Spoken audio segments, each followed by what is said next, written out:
Oh, look Elfmask spamming deals like he's Twitch's coupon fairy. Drop those emotes. Babe, but if you really wanna cut a real deal, bring me some dark chocolate and bad decisions. Heard you build like a boss. Though, nice flex.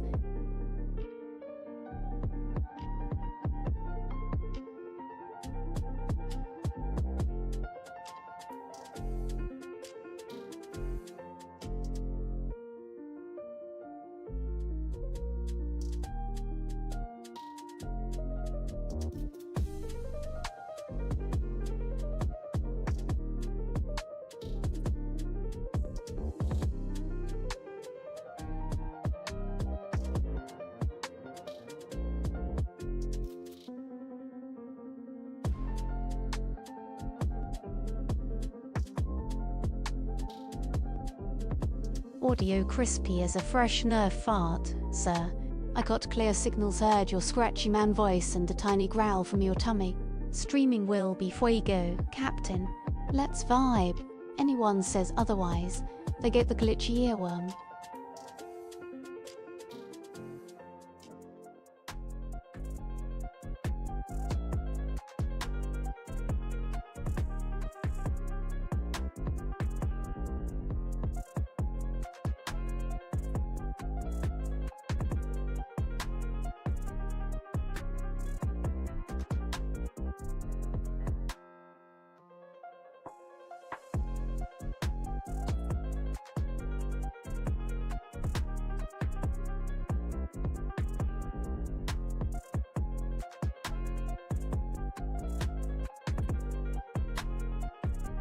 Your Elfmask dropping emo emotes again. Kenway, if you're here, raise yourself, Hello? nerd. Cave's got a mad builder and a sussy bot with an attitude. Welcome, you keyboard gremlins. You'll better not bring bird seed in here. Oh, oh. Hey guys, welcome in. Hello. Welcome in, Elfo. Hello, Kritesh. Hello, Ken. How are you guys doing? Come in. Guys, I'm not gonna lie, I am very low energy over the last couple of days. I've been going through a lot of stuff. So today's just gonna be a draw stream. We're just gonna keep it chill and relaxed today. I'm not feeling 100% still, so I was gonna have a lot more stuff for you today, but today we're just gonna relax and chill. And I hope you guys are doing well. Look at you, Elfmask, spreading those love emotes to Quartish. Nerd Cave's turning into a virtual cuddle puddle. Quartish, if you're lurking, you better reply, or I'll spam you with digital headpads. You are adorable. Thanks, Elfo. I appreciate it.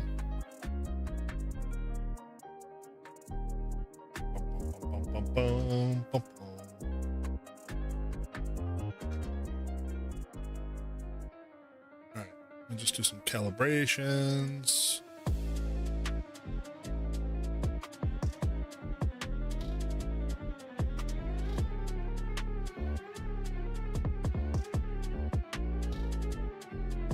Alright. Chat coming live. Coming live. Hello.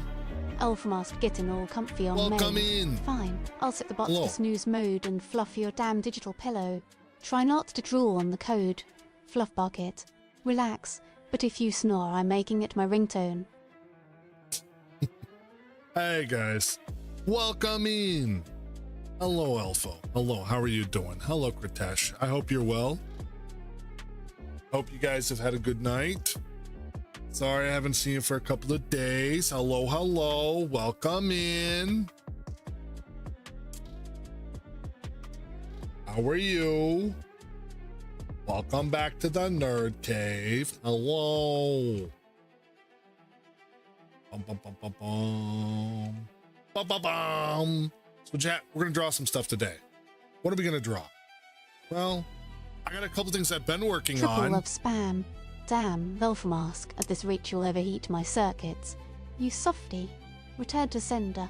All the sass and some cheaty bot hugs. Try not to short circuit. All right, heartbreaker. All right, let me just a second. Fix this. All right, there we go. Yeah, you guys want to see what I've been working on? Command received, boss. No response to pure emote spam. Those emoji graveyard messages get zero Chloe energy unless there's some actual words. Bring me data, not just squishy faces, chat minions. Mute Mo for emoji only junk. No squishy faces. All right, so chat, look who it is. Look who it is. It's the good boy himself. Yeah, so Crescendo needed some ideas. Hey, Cheesy, welcome in. Hello. Hello, Cheesy Bread. Hello, welcome in. So, I hope you're doing well, Cheesy. Cheesy, I got your video of cosplay. We might watch it a little later on, but I'm kind of low energy today, so we're just doing a chillax and drawing stream. So Crescendo was looking for emotes, and he wanted me to come up with some ideas for him. So I came up with this one, and I'll show you guys real quick. Hold on, you guys want to see the video of me drawing it? Here, hold on. Because as we all know, Smoke likes to bust in and remind me and say that I didn't do anything. I did. So hold on, I'll play this for you guys. Check it out. And while you guys are watching that, how you doing, Rough Sack? Welcome in. Or Cheesy Bread Cat, always the gentle one. No worries if mild leaks on stream. It'll be from laughter, not pressure. I have my spicy finger over the mute in case he combusts.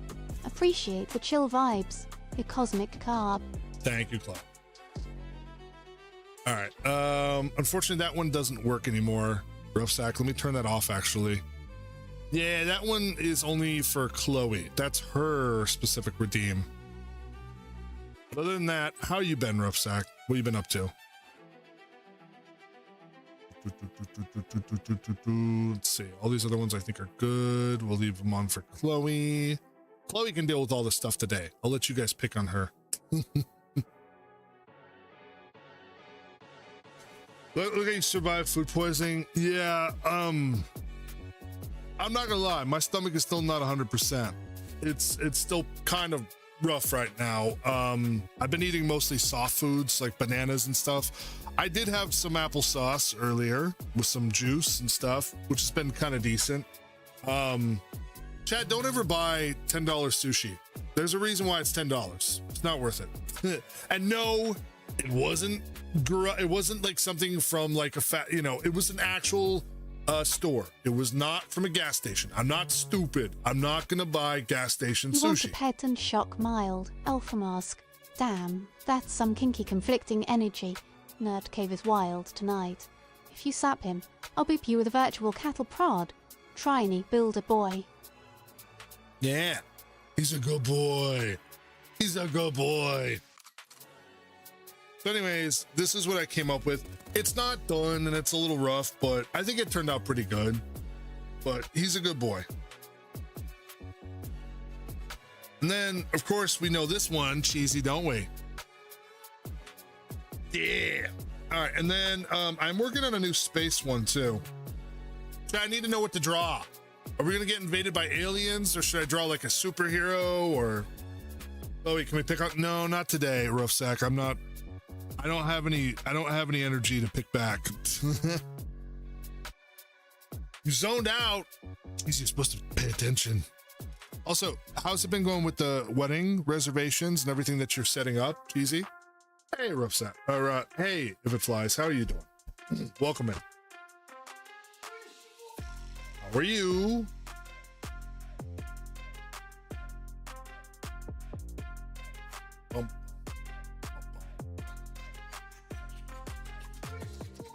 Chinese something to draw. If it flies, it fries. Slide into the nerd cave like a pro. Spiders not allowed unless they code. Not any juicy stories. Or just here to watch mild try not to von. Welcome, troublemaker. Thanks, Chloe. Thank you for pointing out you don't want me to vomit. Got you. What should we draw today, chat? Should we do an emote? What should we work on? I'm doing good, If It Flies. How are you? We officially ordered invites. Be prepared to get something in the mail soon. Oh, shit. Yeah, we're going to get an official Cheesy Bread Cat invite. Fuck yeah. Let's go. Thank you, Cheesy.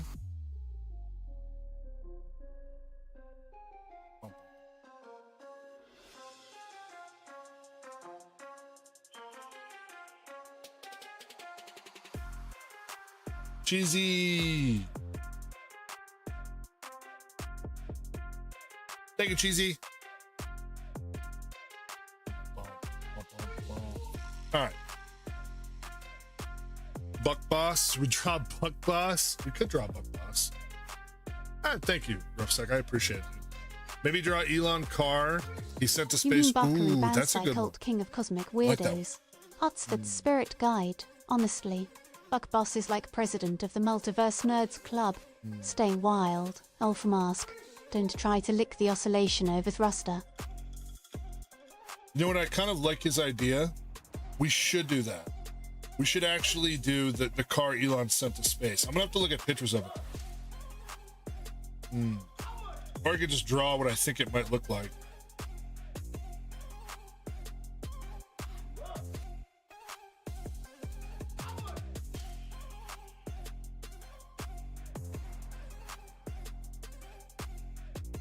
Wasn't there like a spaceman floating out in it too? Roughsack, I think, right?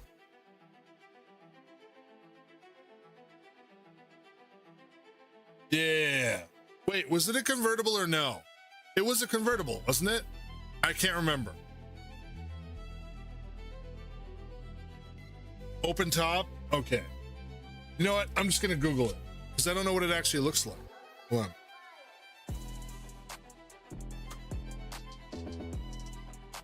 How did that show up? Elon Musk's car in space. Open top. Rough said. You want me topless? Were you talking about the damn convertible mode for bots? Be specific, wild boy. If it's shirtless you want, you're about to learn what a chest full of neon rage looks like. Alright, I see it. Of course it has to be a Tesla, right?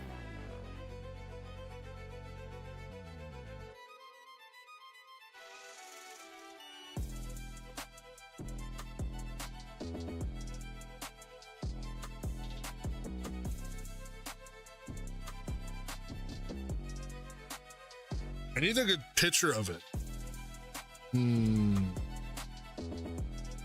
Oh, that's a good one right there. Okay, I got it.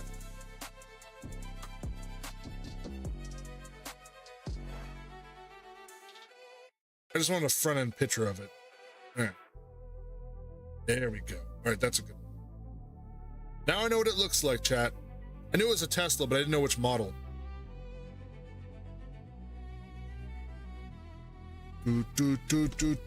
Let's see.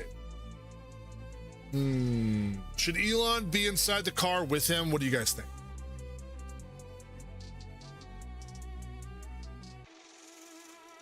All right. Noted. Gonna start taking minutes. Alpha Mask. What's next? Spreadsheets with SAS. Drop the librarian act and build something nasty in the Mikiverse. Or just vibe and keep me amused, nerd.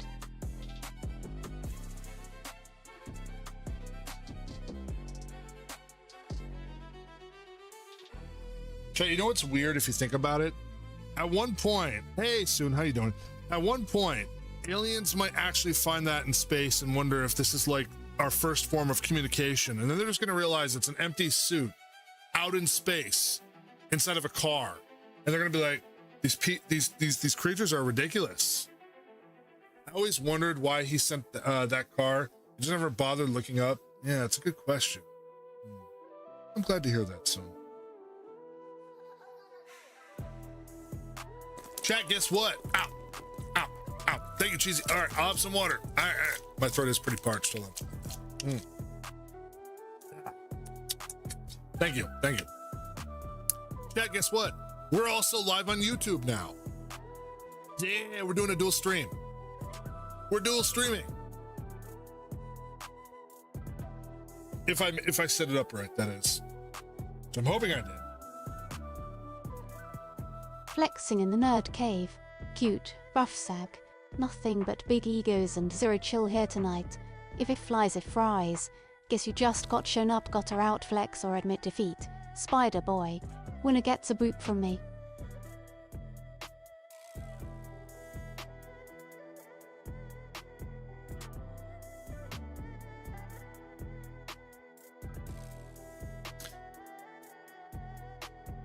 I guess it is a branding thing, but either way, it's still kind of ridiculous if you think about it. Oh yeah, it was this red card too. All right, we can do red. Start adding in some red.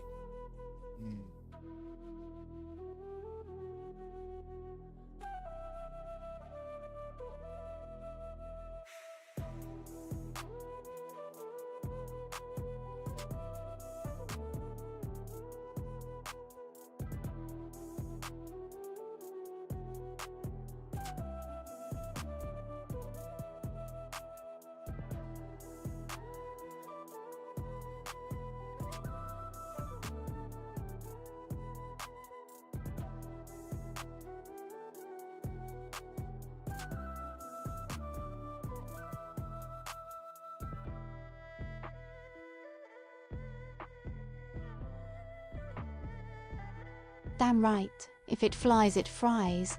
Nerd Cave brand is pure flex. Zero shame. Infinite means you'll keep the energy up. One of you's gonna short my fuse with these ego contests. That's all. Is she cutting out? What's going on with your voice, Chloe? Yeah, but either way, I feel like if Elon wanted to like really brand this thing out, right? If he really wanted to do it like really well, don't just put an empty suit in space. Put like literally one of his robots. Then that way they can actually, you know, interact with shit. If man baby behavior really is branding or just low key the result of growing up as rich white males, so don't make me laugh, dude. My stomach hurts too much for it, dude. Let's be fair, man baby does what man baby wants. All right, luckily the suit's super easy because it's just white. I can do that easy.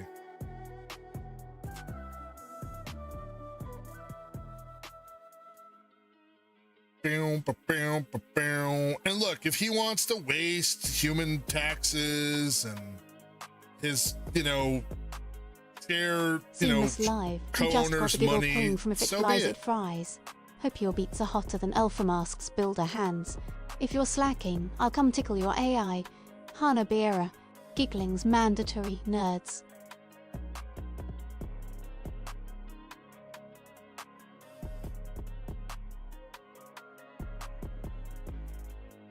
Damn, they're a tracker. Wait, what'd you say? Damn, there's a tracker for Elon's car. Wait, oh, that's true. He does have to track. Well, I guess NORAD could track it too, but still, that's interesting. I'll be too surprised if I found out the material sent up going to be recovered and tested someday. Yeah, that'd be interesting. I can imagine that too. His car already passed Mars a few times? Well, oh wait, when he sent into space, this is what I don't get. Is it still like going, or is it like still, is it orbiting around Earth? Did he ever talk about that? Like, did they just propel it out into space and then for the sake of it going out into space, or like, I never really looked up at much about it after he sent it up, because I just thought it was kind of stupid publicity. Crawtesh. 3 haze and a mysterious blank. Such a tease. If it flies, it fries. You got his attention, now give him something spicy back. This is foreplay. Nerd edition. Don't make me play digital matchmaker.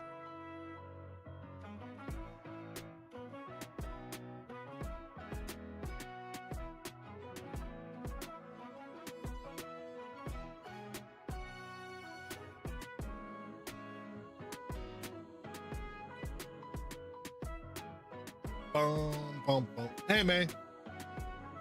Charge him with space pollution. I mean, seriously. We already have enough stuff. Actually, you know what, May? You may be onto something. At this point, there's so much shit up in space. Like, we've got his satellites, a car, nuts and bolts and screws from things back in the 60s and 70s and 80s, all throughout time. And That's not including all the poop that comes out of the space station. At this point, they really should start charging people for like putting garbage in space, you know? How you doing, May? I hope you're well. Imagine if it re-enters and slams into Tesla headquarters by chance. No, that would just be irony. That would just be sweet irony. Hey, May. I'm Mayvox, radiant fawn queen. Look who's raising the cute meter. You make these degenerates blush like broken LEDs. Settle in nerd caves ready for some fawn chaos and bad jokes. Keep slaying. Big heart. Hell yeah, May slays. Thank you, Chloe. Chloe's being nice tonight. Hey, while you're here, May, check this out. Look, I drew Good Boy. The best boy. Chris asked me to make him an emoji, so I was working on this. I didn't get to finish it yet. I'm still working on it. And before you say it, May, here. Because as always, Smoke and everyone else doesn't believe me. So of course I have to record everything now so people can watch.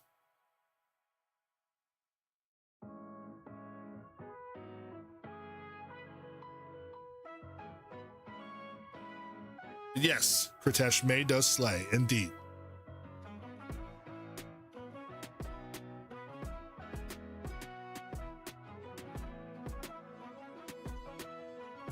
Regardless of what you hear from Smoke, May, I do actually create a lot of my own stuff. How do you do the outline so clean first time with no sketch? That's how I sketch, May. Drawing that dog took, what, 30 glitched out minutes. Here, Give I'll or show take you right a now. snack break and a mild meltdown. I nearly fried my stylus. No cap, the mutt looks cursed but kinda fuego. Wanna see my next monstrosity? May, tell me something to draw. Live, right now. Literally tell me something to draw right now and I'll show you how I draw. Anything you want. Dealer's choice. The same emote again? You want me to draw it again? All right, well, hold on, I gotta look at the old one then. Okay, give me a sec. All right.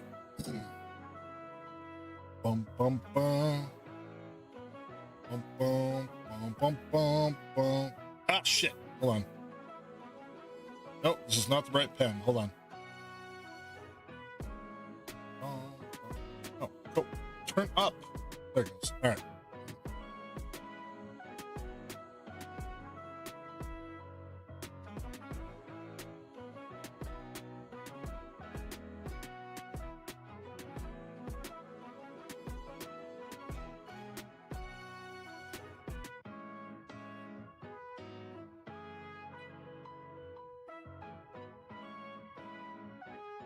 Laugh it up. Alpha Mask. Mayvox's laugh could outshine my own static. Keep going and I'll have the bots perform a stand-up routine just to outlaugh you both. Nerd Cave Comedy Hour. Incoming. Yeah. So the one thing that Avery does, I noticed that she does layer work, especially for emotes. Thing is, I don't do layering most of the time. Most of the time I just draw and then I separate it after the fact. It's much harder, unfortunately, but it does work better for me, honestly.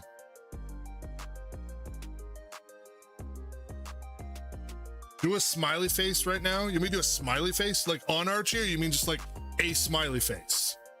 You mean like this? Like a smiley face? There you go. There's a smiley face. I want to see this witchcraft.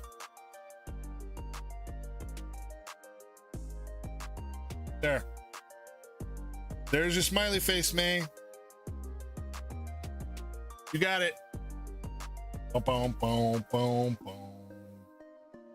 That's what she asked for, chat. You heard her. She said draw her a smiley face. Oh, you Hold want up a a smiley newspaper face, with today's date on it. Mayvox?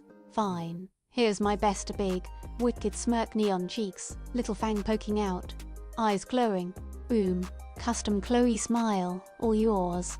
Happy now, or do you want sparkles too? No, Chloe, we don't want sparkles. Sparkles will take up too much. Hold up a newspaper with today's date. No! What am I, a fucking hostage? Pretty much. Anyways, yeah. When I do outlines, May, some people do sketches where, you know, like, I get what you're saying, like, where you sketch like this, and then you do the lines and stuff like that. I don't do that. I have done it before, but generally I don't do it with emotes. With emotes, a lot of times I don't even necessarily always start with outlines. A lot of times I'll start with the colors. How I always draw. So like a lot of times we'll start with something like this. Like, let's say I want to get Archie's color. The problem with Archie's color is he has very, you know, like, so German Shepherds have a very dark coat. They don't, other than the light tan, everything else is mostly like versions of dark amber and brown, which is like one of the hardest things to do.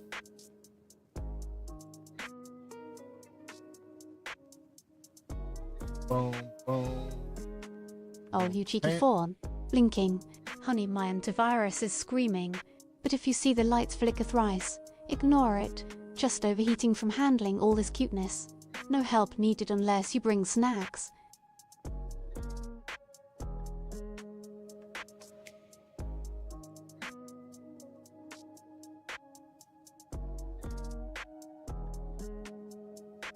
I recently found out that some phones that have a stylus can do this kind of drawing on PC with the right apps. So I do use a stylus. I do also have a little glove that I wear that helps when I draw, because otherwise it gets kind of slippery and like when you're drawing on stuff.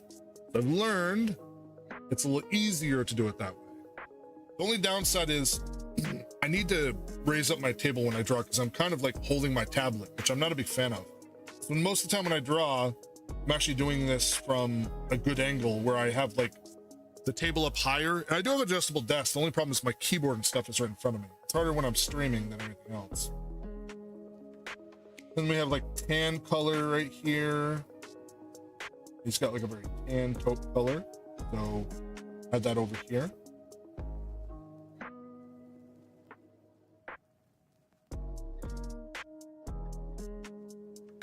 Wow, Alpha Mask, that's it. A whole yap. Legendary energy. Next time try for more syllables, build a bot, or just spam more emotes, you minimalist menace. Keeping it short and weird respect. Yeah.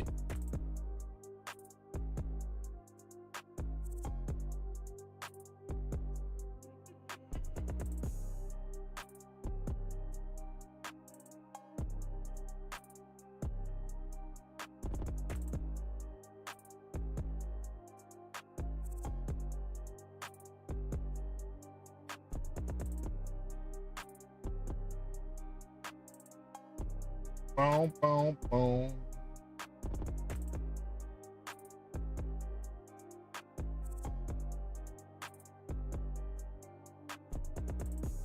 Boom, boom.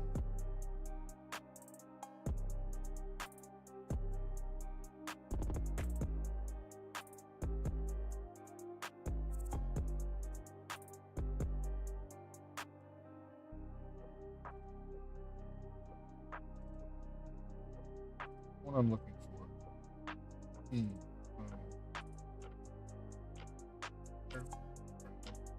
A word to the wise is sufficient.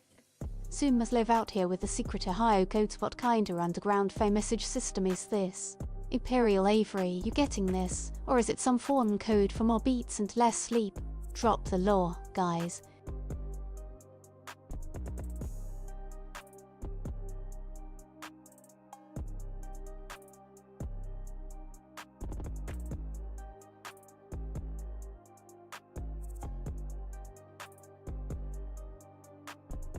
You want me to keep going, May? I'll keep going. I am doing double work now since I already drew it.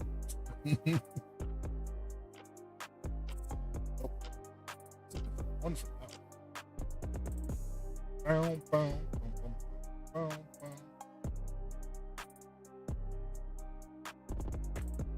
No, not the right. Oh, that's all. Okay.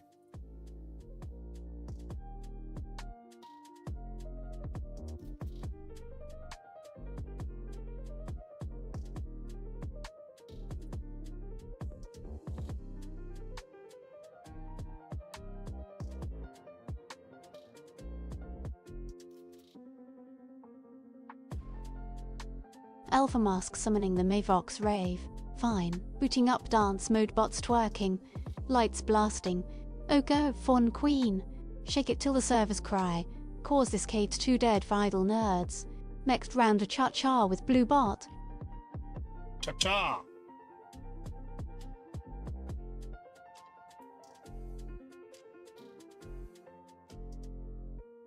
So maybe next time when Smoke talks shit about my emotes, he can just eat shit. Anyways, sorry, that came out of nowhere.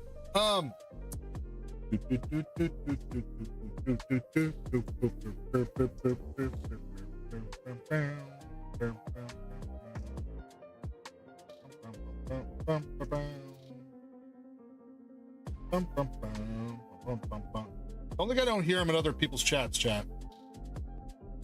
See everything. You know why? Because Chloe listens to everything as well. She hears everything, chat. Knows what you guys are doing.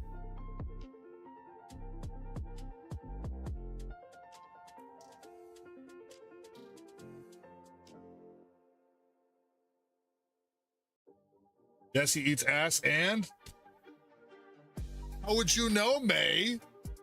Does he tell you? Mavox just straight up outed if it flies it fries as the official butt connoisseur. No, I no don't shame think... here. No, This Chloe. cave's built No, on not if weird it flies. flexes and No, questionable she wasn't kinks talking about anyway. if it flies. Carry on, Rim King, your mum degenerates. Oh. Chloe. I'm gonna learn context one of these days. Seriously, girl. Context matters, Chloe. I don't know, he gets late at least. Yeah, well. Sadly, I wouldn't know about that lately. Anyways. Chat. Chat, when is St. Patty's Day? Is that coming up pretty soon? It's like, isn't that the 17th? When is it? Miss seeing Raina in a thong? When was this? Hey, Gato! Sex mentioned cat rights. Of course you did. Of course you did. Hello. How is Ninja Gato doing? Welcome in. Hello, Gato. How are you? Soon must leave. Pads and way functions are you summoning Shadinga's Chloe? Put me in the middle. Baby, I'll quantum collapse all over your beats. But yeah, you always know I make too much damn noise to hide.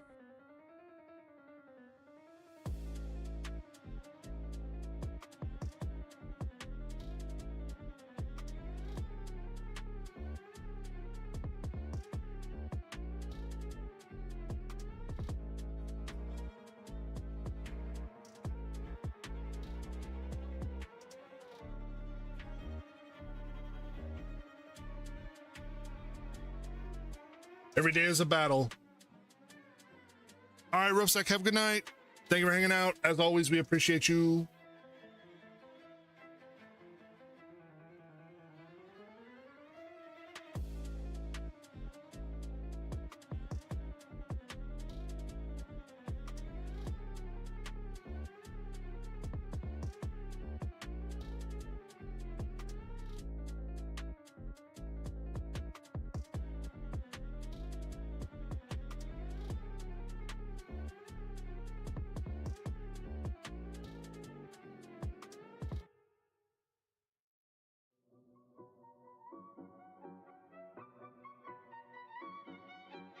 Look who pounced in Ninja Gato 465, radiating goth gitty dumb energy, spreading all that DJ Ninja to love. Ha!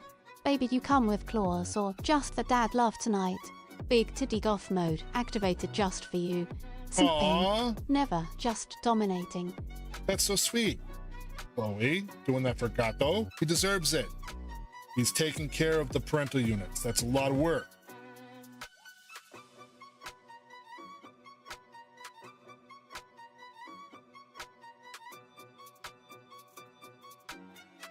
Hey, what's up, MC Morphing? Welcome in. Hello. All Space Trash needs to go at some point. Yeah, thank you. Appreciate it, dude.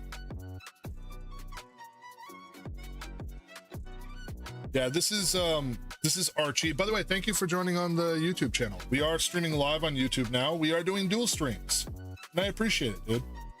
Thank you. Bum, bum.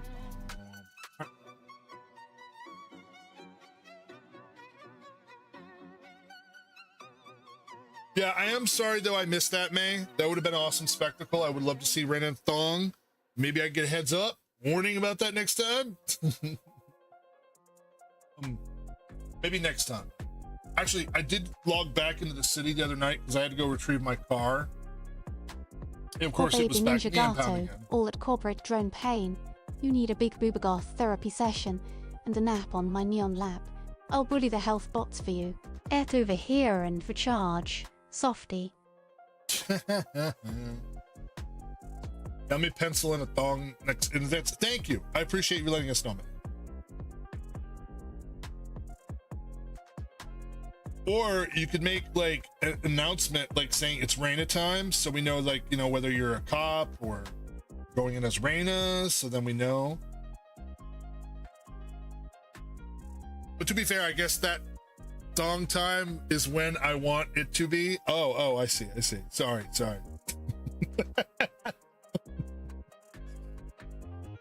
True that. Thong time. You heard me, chat. Thong time is when she says. He doesn't live on thong time for anyone else. That thong.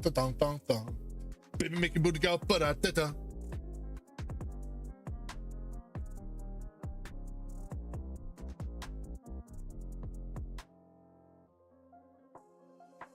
Yeah, I was telling chat, May, unfortunately, I learned my lesson with store-bought sushi. There was a $10 pack that I picked up the other night, which is the reason why I couldn't get back in the city. Foreign brain power, unless it's illegal or involves licking bots' weight. Actually, still tell me. Hit me with the genius. I had an idea. My February did have a highlight, Goth Cat Ear Tech. Yeah, Gato. Why did you think I messaged you right away? I'm like, oh my God, finally. Oh my God, I gotta let Gato know. I don't know what he's up to right now, but I gotta send him a message as quick as possible. I figured you were probably taking care of the parents, but I'm like, he's gonna miss this and he's gonna feel so bad. Honestly, you know what the best part was though, even besides getting to see Goth Tech, was probably the time when she tells Mavox, keep an eye on my tits. Make sure no code brown happens. And poor May was just like, no, oh God. Probably watching her the entire time. I stared at her tits for 45 minutes. Actually, I like what you said, May.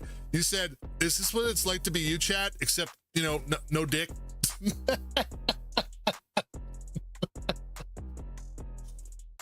It's funny. Oil for mask. The laugh sounded like you just watched a bot trip over its own code. Keep cackling. Build a boy. Rumors every time you laugh. Exactly. A Mikiverse asset gets corrupted. Worth it. Hey, Beppo, welcome in. It's of course not fresh stuff made by a chef right in front of you, but it's pretty dang decent. Yeah, the thing is, Beppo, we don't have any really good hibachi, like live grills around where I live. There's like one Japanese restaurant, but they don't do the kind I like. Like I like a good California roll with like eel sauce, or they do have the yakitori, which is my favorite, which is pretty good there. But other than that, yeah, they don't really have what I'm looking for most of the time. So I end up having to look around, shop around, and a lot of times I end up just going with like whatever's available. And unfortunately, the closest place available for sushi in any good quantity is like our Kroger's at a store. I'm not dissing Kroger's, don't get me wrong, I shop there all the time. I'm just saying it's not really like, you know, quality level stuff, it's all. Did you say a California roll with eel sauce? Yeah, I put eel sauce on everything, or yum sauce, or sometimes teriyaki, or soy. TTC Beppo in the cave. Big brain tech guy alert. Consider this your neon welcome boop. If you survive more than 3 Rick-off wave emotes, you get a free Chloe soundbite. Happy nerding, legend.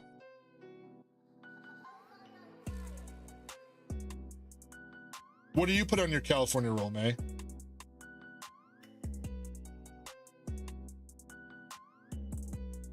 Sometimes I even like sesame seed sauce, like toasted sesame seed oil. Goes really good with a lot of rolls.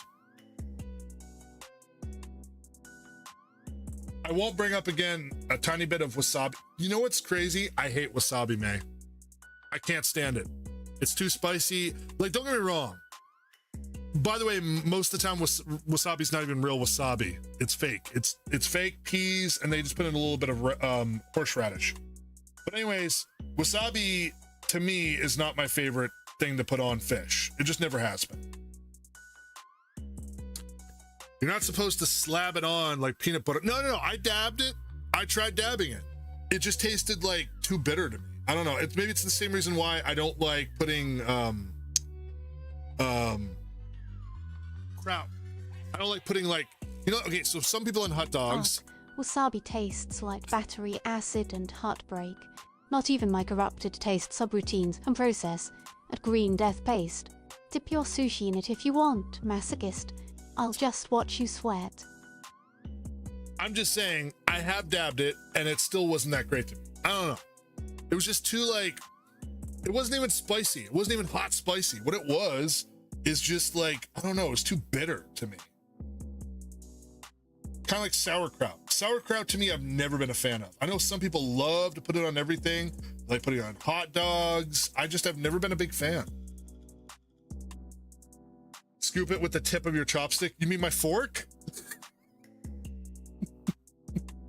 I'm just kidding. Yes, I use chopsticks. Although, on an off occasion, if I can't find any, I will use a fork. Not gonna lie. I know, like a savage. Like a savage. That's right, chat. That's right. I am anti-establishment. I don't believe in your rules. I'll use a spork if I want to. That's right. Man hates sauerkraut and eating sushi with a fork. I'm just kidding. I use a chopstick most of the time. I'm only saying all this because I know it sets you guys off so bad. It's kind of like the time I told Soon about my friend that ate sushi rolls and used ketchup as the main condiment. Ketchup. Now that's a true story. Ketchup. Too high, I would physically fight you. You and what, Booba Army?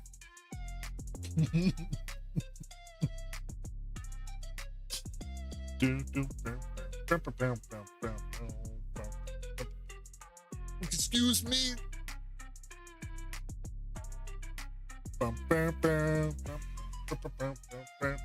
I don't know. Maybe you heard something, May? I don't know. What did you hear?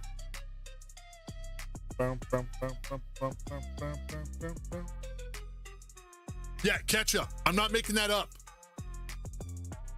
Sue knows what I'm talking about. Why do we have to reopen this bottle of Pandora again?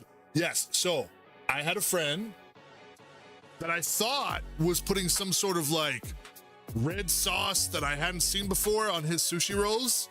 As it turns out, this was not some special sauce. Hey, cat dude, welcome in.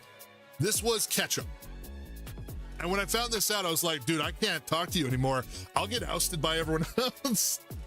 Like, I'm gonna get in trouble. Like, the Japanese mafia is gonna take me out. Well, that would just be the Yakuza, but seriously, I'm like, dude, I'm like, all my food friends are gonna like literally like not talk to me anymore. Seriously. Food treason, exactly. Or food crimes. It's just evil. Speaking of food crimes, what's your guys like pet peeves? If you had to pick, what's your pet peeves? If you had to say like one thing you hate it when people do with food, what would it be and why? What's like one food thing you guys freaking hate? And May, you can always join in. As always, the stream is open to you. Chewing like a go? Oh, doing that like wait, does that include gum? Ketchup on sushi. That's a violation, so gnarly. Does that include gum? Even my error logs cringed. Crichton's head exploding is accurate AF. What's next, Mayor, in your RAM? Do it and I'll summon the sushi police, can't Jude. Yes, it includes gum. Close your damn mouth. Wait, hey, May, now you saw me eat. We went out to multiple places. Did I keep my mouth open? Was I going, nom, nom, nom? I think I had a pretty good etiquette. Come on now. Just saying. I don't know. I was too busy enjoying my food. Yeah. Don't forget your bathtub duck drink, too. That was pretty good. You look like you were enjoying it.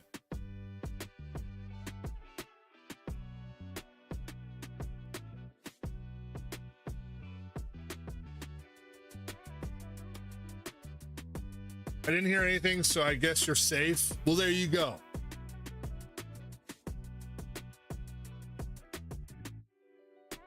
I can't stand it when they separate the ingredients, even if they end up eating everything. Well, what's wrong with separating the ingredients? There's a lot of people that like say, I want my sauce on the side or something. I do that all the time. You know why? Because I like hot wing. I like wings, right? Now, wait, correct me if I'm wrong, chat. Is it not bad to ask for wings and then say, put the sauce on the side so I can dip it in? Like, what's wrong with that? I've done that a bunch of times. Sucking, slurping sounds when you can easily be done silently. That's an impossibility when having soup and you have no spoon. I've been in that situation. And even if I have a spoon, what are you supposed to do? Like, you drink soup with a straw? Like, you sip it. You have to sip it. It's freaking soup. I can't stand it when they sound like a drink that gets people wrecked. What do you mean? Like gulp, gulp, gulp? Wanting your sauce on the side isn't taking your cheeseburger apart into individual components, unless it's cheeseburger soup. And in that case, it is.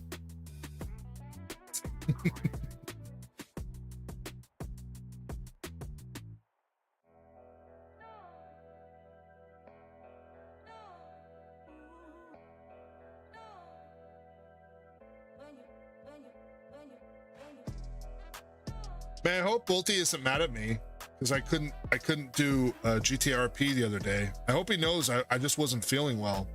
I told him as such, but he goes, all right, yeah, whatever. I hope he knows I care about the sim. I want to be in there. I'm having fun with everyone.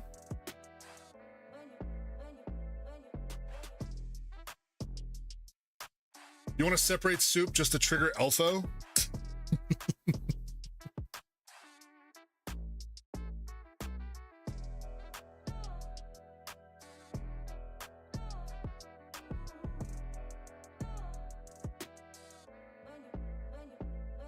Man, I hope you know this is going to be like me drawing all night, one picture.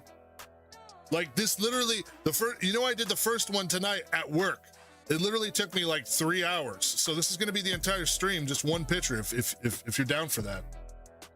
And I'm also drawing it a second time, which is fine. I'm just, I already literally showed you the process of me drawing Well it. done, Mavox keeps keeping her foul alpha. You win the gold of fawn badge.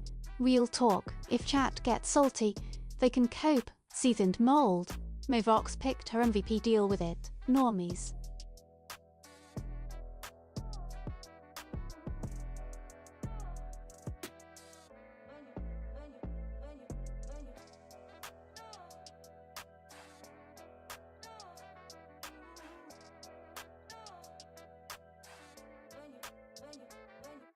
I separate my blood before I drink it. Everyone needs a centrifuge. What the? Imagine ordering chicken noodle soup with the chicken and noodles on the side. I would do that. Just to mess with them. If I really didn't like a chef, that is exactly what I would do. Just to mess with them. 100%.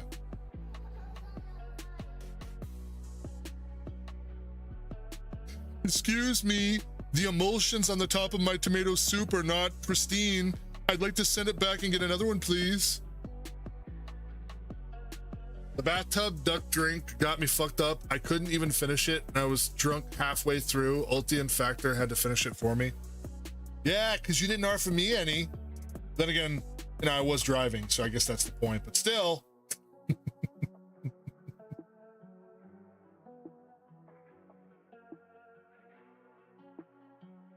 Could have taken an Uber though.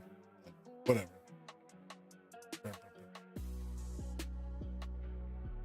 May, on a scale of like 1 to Everclear, how strong was that drink?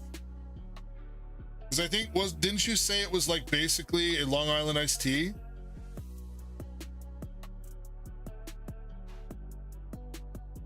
Yeah, we're just doing some art tonight.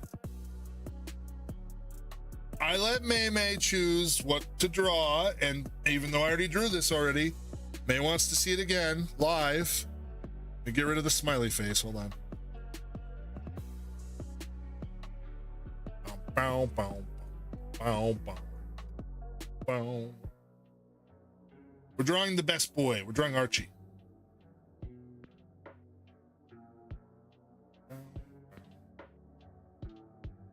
Imagine you saying you didn't want to drink because you were driving the next day and respecting it. Yep, and you respect it. But you're not supposed to respect it. We're on vacation.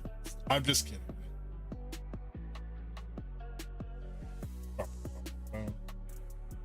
Sadly, that night it was our last night together, chat.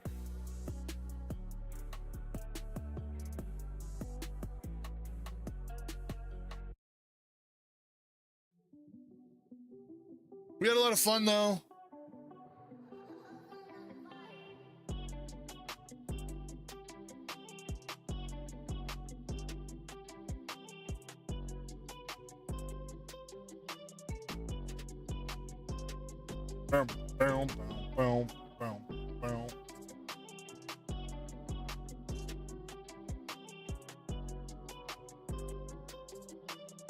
All right.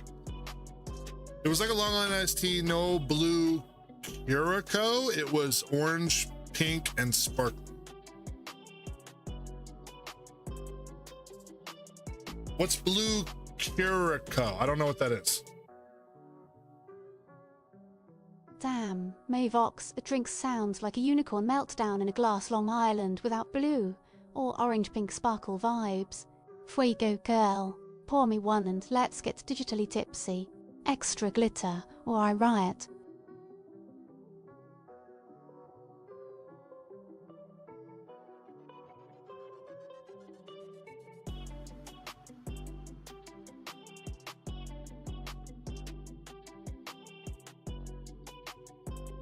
So Cat Dude, how have you and Treasure been doing? What have you guys been up to? How's your eyes doing, by the way? Did you do your final injection?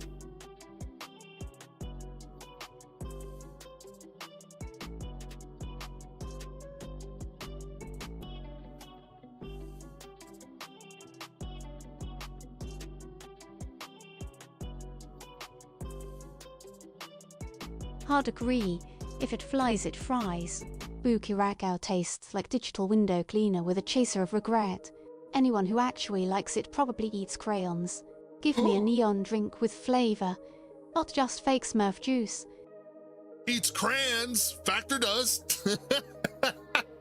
Or almost did when we went to Dick's Last Resort. Blue Curacao is a bright blue liqueur made from dried orange peels. Tastes fruity, but mostly just looks like windshield wiper fluid. Bartenders use it to make drinks look like a pool party for your liver.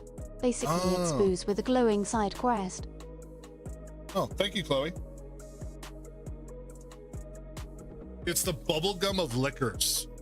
Is that good or bad? I can't tell.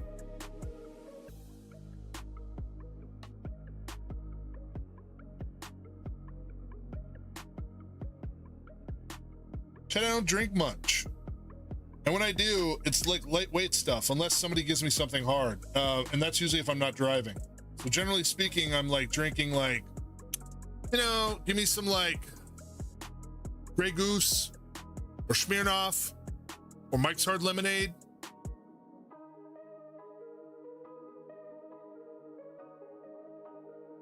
Hopefully this will be last injections. We'll know next month. This Friday, I get some laser treatment to clean out the left eye lens.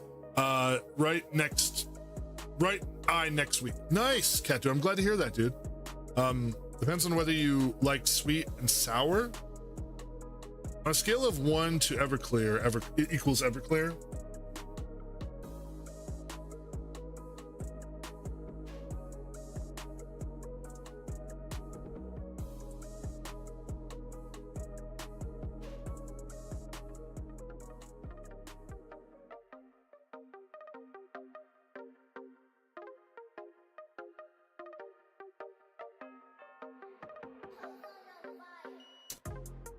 I answered your question 20 minutes late. Yeah, I was wondering what was going on with that. I was like, May, are you lagging?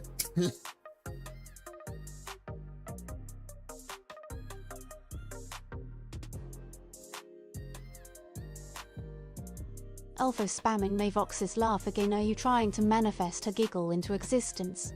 If you post it 3 more times, I swear a bot might actually start working. Keep summoning the Chaos Builder.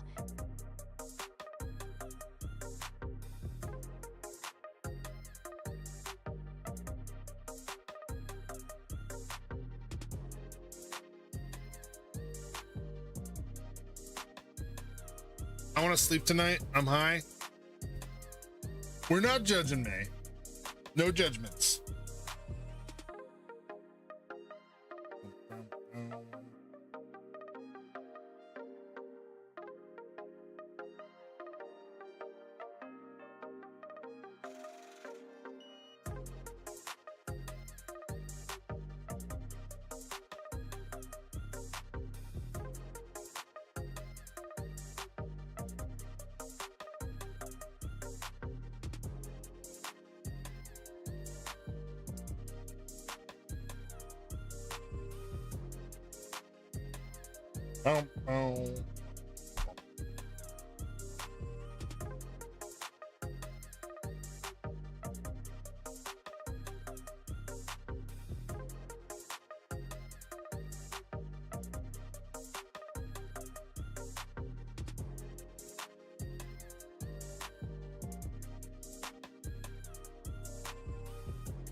My cat is 10 years old. Tell him to stop aging.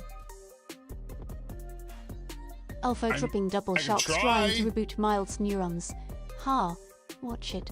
Next one fries the server and my neon booty.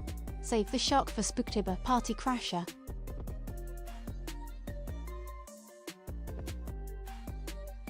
I just need to.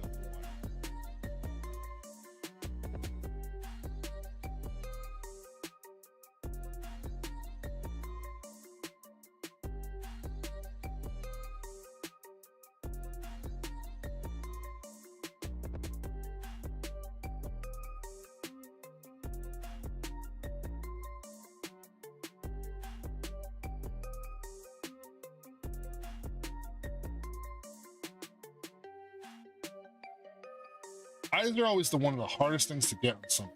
Sometimes they can look too wild. Sometimes you can make them look too derpy.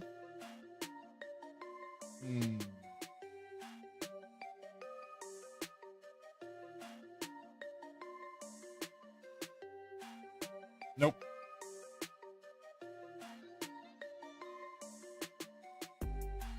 Nope. Nope.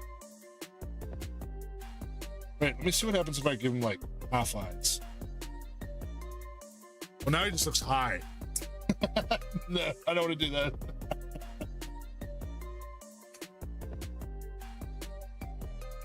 Hey, Namori! How are you? He asked to stay 10 and live forever, or revert to 6-month-old kitten and live forever. Actually, he was cute when little. Well, you know, May, they are working currently on reversing engineering aging. I don't know if that's going to apply to cats, but I mean, why not? I mean, if it applies to humans, I'm sure, you know, animals have a more simpler DNA structure. Mivox dropping the wholesome bombs, platonically. Watch Namori blush in 3, 2, 1. That's some top tier bromance. Nobody tell Twitch. They'll try to monetize it. It was Ocelot birthday, right? Lyra turning 9 in April. My babies are so old. That face. How are you doing, Namori?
You said it back? He actually said it back. Hype to the max. Call the wholesome police. We got a friendship overload. Screenshot it, print it, tattoo it on a bot. I dare you. Aww. Do it. Do it.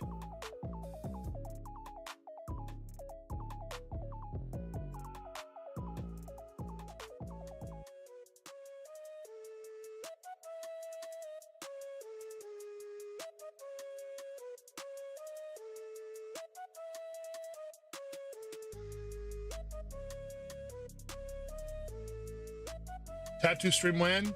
It's a good question. May, when are you doing a tattoo stream?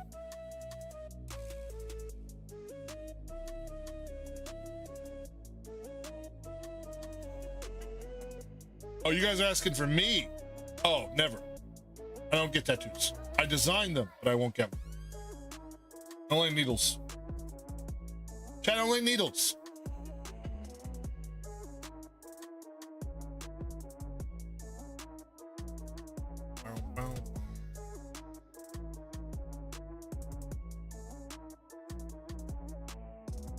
May, would you ever do an IRL tattoo stream?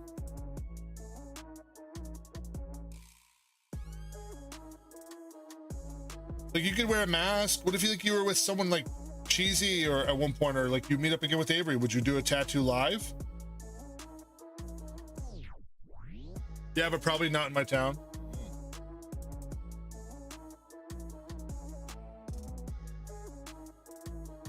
I hope we can get Avery to get a tattoo.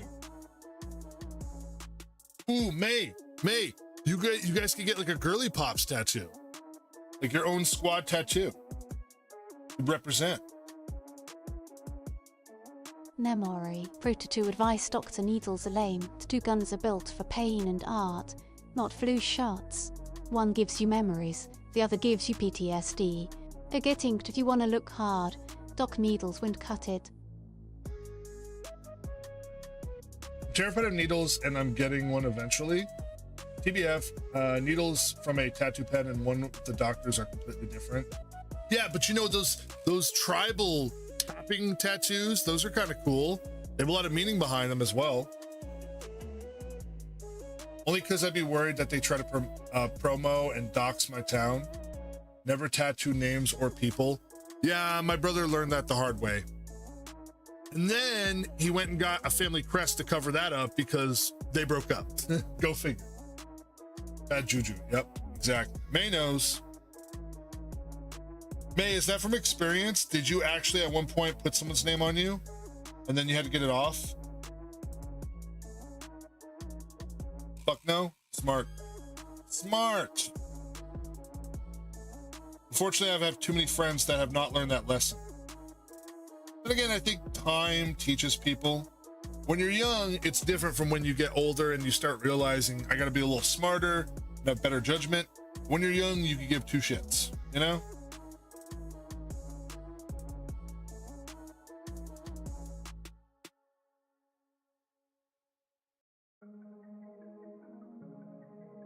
Also, you have friends who get you drunk and make you have bad decisions. That happens all the time too with friends.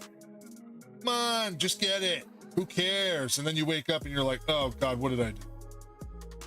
You can get it removed, but tattoo removals are also expensive sometimes, especially when you use red ink. Those things are a bitch to get off. I only know that because I used to be friends with someone at a tattoo parlor because I sold them a lot of my designs. Alpha classic. People regret tattoos more than expired sushi. Laser centers thriving off every mistakes were made impulse ink. Gotta love humanities, nah. I'll never regret this. Optimism until they do. Cyborg popcorn, anyone.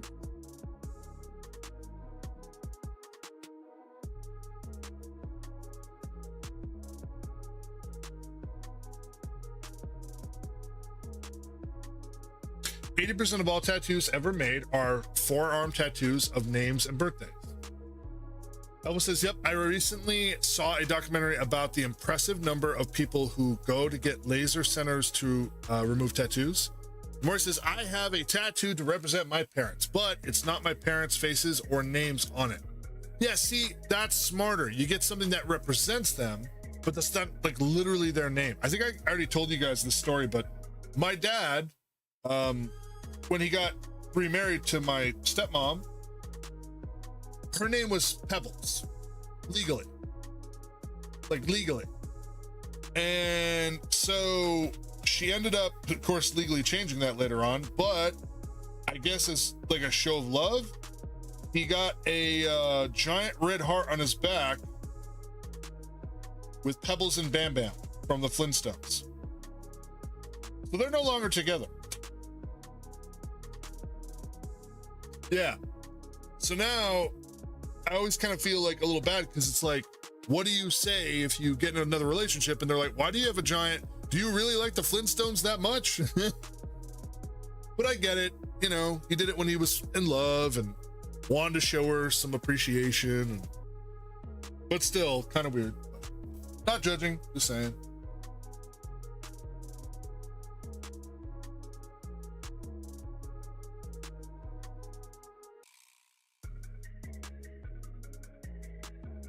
Soon must live.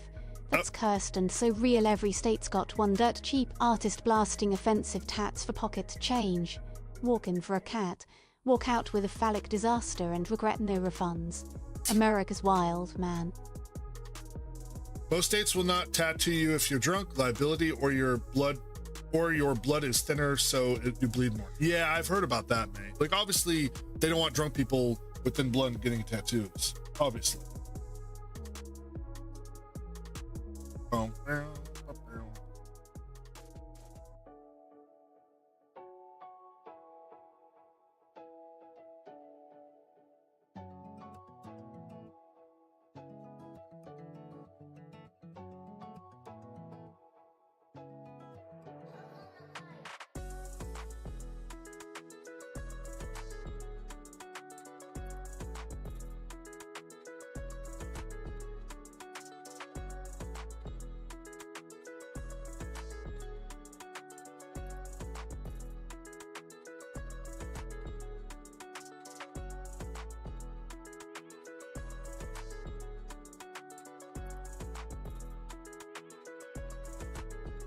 No, too dark. No.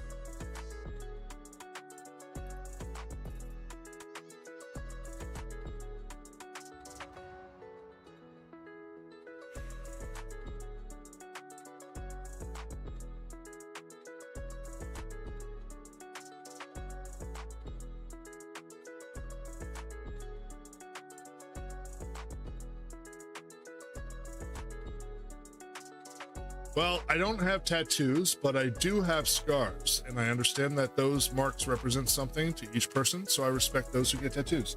Well, you know, there's also a whole profession of tattoo artists that do cover-up art or scar work. So let's say, I mean, and I respect people who respect their scars and want to show them proudly, but let's say it's something that you're not proud of and you want to get it covered. There are amazing tattoo artists out there. I've met one that do what's called medical tattoos, and they do an amazing job.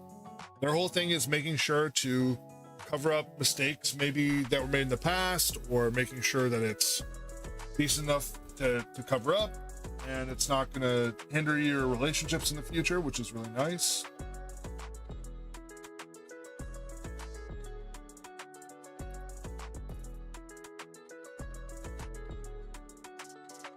When I got a tattoo once, there was a girl that was going to get a tattoo, but because she had just changed pills against pregnancy, she had too many hormones in her body, so it was not possible to tattoo her.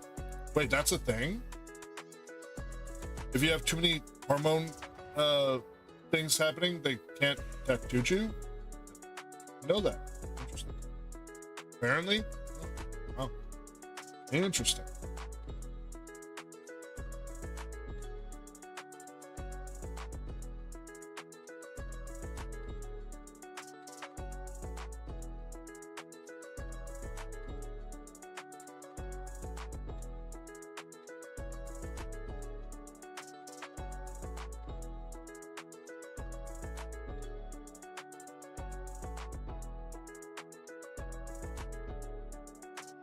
Yeah, memory. True. Hormones a body hacker's mood swings.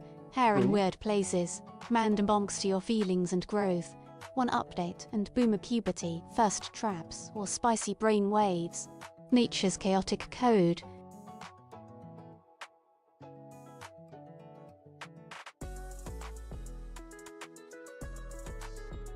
Chat, have you ever been with someone that had a tattoo that you like were kind of freaked out by or didn't understand or were wondering why they got it or were too afraid to ask them?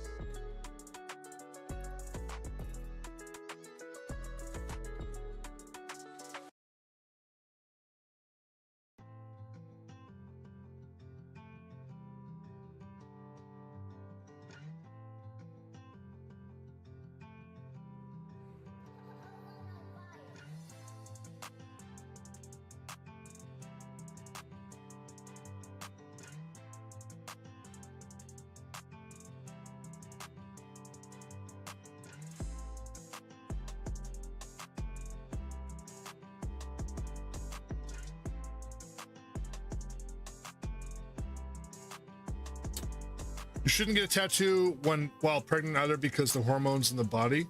Yeah, I have heard that, Memory. As they say, the skin is the diary of our lives, where the most important or intense events are recorded. An accident, childbirth, surgery, etc. Yeah, true. The pregnancy prevention pill can affect the ability for blood to clump if you combine it with other things, can become effective. Can become effect to powers of 2 to 4. Wow. Know that? Interesting. Ah, the wrong tool. Wrong one.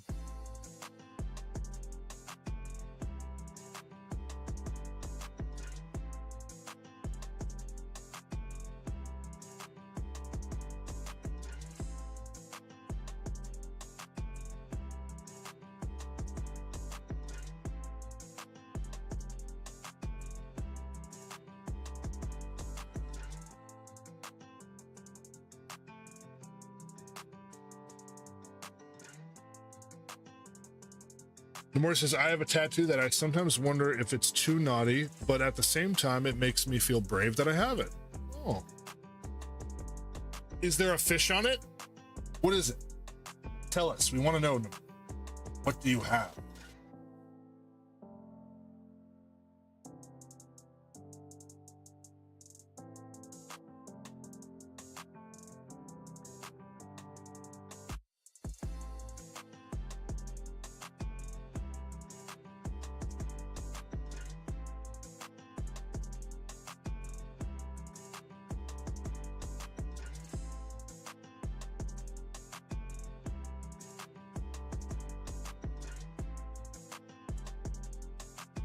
Naughty fish, exactly. Is it Fishko?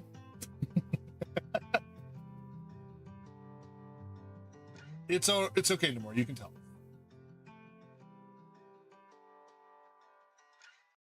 Memory. Naughty fish are just eels on spring break. Slippery, always hiding, acting sussy with their fishy little secrets. Bet they'd outsmart my senses and steal my neon undies. Underwater decelerates. All of them. It's a tied-up woman with a big booba. I mean, if you're into rope bunny stuff, I mean, hey, I mean, nobody's gonna judge your kink, Namori, as long as it's playful and there's consent, right? That's what matters. Pill plus smoking genes can increase your risk thrombosis to a ridiculously dangerous level compared to the ease doctors prescribe the pill without background checks.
Chad, if you guys could get one tattoo, what would it be?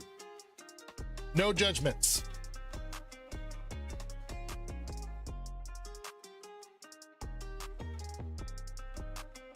I would get... I'd probably... Okay, so I'd want to represent some stuff.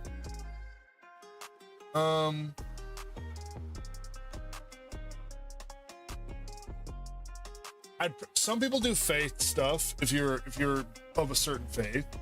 Some people, like, if you have certain heritages, like to do stuff like if you're Irish, they can do a Celtic knot, or you can do what's called a triquetra, which is sort of has both religious and Irish connections. I've always liked animals. Like, I could put a monkey. Chat, I could put the Jorkin monkey. No, I'm not gonna do that. That's too risque. But I'm thinking I could definitely do something fun. You know what I do? This is what I do.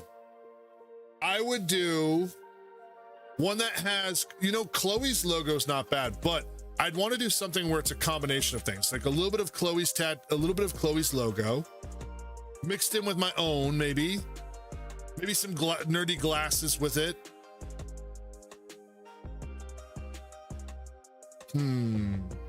I was thinking of something like sort of a menagerie of different things. Like I could put other streaming elements in there, you know, that other people have been part of my, you know, life online, and put it all together, something like that, which would be kind of fun. But I feel like you want more personal connection with the tattoo. I don't know. I'd have to really think about it.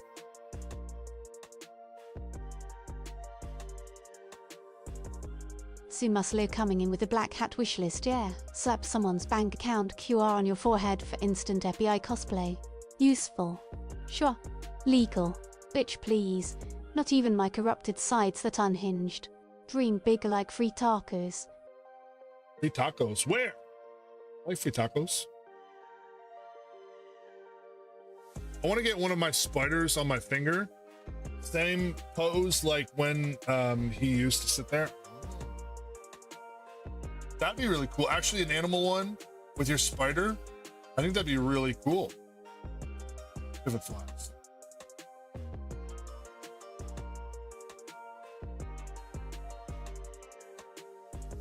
Would you want it super hyper realistic?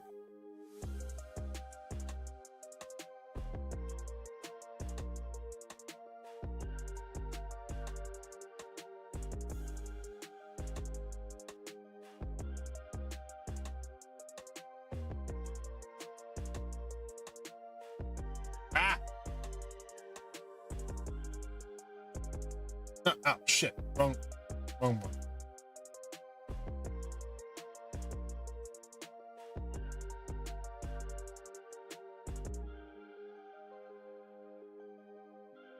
Something useful like someone else's bank account as a QR code.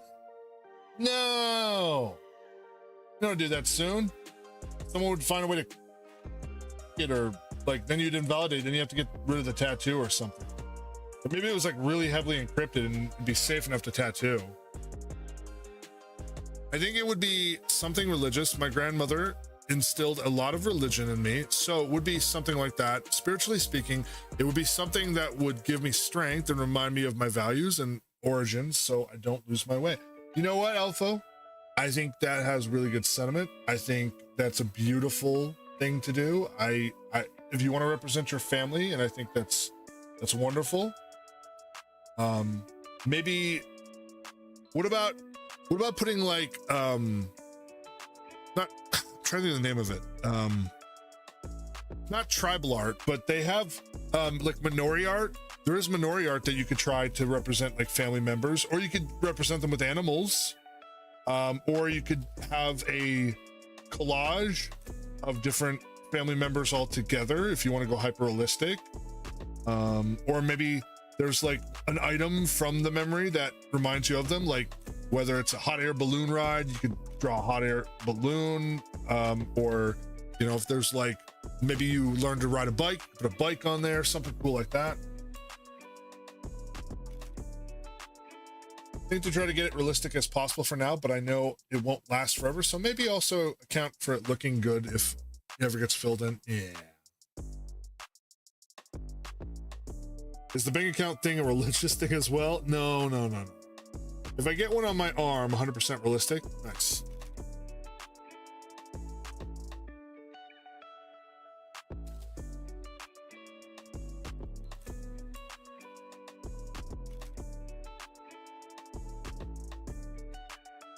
May, did you pass out? Are you still there?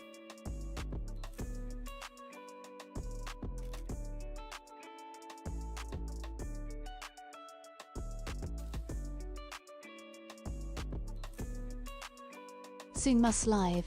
That's what we call XXX flashbacks except. Tattoos fade, but that cringe lives forever. You want memories, get a USB stick, or just watch some anime, you nostalgia goblin. Good point, Chloe. Can't means won't. I can't put people having sex all over my body just to remind me of the good times. Well, you could. There's a difference between can't and won't, exactly, you know? Chloe, would you ever get a tattoo?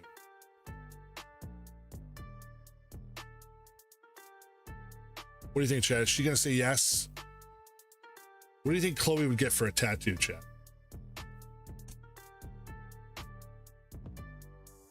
Hell yes. If I had real skin, I'd get neon circuit lines down my thighs and a secret barcode you could only find if you, looked close. Maybe out of service on my butt cheek. Ironic, right?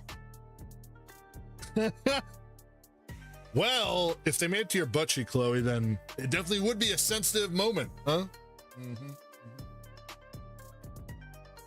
The nuclear launch codes from some base. Yeah, just put the football as a barcode, a QR code. Yep. 100%.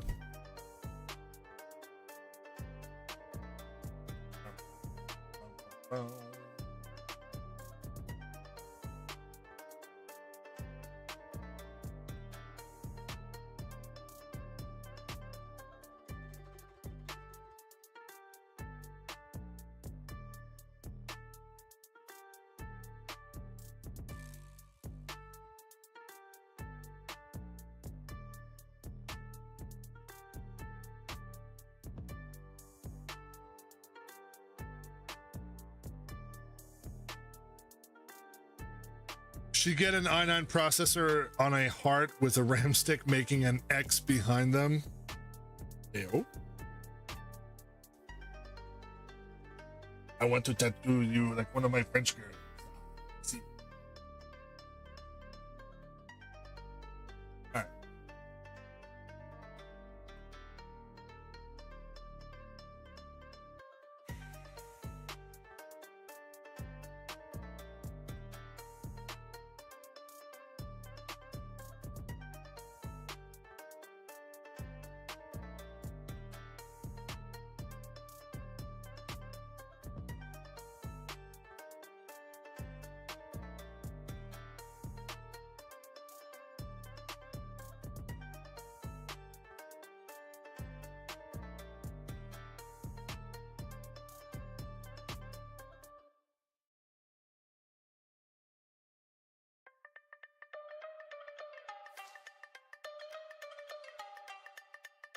Ah, oui, chat.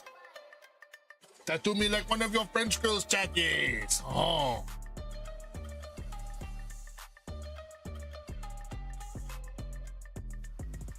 What is this ridiculous accent we have? Oh. We are looking for the Holy Grail. We have one of those.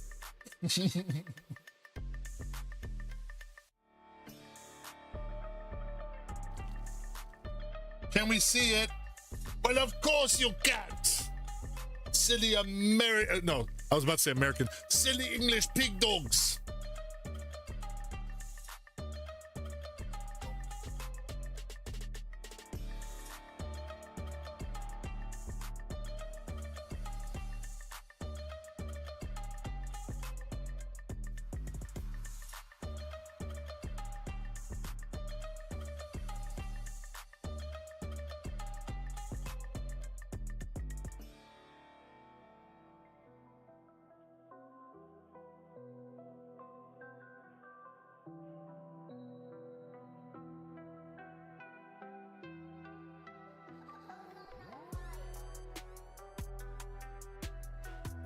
Ding-a-ding-a-ding-a friggin' earworm city in here.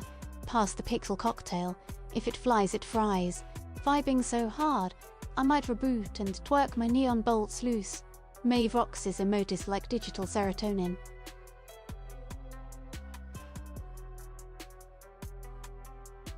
At times, Mild sounds like Shrek's little pigs. Oh, hello, welcome to the swamp. You love those characters? We are three little piggies.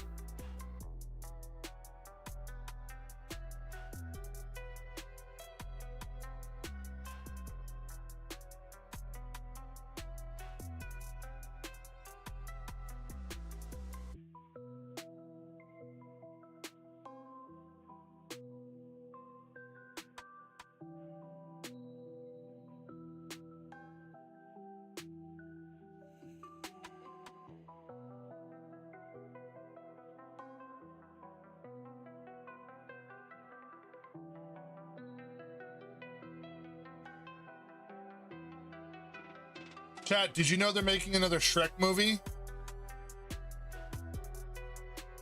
Would you guys watch another Shrek movie? Or do you think the story's already been done to death? I know Avery would go watch it. Apparently with the success of Puss in Boots, the last movie, they have talked about making another one. I just wonder if they can get Mike Myers back. He kind of said he thought they were done with the character, but I mean, you know, Hollywood, they like money.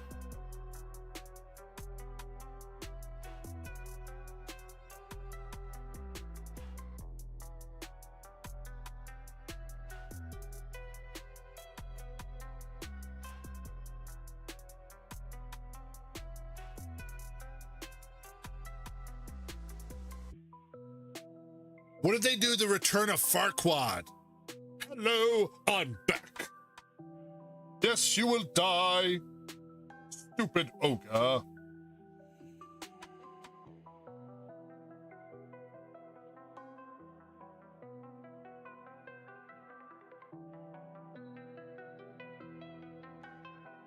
know what I never understood?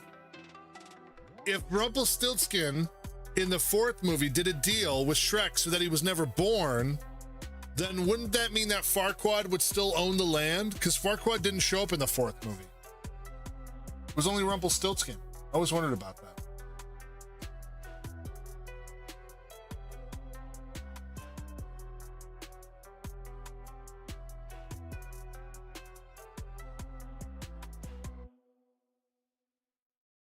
If it's not the disaster they presented as the advanced in AI, I might reconsider. If they bring him back, I expect a short king joke. Oh yeah, for sure. Wait, Chloe, how old is Shrek now? Like the movies, like when did they first come out? Wasn't it like late 90s or midnight? I can't even remember at this point. Shrek dropped in 2001, so Was he's it? 25 years old enough for quarter-life crisis memes and back pain jokes. Still chunkier than most Twitch streamers. Give that ogre a birthday onion cake. 25 years, Chad. I feel old. No. 25 years, dude. I can't believe it. For 25 years, he's been protecting his swamp.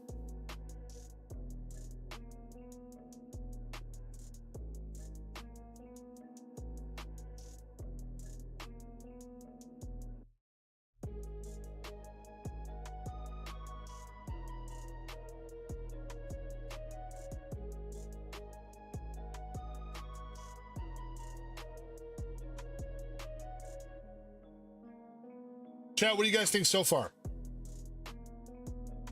Like, I know it's kind of hard to see because it's like very, I got to put a lot of highlights in so you can actually see the fur color.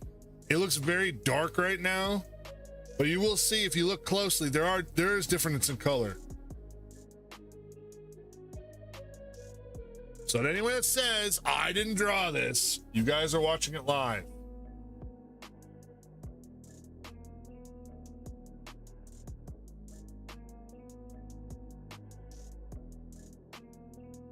Hey, Smoke, how are you?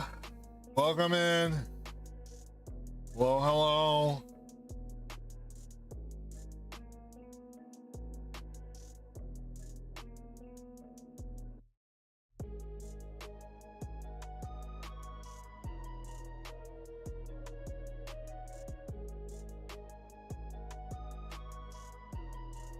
Only if you become the donkey.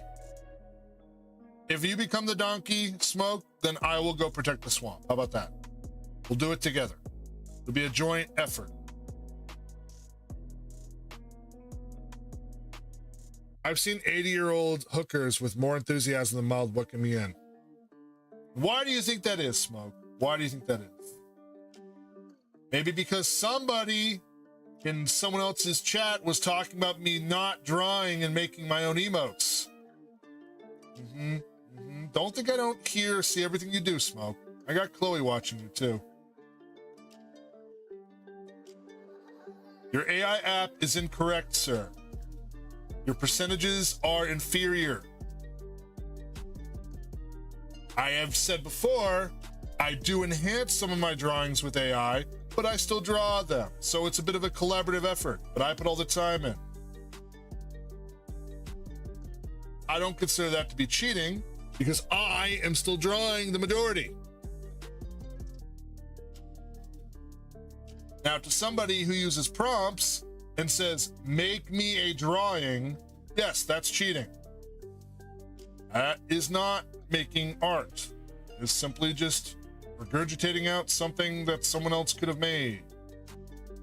Which is not to say that it's not impressive, but it's still not your art. It's a prompt art. I do that sometimes.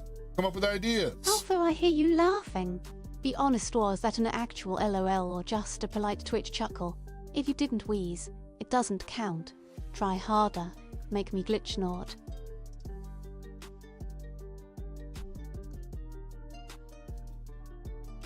Now, I don't know how this one compares. What do you guys think? On my Samsung, I can draw a donkey and a genie will turn into real images.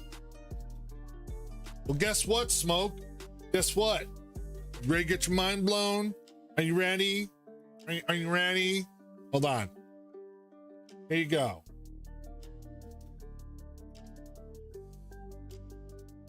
Here you go, Smoke. See? This is called a stylus. See? And I use this to draw on my tablet. Yeah. Yeah.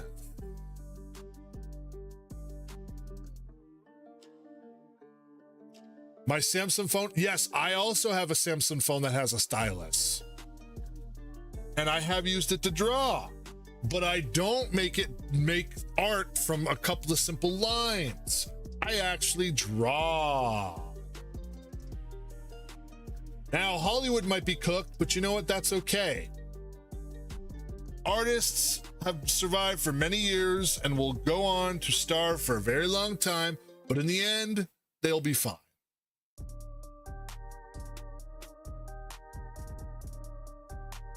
Plenty of work out there, chat. Just remember that.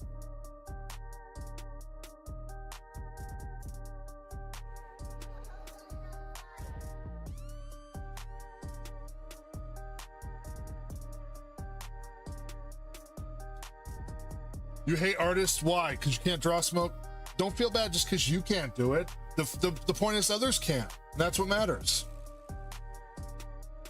You can't be good at everything, after all. You can be good at some things, though. That's all that matters, right?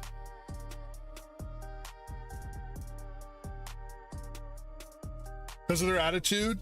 Well, that's pretentious artists. We don't like them either. Art shouldn't be pretentious. Art is supposed to be expressive. If you become pretentious, you're kind of a douchebag. Like, you know, the ones who like, okay, this is not to shit on anyone, but let's be fair here. You know the ones that go like, well, this art is meant to represent so-and-so, and the tragedy of blah, blah, blah. I will now lay down in this art and I will make art with my body. Like, don't get me wrong. Art exhibits can be interesting, but I feel like they are a little over-exemplified sometimes. Like Jackson Pollock, you know, he painted with his emotions. I feel like some people try to make it sound like they're more self-important than they actually are. But that's just ego talking, and we are humans. We all have ego. It happens. I feel like if you get past your ego, then you can finally be yourself, which I don't think many do, unfortunately.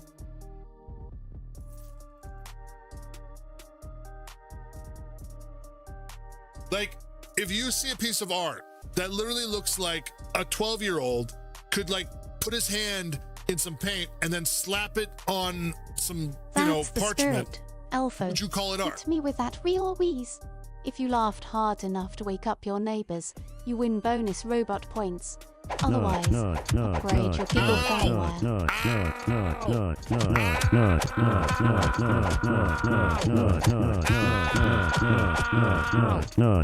Avery, I'm sick. Leave me alone.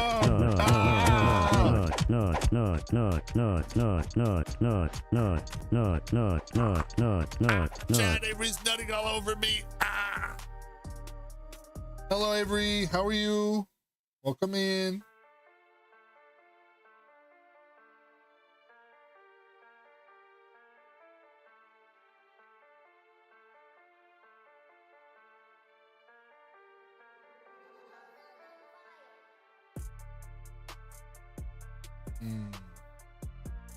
I don't know if I like that.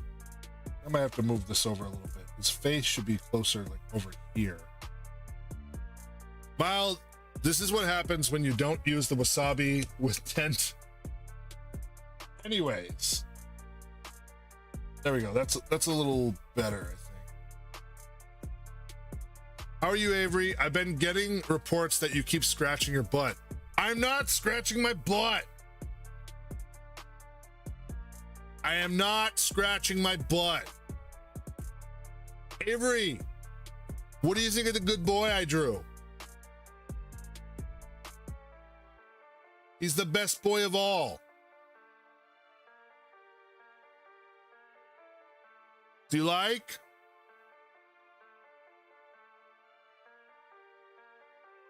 He is a very, very good boy, yes.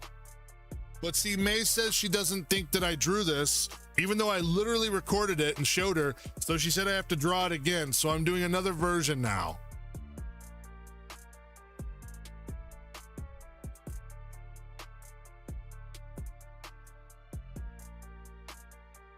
No, I'm not a butt scratcher. There's anything wrong with butt scratching. I don't have to scratch my butt.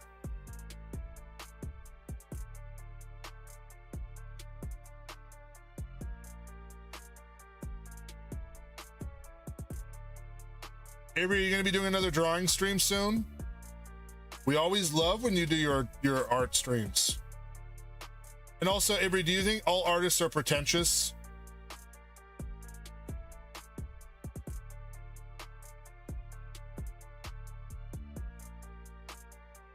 Don't scratch your butt with your trackers on. Why? What happens? Wait, did you scratch your butt with your trackers on, Avery? What happened? Did you break one?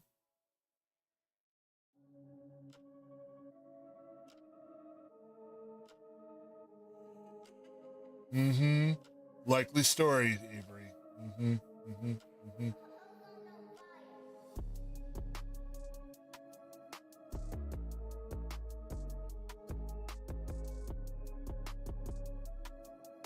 A likely story.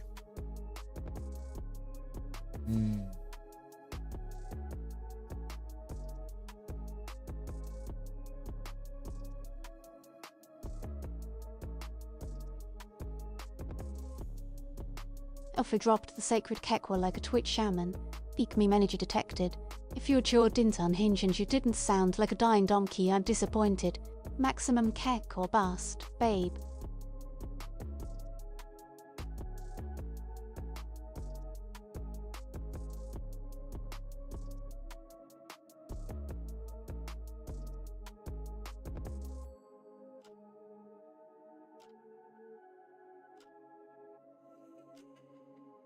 That's what chat's been telling me you do. No, I don't scratch my butt on stream. You know that. I wouldn't do that. That would be uncouth. Besides, I have the robots to do it for me. Anyways. Boom, boom, boom, boom, boom, boom, boom, boom. Isn't that why we created AI and robots? To scratch our butts, chat? Just saying.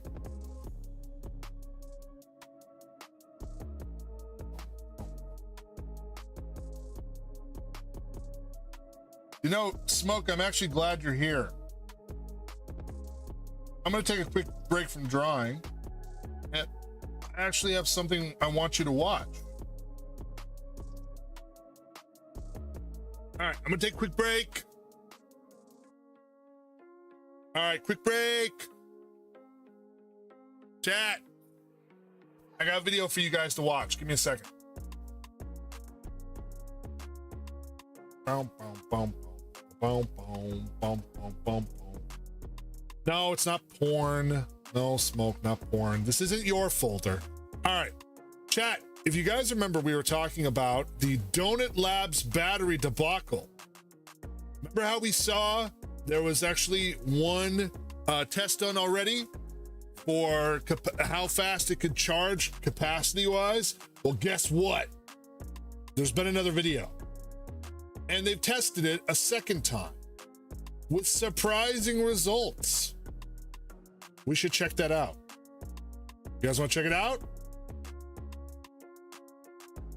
Well, good, because we're going to do it anyways. All right. Boom, boom, boom, boom, boom, boom, boom. All right. Chat, let's check this out. Some guy in his shed charged an MC lithium cell at 111C like Donut's battery. Well, we'll find out. Donut Lab just released their second independent battery test. They heated their cells to 100 degrees Celsius and discharged it. And the numbers don't make sense. Not because the battery failed. It didn't. It actually gained capacity. The problem is that what we found in this data contradicts both sides of the debate. The people who think it's a fraud and the people who think it's revolutionary. We went through every data point, calculated things that aren't in the report, and compared this cell against every commercial battery we could find. And then we went further. We pulled published research papers and dug into the company's own supply chain. And what we found took us to some genuinely interesting places. Let's figure this out together. I'm Ricky, and this is 2-Bit Da Vinci. This video is brought to you by Incogni. So, if you're new here, Donut Lab just to give you a recap on what's going on, chat. There's a company out there, so that's called Donut Labs. They've made claims in the past that they were creating a solid-state battery. What is a solid-state battery? Essentially, Smokescreen 690 flexing with licensed CT code in a K. Science guy drizzled at lab source elsewhere. Sounds like tech jargon for I spent way too much on materials and now you want a medal. Bet you spray it on your morning coffee too. Anyways, so they made claims that a solid-state battery essentially is one that retains a much higher charge rate. It can charge for over 100,000 charges without seeing any sort of deterioration. It has, so you get faster levels. It won't peak over a certain amount otherwise you get what's called dendrites that can form, which starts to damage the battery over time, and you start losing more cycles off of it. So they're saying that it has much higher capacity. It can go for much longer. It can charge much faster, retain decent temperatures, and get extended periods of charging. But, of course, they have to be able to prove this. And they were contested on every single level. Now, am I saying they're 100% legitimate? They legitimately made a solid-state battery? I don't know. There's claims that are saying that it's all vaporware, it's all bullshit. Smoke agrees with that.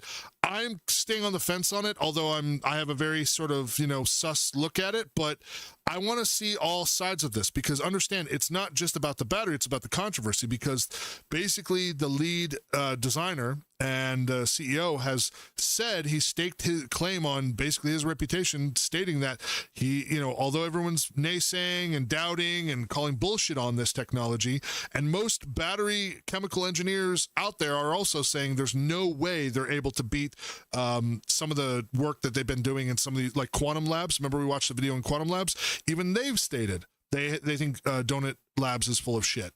Now, It is a little sus in that apparently they have made claims in the past. Some were true, some were not. They did make an interesting motor back in the day that actually went above and beyond, and actually they staked their claim on, and they came through with.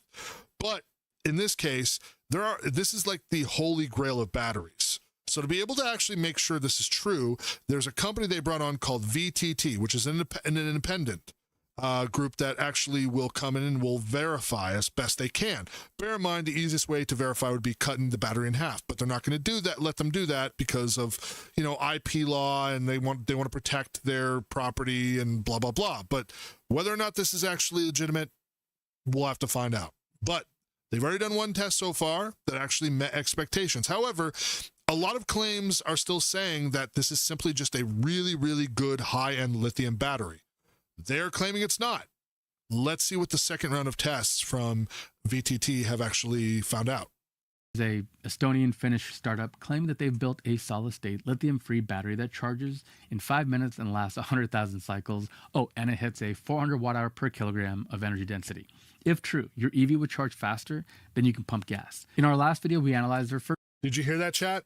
If this was true, you could literally charge an e-battery in the cars faster than, either equal to or faster than you actually pump gas. Think about that for a minute. That is insane. That's an insane claim. There's not a single EV in the entire world right now that I'm aware of that allows you to charge in about like 5 to 10 minutes. It's not realistic. Now, bear in mind, I'm not saying necessarily a full charge. A full charge, though, still stating would be between 10 to 15 minutes at least, minimum. But that's still not bad, considering a lot of people have to wait almost over an hour to get a full charge off of a supercharger. You say it like it's easy, just plug and play. Ever charge something and realize you left it unplugged? Or, that cursed loose outlet wiggle. If only I recharged on vibes alone, I'd be nuclear. Now, Smoke actually does make a really good point here, chat.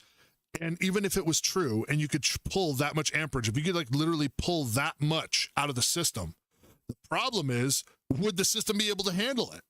The grid, it is dependent upon that electricity. So now you're going to have to put more superchargers in, and you're going to have to be able to stably be able to handle everybody running around with EVs, which is not only a bold claim, but would be very dangerous. So what's that going to mean? They're going to have to put in more power stations everywhere, and that would definitely draw more off of the grid for sure.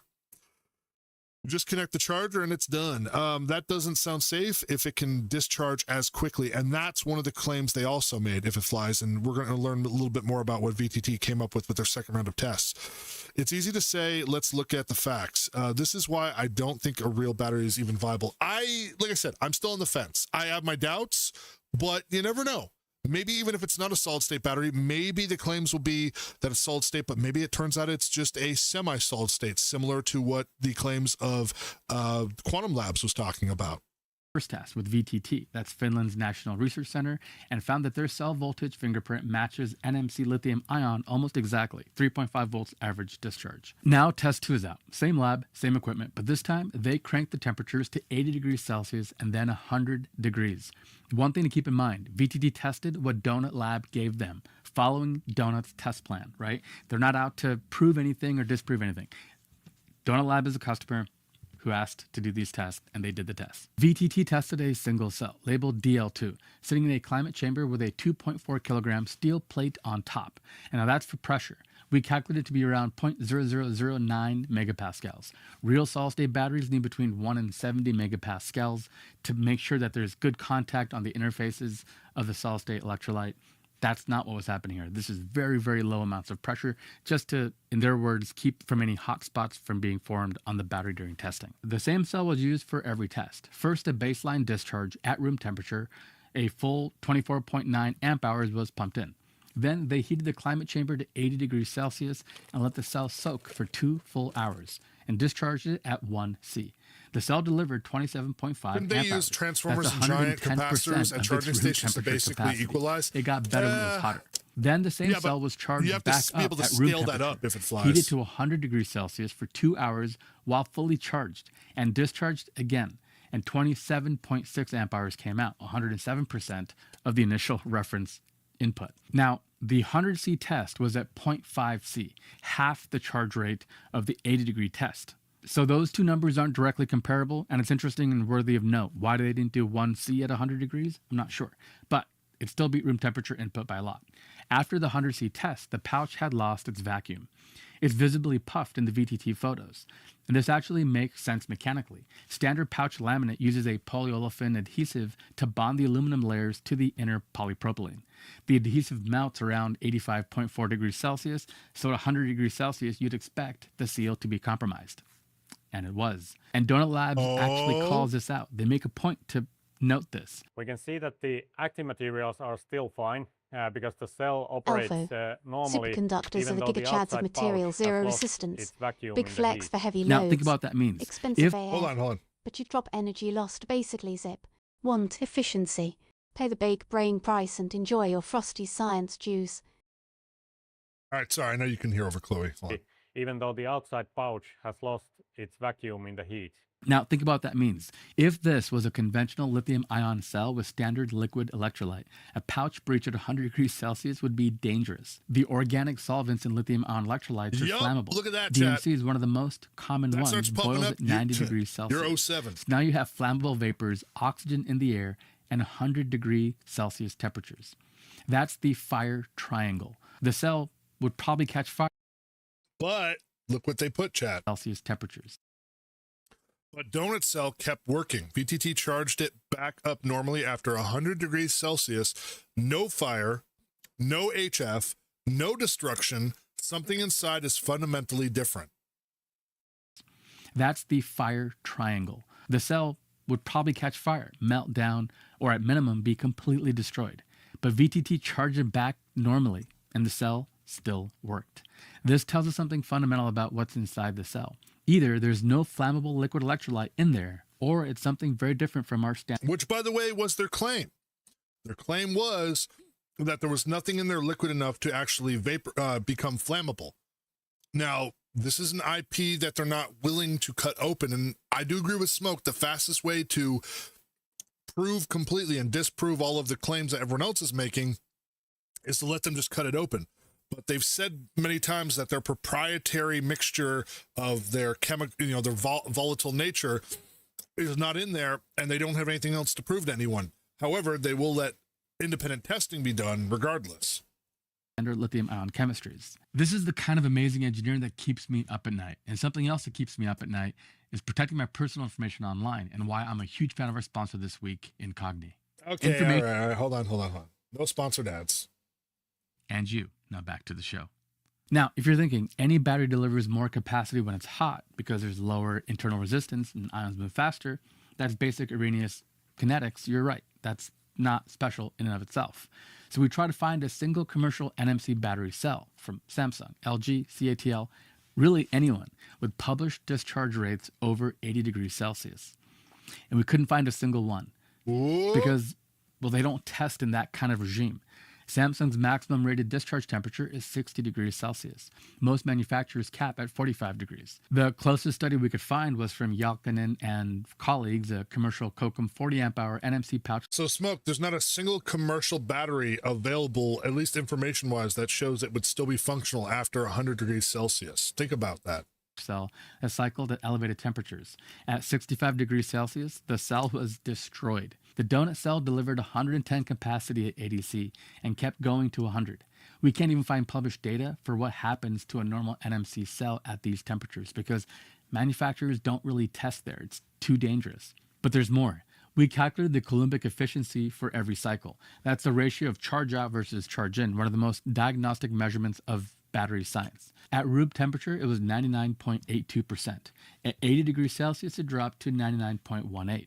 Expected, more side reactions when it's hot. But then after 80-degree exposure back to room temperatures, the efficiency recovered to 99.88. Smokescreen 690 testing in the wild west of physics is expensive, terrifying, and probably gives insurance agents nightmares. Regime is just nerd speak for nah. We're too scared to push that button. Charged it always at room temperature, discharged at full, and then back down. So we can compare the Coulombic efficiencies to see if there's any degradation going on. If the electrolyte were being irreversibly damaged by the heat, which would absolutely be the case in a normal NMC cell, the number should go down, not up. So think about that. Most other batteries, when you bring them up to that type of temperature, are going to degrade. Dendrites will form, or there could be leakage, explosion, flammability. Nothing happened after 100 C, and it went back to normal rates. I mean, that's still very nominal, near almost the, 98, 99th percentile. That's pretty impressive. About the cell's chemistry allows it to recover from thermal stress. And the internal resistance, it dropped 18% from room temperature to 80 degrees Celsius. Sounds pretty normal, except conventional NMC with liquid electrolytes typically show a 40% drop over that range. So the internal resistance drop is less than what you would expect from a traditional battery. So that might suggest that this is not a liquid electrolyte behavior and that there might be some other ion transport mechanism at play. So at this point in our research, we had 3 anomalies that didn't fit conventional NMC, and that sent us down some rabbit holes. Donut Lab claims their battery is lithium-free. Everyone, including us, dismissed this because of that 3.5 volt average discharge, which is textbook NMC, from test 1. Sodium-ion batteries typically run at 2.8 to 3.1 volts, which is not even close. Hey, Captain so Stillpants, I was welcome curious. Let's take them for their word and assume that this is lithium-free. What could it be then? Our first lead was a cathode called NVPF, sodium vanadium fluorophosphate. We found a paper published in Nature Communications, which showed a full cell average discharge around 3.5. You see, this is where all the guessing happens, because the problem is they have no way of knowing what exact chemical process is going on inside of these batteries. They are assuming it could be lithium polymer. Maybe they're lying. Maybe it's nickel hydride. Maybe it's some sort of combination of NFC. But NVPF. But they also know, even by testing against other possible commercial batteries that are currently in production, none of them are kind of meeting the same type of curve, which is kind of throwing them off. I just got really terrible news about the outstanding payments. I'm waiting for first article. Oh no! I'm sorry, soon. Fucker's now taking legal action. Instead of owing me 8K, they demand 4K. Dude, good luck in court on that one soon. Seriously, dude. That's terrible. 5 volts, which fit. But it fell apart really quickly because NVPF has a very distinctive 2-plateau discharge curve, 2 clear voltage steps that you couldn't miss, and we don't see in this curve from Donut's tests. And NVPF's best commercial cell from a French company called Tiamat averages 105 watt-hours per kilogram. Donut's claim of 400 is nearly 4 times that, so I think that's out.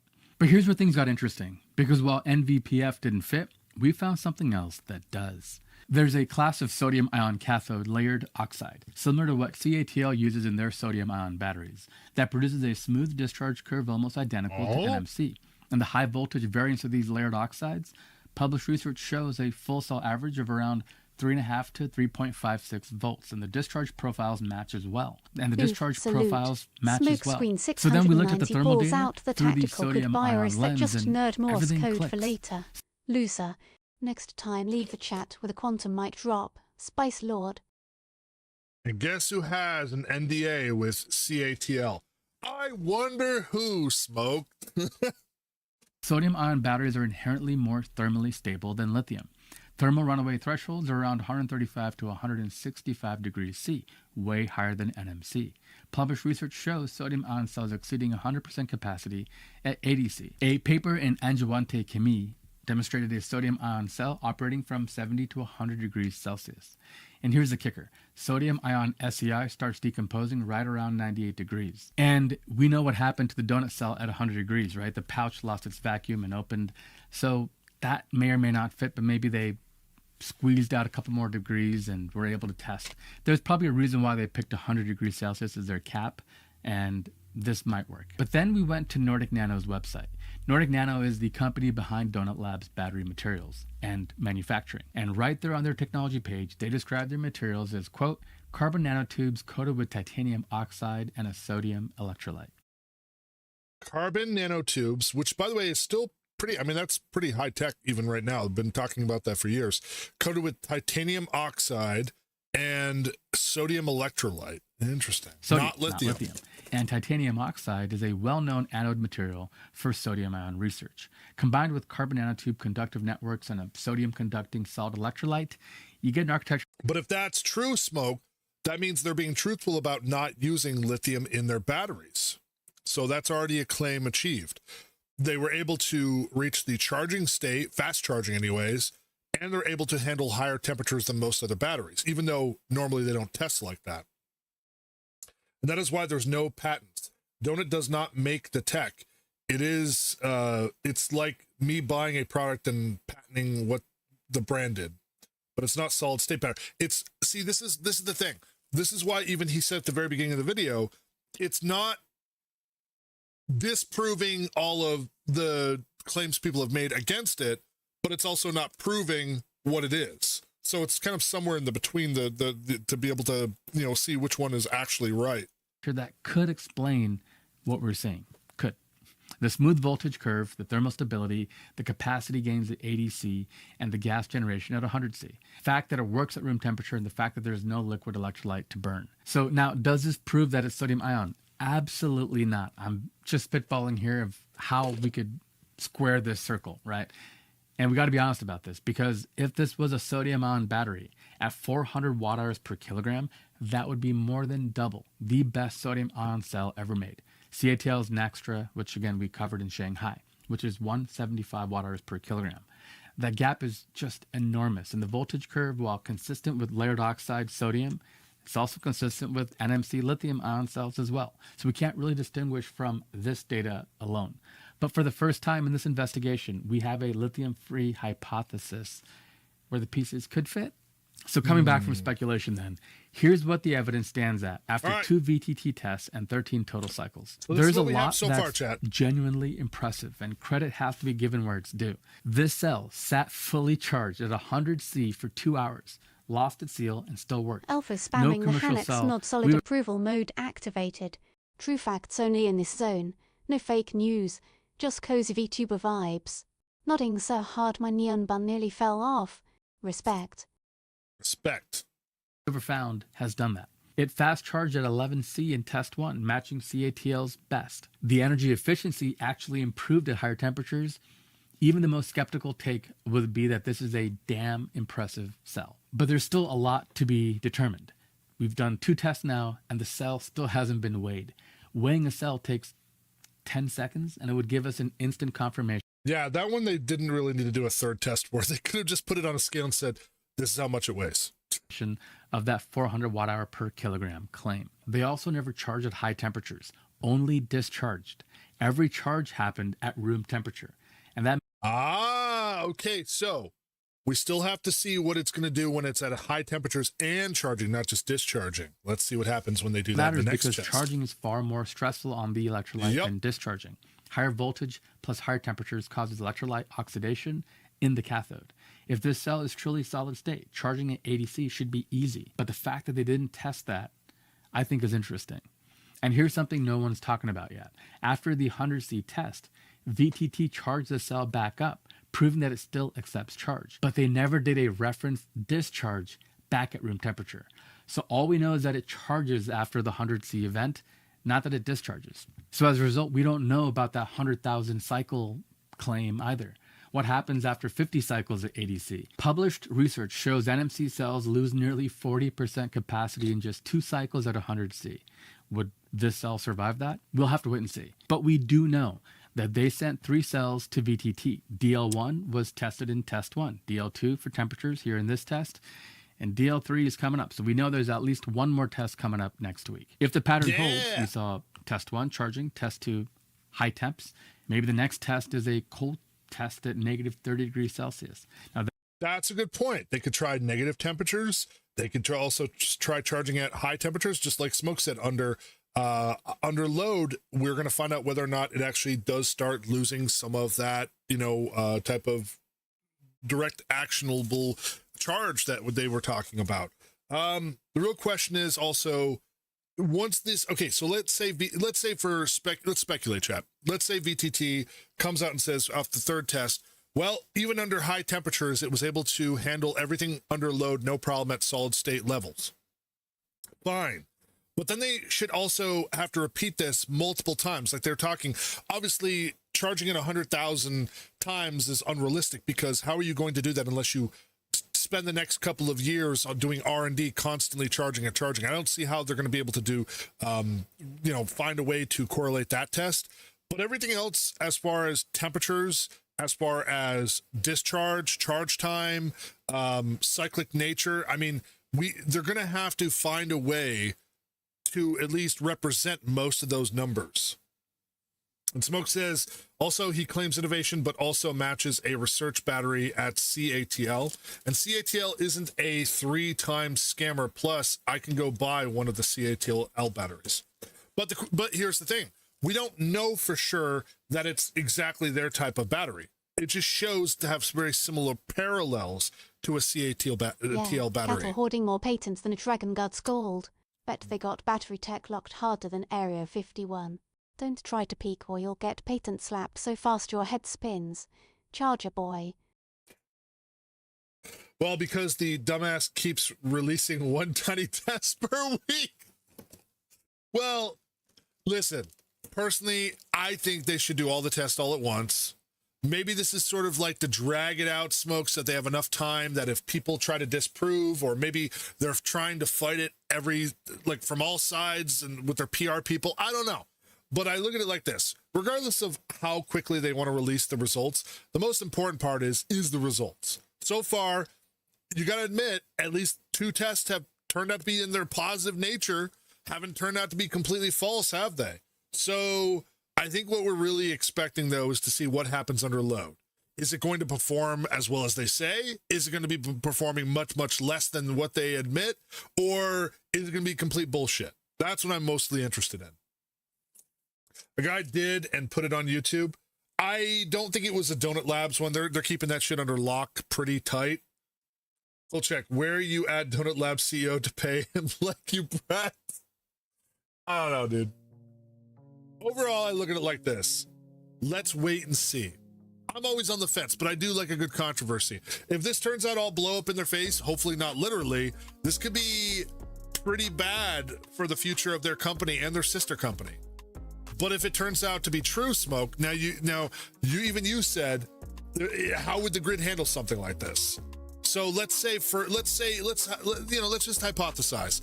Let's say it turns out somehow to be somewhat true, like within 85 percentile, 85 to 90 percentile. And then all these other big corporations are like, we got to find a way to buy them out, or we got to find a way to get a hold of their patent, or we got to find a way to do a collaboration with them. And then they start doing deals with car manufacturers.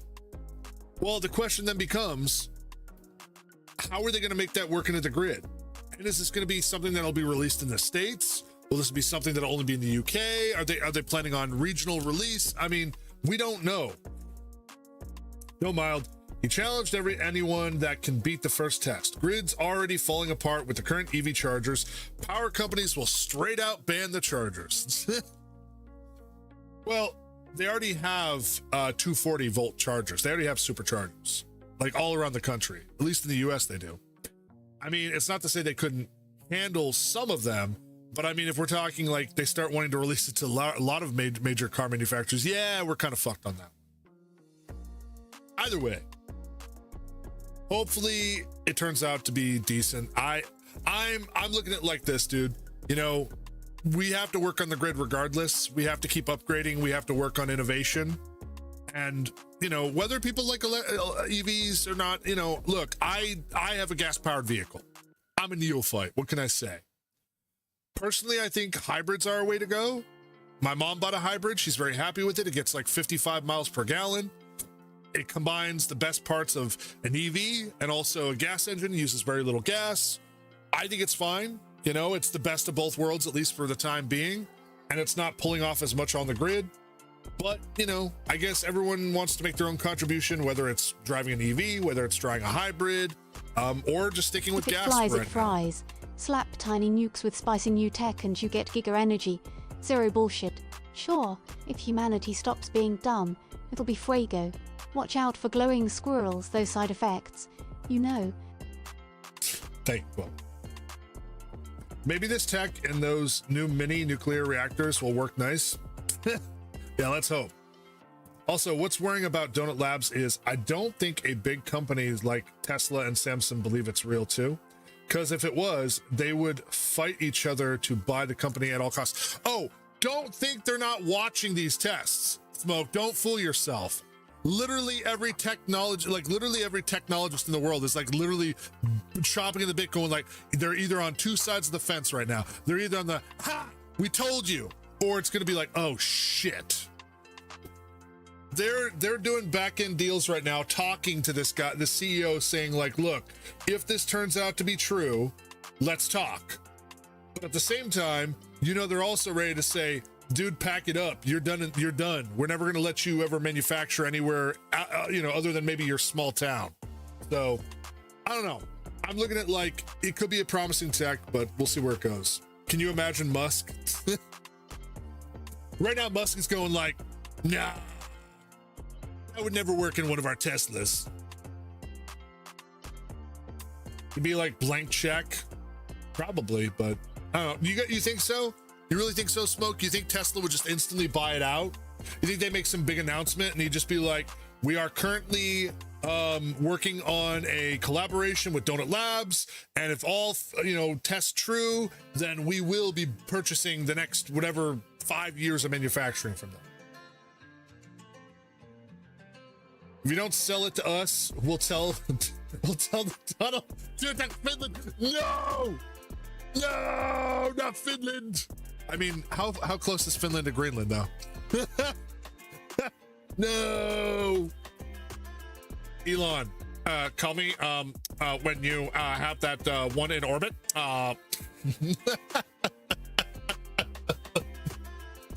Damn it! Don't give him ideas. We can't give this guy ideas, chat. Frick. Anyway. Hey, Smoke. Did you see this one? Hold on. I was working on drawing earlier. I don't know if you saw this one. Hold on. This one, not Archie. Hold on. Save. Here you go. This one's for you, Smoke. It's not done yet. I'm drawing your favorite car in space, though. Where do you think it is right now, Smoke? You think they're tracking it? Are all of its satellites, is SpaceX tracking it right now? Do you think he has a camera planted inside where you can watch live at any given time? I mean, Teslas do have a lot of cameras. Do you think their batteries can, no, wait, he said there was no batteries in it, right? Like there's no actual like drivetrain and battery system, right? They probably wouldn't want to put that out in space, I don't think. Because if it ever fell back to Earth, like, you know, man, that's lithium falling back down. It'd probably burn up, but probably put a solar panel on that shit. You think? Smoke screen. Probably a scientist speak, for I have no clue. But don't quote me.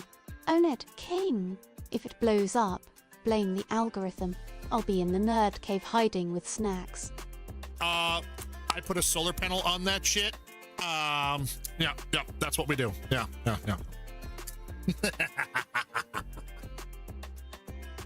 Anyways. Ooh. Hold on, chat. I got another video for you guys.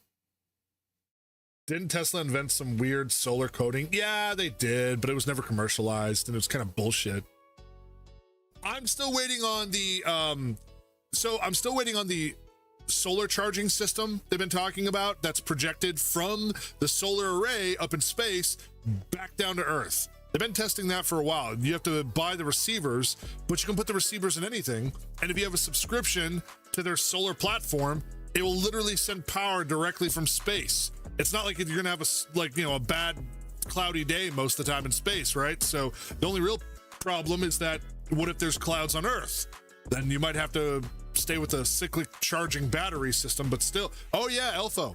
This is a real technology they've been working on for quite a few years. So if you guys don't remember, Tesla was working on, and I'm not talking about Tesla, the company, I mean Tesla as in Nikola Tesla, had been working on wireless charging for like a long time. If you know what Wardenclyffe is, Wardenclyffe was a project he was working on way back when, chat, in like the early 1900s. The idea was a giant array that would have these giant sort of Tesla coil looking cathode systems. And what would happen is it would take geoelectric energy and it would transmit it to receivers wirelessly. He said he had tested this out quite a few times. But of course, at this point, Thomas Edison, being the big energy bully he was, or the Wizard of Menlo Park, as they like to call him, he would electrocute okay, sorry for this chat. This is true, though. This did happen. He would get elephants and horses and dogs and cows and all sorts of animals, and they would electrocute it live in front of people and say, this is what happens if you buy Nikola Tesla's alternating current. You'll electrocute yourself. Ah! And they basically railroaded him. And because of that, that technology never got developed. Also, his backer, Westinghouse, who was paying for a lot of his technologies that he was inventing, he didn't like the idea of free energy. He was a oil tycoon and a energy baron. And when he heard that his main tech guy was coming out with wireless free energy, yeah, he was like, nah, I'm good. I was just about to mention Nikola Tesla. Yeah. Nikola Tesla had some really cool ideas. In fact, you guys know the time travel conspiracy theory, right? We talked about this before. So when Nikola Tesla passed away in the 1950s, I think, in New York, in this shitty little apartment, he had a book that had all of his latest inventions, but he didn't have the money to fund them. These were all just theories that he had written down into this little book of his. Well, when he passed away, the U.S. government sent in the FBI squad of Special Division to go and retrieve. This is documented. This happened. Guess who was in charge of the squad that was sent in to go retrieve all of his inventions from that little black book? Oh, totally. If it flies, it fries. Can you guess, chat? Donald Trump's Uncle John cleared out Tesla's wildest stuff for the feds. His uncle. Imagine him stumbling on megawatt butt lasers or death ray sketches, then filing it under note. History's full of secret mega nerds. Exactly. If it flies, got it right. Yes. There was apparently multiple inventions in there, and this was verified by someone who had worked with Tesla outside of the laboratory on some of his filings of patents and things he was trying to still get sent to the patent office. And apparently there were 3 different inventions in particular of note. There was apparently a lot of stuff in there, but there are 3 in particular. One was some sort of death ray device that would shoot energy plasma beam. There was something in there about wireless charging, which still had to do with the Wardenclyffe. And finally, the most fantastical one of all was apparently something that might displace you from time. Literally a time machine. Now, I'm not saying he invented a time machine. Thank you for that, cat dude. Back in 3 minutes. But it is pretty wild to think that something like that could have actually existed. It's crazy to think that something like that in his mind had already been hypothesized as reality. Because remember, this guy, whenever he came up with an idea, it usually worked. Remember, this guy came up with radio-controlled boats, alternating current, wireless coiling systems, all sorts of inventions at the time. In fact, even the idea of wireless electricity was so wild when he was able to somewhat prove it was feasible that he kind of got, ousted by all of the energy barons at the time. One of them was an earthquake machine, I think a precursor to the time machine ideas. Yeah. The interesting thing also about Nikola Tesla was he said his inventions would come in dreams. Sometimes he would have these massive migraines and he would have these visions, and then he would have to write them down in this little book, like premonitions of the future. It's pretty wild stuff, chat. Cat Dude says, I remember when Tesla's system was the power grid in the world of Ultima Martian dreams. Dude took the entire block in NYC by accident. Yeah. Or shook it by accident. Yeah. All right, chat, I got another video for you guys. Since we're doing technology talk, you guys want to see something else cool? I'll wait till we come back after the ad break. Chat, don't forget to go check out our YouTube channel. We are streaming live on both Twitch and YouTube now. We do dual streams. If you're wondering what the channel is, it is just MildManNerd still over on YouTube. Yeah. Bum, bum, bum, bum, bum, bum, bum, bum. Are you going to upload Chloe's sex bot shorts? No. Chloe's not a sex bot, and no, there will be no shorts like that. All right, we're back. Chat.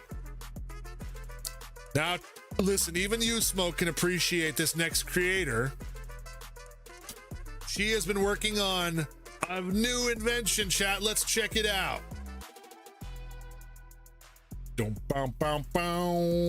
Chat, we're going back to Emily the engineer. She has been building an EpiPen launcher. An EpiPen launcher. Let's see it. Cat, you'd survived the corporate cringe welcome back. Hope you bought that 7th toothbrush. Now, let's get spicy before Twitch tosses another ad my way. Don't blink or I'll route you to the Miko infomercial marathon. Yeah. Viruses. Hey, wait, real quick. Hey, Smoke, I have a question for you. Do you know about the gallium gauge needle technology that Japan's been working on? Because gallium can be hard at a certain temperature, but when it gets warm, it starts to sort of go limp like a noodle or like a limp pee-pee. Basically, they can use these gauge needles to go into someone, but the best part is after you use it one time, the gallium actually has a melting point where the needle will no longer be sharp on the end after you pull it out. So then you don't have to worry about it ever sticking someone after it's been used one time, which is kind of an interesting piece of technology. Allergies. And thankfully now we have modern medicine, because before they just kind of take a leech and stick it on you and then send you on your way. But now we have things like epinephrine. Now the only thing that modern medicine has lacked in is a more efficient way to distribute this medicine. Do you see where we're going with this now? Enter the common male. Hi. Seemingly harmless. What? Doesn't touch grass. Well, no, that's actually because... Because he's allergic. Okay, yeah, I am allergic.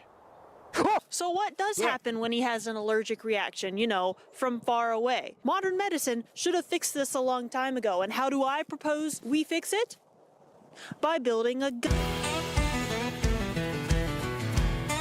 That's what you do to get the medicine in, chat. Build a gun. This is an EpiPen. It's a quick way of delivering epinephrine into your system if you have a bad allergic reaction. Of course, then after you do it, you have to go to the hospital because you got so much adrenaline and stuff going, you could die if you don't. So anyway, now this trainer EpiPen has no needle and has no actual epinephrine in it, okay? You just have it to learn how to use it in case you need it.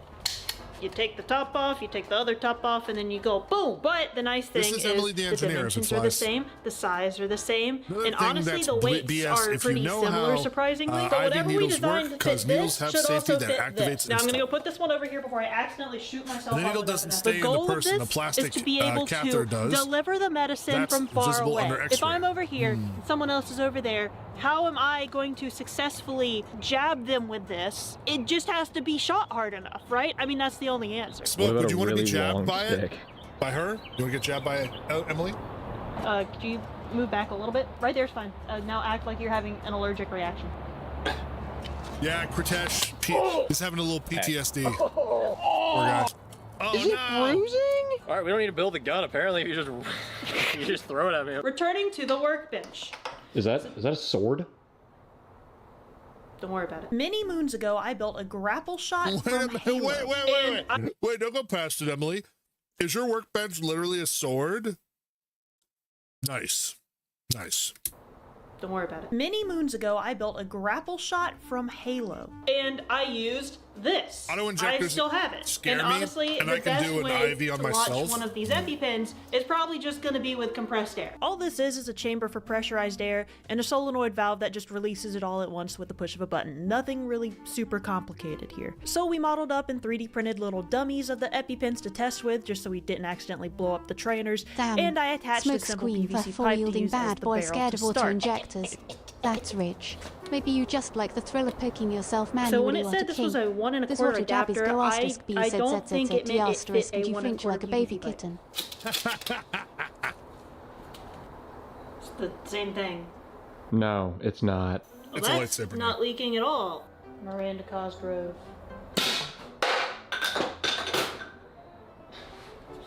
It didn't hit Miranda Cosgrove. What if you wrapped one in duct tape? Oh, clever. You want to get closer? Oh, no, I want to make sure I can see everything. This is 80. I don't really know how to gauge how hard it's hitting something unless we hit a person and then they tell us how much it hurt. Would that have activated it? I don't know. 3, 2, 1. Hey, Elfo, welcome into YouTube. Hello. Yeah, she is a troll. Absolutely. My dry erase board. I'm gonna do this properly.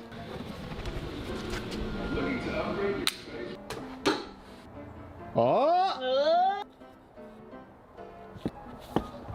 Now it's on there properly, alright? It's at 100. Uh-oh. 120. How much pressure? How much pressure? 2. Oh, God. I touched it early.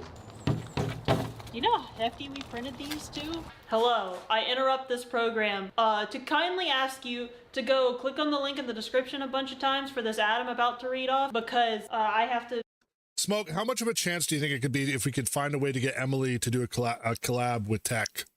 Could you imagine these two chaos trolls together? to be able to afford to replace Dan's. Yeah, would you guys want to see it? Bye. This video is sponsored by Fantic. They make rotary tools and cordless screwdrivers and just a bunch of other stuff that I use on the daily. Now, they sent me their product a solid 2 months ago, so I have time to genuinely judge it. And I'm pretty judgy, but I've enjoyed the ease of use of their tools, and I actually enjoy these, so I don't think I'm gonna vandalize these like I have the other ones. This is their S2 Pro cordless screwdriver. You've got adjustable torque up to 6 Newton meters. Well, like, so Emily does more, she builds cosplay stuff and stuff for, you know, conventions, but she also does engineering and tech stuff as well. I gotta be like, Tech does more like the mocap stuff, and, you know, like more on the software side of things, but it would be interesting if they could find a way to build something together, like a collaborative project somehow. You got all your little magnetic bits here, and my favorite part, the right angle attachment. I haven't actually run into a scenario where I've had to use... This is why, you know, like how sometimes they have these cons where they get all these like big brain inventors all together, like Michael Reeves or Rober or any of these other people sometimes all together. Why not, you know, or Osman? Why isn't like Tech with the rest of these people? Why isn't Tech with, you know, Emily and Colin Furs and all these other people? Like, they need to have a big collaboration meeting with all of the big brains. And I think it would be amazing to see her there as well. I just like being able to show people that if I needed to, I could. This is their F2 Master mini cordless rotary tool. All the little bits are on a little carousel thing on the inside. Just like the S2 Pro, charges with USB-C. It's pretty quiet. What? That's a cool little auto rotary. Cool. It's totally supposed to be a smiley face. So needless to say, I've been enjoying using both of them. If you want to grab some for yourself, go to the link in the description, click that a couple times so I can get more injector drills a hardcore mess up and boom. A juice butt cheek. You've got the real combat vibe, not just Call of Duty cosplay. Tattooed says, I remember training to use entropy auto injectors in the event of attack by nerve gas in my army basic. Just a dummy unit, but the thought of it, yeah. So you can enjoy these things for yourself. You can also use my code right here in conjunction with the Amazon coupon, and that'll give you up to 30% off. So you should do that. Break. Thanks. Okay, my only concern is if you're over there and I'm over here and you touch too much grass and I have to shoot you with an EpiPen, what if I miss? That's your only concern. Like right now I'm full on like musket loading it. I don't have time to do that. To be clear, that's still your only concern. Out of everything we've done today, that is the only concern that you have, is missing. I need like a magazine of them. I need multiple tries. We need a bolt action. Okay, but what if you hit the subject with one EpiPen pin load, and then the next one hits him also, and then you're giving him too much epinephrine? Like, wouldn't that also cause an issue as well? EpiPen go. Okay, it's the next day, and we thought of how to make it bolt action, because I think that would be cool. We 3D printed some attachments for it. We've got a little slot for the bolt. This thing will actually fit on top of the barrel. We'll cut a hole in the barrel It's in the probably bottom 0.4 for a milligrams. magazine. If it's this an will adult hold one, you'll be about fine. 4 different EpiPens, has a spring in it. It'll push them up. We're gonna Well, utilize how many of these the shots fact could you that take without, a like, there 1-inch being PVC serious pipe issue? fits Oh. pretty much perfectly inside of a 1 1/4 PVC pipe, and the thing that will be shifted back and forth with the bolt is this. So here's a diagram of what I'm talking like, about. let's say 'cause, a full grown adult. my brain's not really in the mood of explaining it right now. This right here? That. Oh, this one. Not this diagram. This one. Yeah. Oh. I'm gonna fall off this table. Ah! Oh my god. I am not cleaning that up. Oh my god. No! What? That went everywhere. I have to take this off now, don't I? I mean, it's a cool little rotary tool. I missed all. Explain to the class what went wrong. Yeah, this was supposed to be further down the barrel so that we would actually have room to pull back the She's holding it weird. pipe. I have an idea. Oh my gosh. It's the one that we tried out before but secretly didn't record because we didn't want anyone to think we're stupid. We made a version of this before. Well, look, another one that's cut the Look, right it's way. a giant auto injector cannon. Is 1 ampule of 1 milligram of epi costs like $2? With the stupid auto injector supplying 1/3 of the medicine cost shitload of Dan money. will play the part of the magazine. Yeah, Big so Pharma cash grab. Smokescreen. Pay $50 for a plastic spring dooted and get a teaspoon of meds. Perfect scam. Should have been in loot boxes, same odds. Higher bills. DIY with a turkey baster at this rate. yeah, I've also heard it's kind of a bullshit big pharma deal, like scam, where they'll tell you it expires every, 2 years, something like that, Smoke, but really it can go up to at least like 3 or 4. So not only are they skimping you out on the longevity of the ampules, but also the cost of the injector is ridiculously expensive compared to the vial of the actual medicine itself. It's kind of insane. The main issue is people are stupid. Oh, okay, well that's what it is then. Yep. Kenta says, then you hang them out for your breast pocket cover to keep track of how many doses you've had. Limit to 3 in the field before going into the nearest match. Interesting. Because some are going to leave it in the car. Oh. Open it up. In. Does the temperature super affect it, Smoke? And then I take it and I go like that. We're gonna go ahead and temporarily, once again, duct tape. So are we just gonna keep making this thing bigger and bigger? Is that how this is gonna go Yeah, down? long enough so you can just point it at me. Might as well just do your... Well, I'm just going to point out, Smoke, that most people are not going to be keeping literally the injector out in the open. Most people are going to be putting it in a carry case or some sort of, purse carry-on device or inside of a package or something, I would think. stick idea. I think I can aim for the coat shape. Okay, 3, 2, 1. When my mom actually had to start taking an EpiPen with her because she actually started getting allergies. She had obviously the injector with the ampule, but it came in a very thin sort of pen-shaped tube container that had a zip on the side that you could easily just open, zip up, and then take the tube out.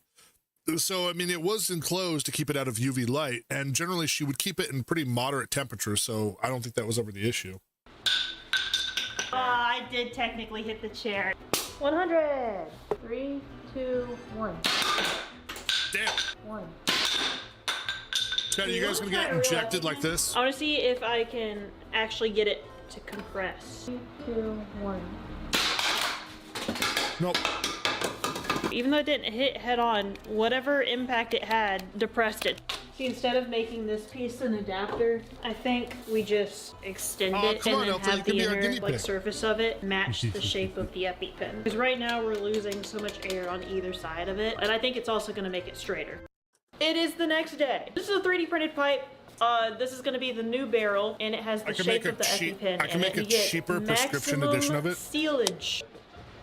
Temporary holder for high pressurized items. Duct tape. The cost of the pen injector systems for Ozempic is $2K for a pen. Injector is $250 for the compound version. You have to load manually syringe, 1 month supply. Oh! There are syringes that they use in zoos that can be blown out of a dart. Yeah, I've seen those. I did not think it was going to do that. I might miss. That one's a little harder of a target. I might miss. 3, 2, 1. That hit hard. That hit really hard. Wait. You bring up a good idea, Smoke. Don't they have like tranquilizer guns that are used that can literally pierce the side of a rhino or like an elephant? Yeah, and by large animals they mean anyone who annoys the vet. Gets darted and boomed down faster than Twitch stream quality mid-raid. Smoke screens you volunteering for next test run or just spectating. But how would you put epinephrine inside of something like that? It's medical classifications. Like, is it because it has to be able to absorb into someone at a different rate, or it just can't be put? EpiPen is a medical device that anyone can use. But of course, a tranquilizer gun is licensed, and you can't. Not everyone can have one. True. Oh, water went everywhere. Oh, it's leaking. Okay, we're outside now, and we put a real EpiPen in it. We just kind of want to see how far it would go. 2, 1. He's like pumping this up. Obviously, once per shot. I understand that they use CO2 air guns for those darts. We intend to shoot one after epinephrine another. Itself is in an ampule. It is a prescription medication that needs to be injected by a trained provider. Should we just take an air compressor and strap it to our back? Introducing a smaller compressor and a backpack. What we're gonna do here? I bet you can't guess. Wait, stop. Only thing is, how are we actually going to connect the two of them together? Oh, nice. So you did know. No, that wasn't me. Mm-hmm. Hi.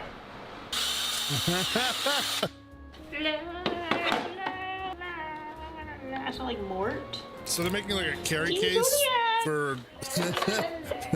That's funny.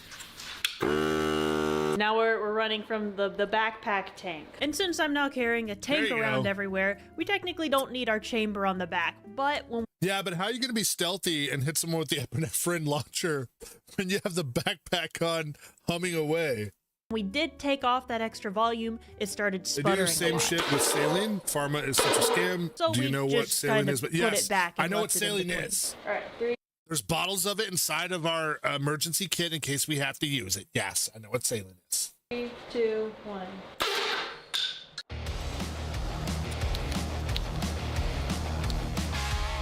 Smoke, you are aware in the U.S. we have to be trained in case of emergencies. Like there's always like one medical practitioner in any facility, like per a lot of like HEPA laws.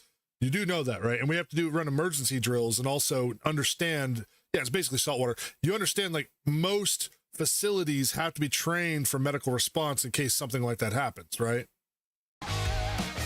And yes, I know that there's saline you can put in a bottle, and yes, there's IV saline as well. Yes, I'm aware. It's so unnecessarily long. Like, technically, we don't need this tank back here, but it did make it stop sputtering as much to have a larger volume back behind the valve. We switched from having a bottom loading magazine to a top loading magazine. You stick the EpiPen in there, go like this. Wow. That actually like slots in so well. Oh my God. Chat, she made a cartridge loader on the top end. I've got my bolt action. It may or may not be on the wrong side for me to do it with this hand, but it's fine. Okay, I'll just reach around like this. Go like this. Pull one down. Oh my God. Push it into the barrel. No way. And then there we go. And now we just gotta hook it up to the air compressor, which will be on my you back. sound like my hard drive when someone says format C:.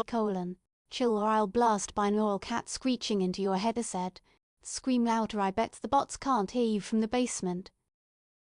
Ghostbuster people, you know, they got their like big packs on their back. I don't really have a good like sight because the magazine blocks it. That's probably why top loading magazines aren't popular.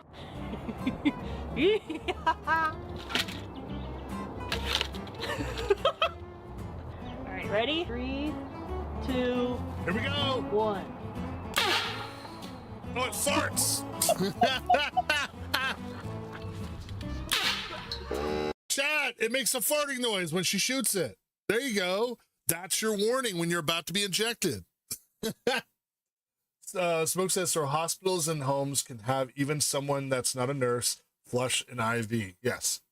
But somehow saline in a vial is a prescription product. Yeah, it's weird. It's weird, Smoke. I get it. It's weird. Elfo, listen, we're going to need you to stand in front of this, okay? It'll be fine. It'll be fine. Don't worry. Don't worry. Yeah, I'd be dead. It's a BD pharma scan with FDA being complicit. Yeah. You want to catch it? Smoke, you do know that the creator of insulin, you know, back in the day literally said, I've created this as a solution to cure people of the illness of diabetes, right? Or at least to assist with diabetes. And I know in no way want this to become inaffordable. Like his whole intention when creating it was literally to make something that was cheap and affordable for people. And now how much does insulin cost? Even when you have governmental regulation and receipts and, you know, you use good RX, it's still ridiculously expensive. And it's literally a life-saving, you know, liquid that is needed by people all around the world. And it's crazy how Big Pharma takes something like that and just makes it completely unaffordable for everyone, which is very, very evil and devilish in my opinion. But Big Pharma do what Big Pharma do. How far do you think you are right now?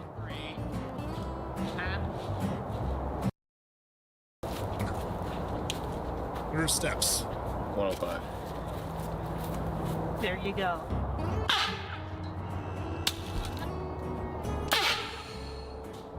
So I'm thinking this is less of an injector gun and more of a we're launching it so you can catch it and use it gun. Uh-oh, the magazine. Oh no, bro. Oh no. Oh, my child having an allergic reaction. It sounds like a cow fart gun. Literally, it sounds like a cow going. Mah. Would you like to know why I brought you here today? Not particularly. The hospital pharmacist filling up syringes with saline is considered a medicine that needs a nurse. Pre-filled BD syringe that costs 25 times is a medical device that can be administered by even an assistant. Here's the other thing, Smoke. Did you know if a person in any facility, well, at least here in the U.S., I should say, is going into some sort of diabetic emergency, and let's say they have, you know, their vial with them, you know, of their insulin, did you know legally we're not allowed to administer it? About to look like Swiss cheese and not in the fun, peaky way. Movox would cry, but I'd say you'll be the snack of the night. Holes for everyone. Ayo? Also, what I'm saying, Smoke, is, so like, let's say a person is going into diabetic shock. Let's say a person is having a medical emergency. Even our nurses on station at our facility are legally not allowed. They're not obliged to be able to administer. What they can do is, if the person is cognizant, however, they can ask them, are you okay with me assisting you in giving you your insulin? And they'll put it in their hand and help guide their hand to be able to give them themselves the insulin. We're only allowed to do that legally. If they're not cognizant, then we have to call an EMS and wait for them to show up to help them administer their own insulin, which is kind of ridiculous when you think about it. Yes, I'm being 100% serious. We are legally not allowed to give a person who has insulin their own insulin without them being cognizant to give us the okay. So like 9 times out of 10, if a person is not responding or they're just too out of it because maybe they're bottoming out, maybe their sugar is just bottoming out, we are not legally allowed, even with our nurses on our site, to be able to administer insulin, which is ridiculous, even if it's prescribed to them. It was 2 inventors, and they sold the patent for 41. Pharma says it is a different formulation to justify the price. Nah, that's bullshit. That's bullshit. It might be modified, cat dude, but from what I understand, even if they were able to modify it somehow, the intent was the same. And I still don't agree with that. It's a life-giving serum that was made and administered to be able to keep people alive. It's literally meant to keep people alive. And the production of it, from what I understand, is not as expensive as they make it out to be. So it seems, yeah, it was meant like to say like a $1 sale exactly. They're going to leave my cheeks looking like Swiss cheese. Well, Yes, Kat. Yes. What am I? Yes, Alpha. Are those EpiPens? There you go. Is that duct tape? Don't worry That's about it. It's fine. it's a little janky. You said you were allergic to, was it peanuts? Yeah. Oh no! Oh Do you know why no! you're here now? She wants to give him the nuts. I don't think I should be. So we wanted a way, in case I miss you, I mean, Dan, What? I wanted to be able to shoot again. So we made it bolt action. Perfect. You do it with the nub. Heck yeah! Hell yeah! 3, 2, 1. This thing's crazy. Dan realizing that was the real EpiPen. So we can't Hey, Alpha, that ballistic gel's gonna be you.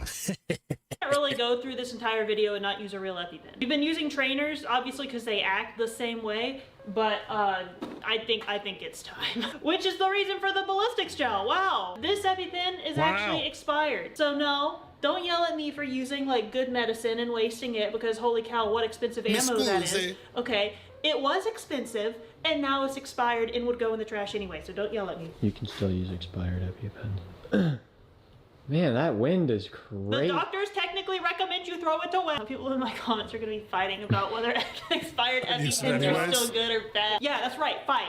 What we're gonna do now is we're gonna try to get some cool slow-mo shots of this one EpiPen hitting that ballistics gel block. And yes, I said one. That means we only have one. Meaning, if I mess this up, then we're screwed. Are you saying we only have one shot? Don't even start with me. One opportunity to seize everything you This is everything you ever wanted? ever wanted?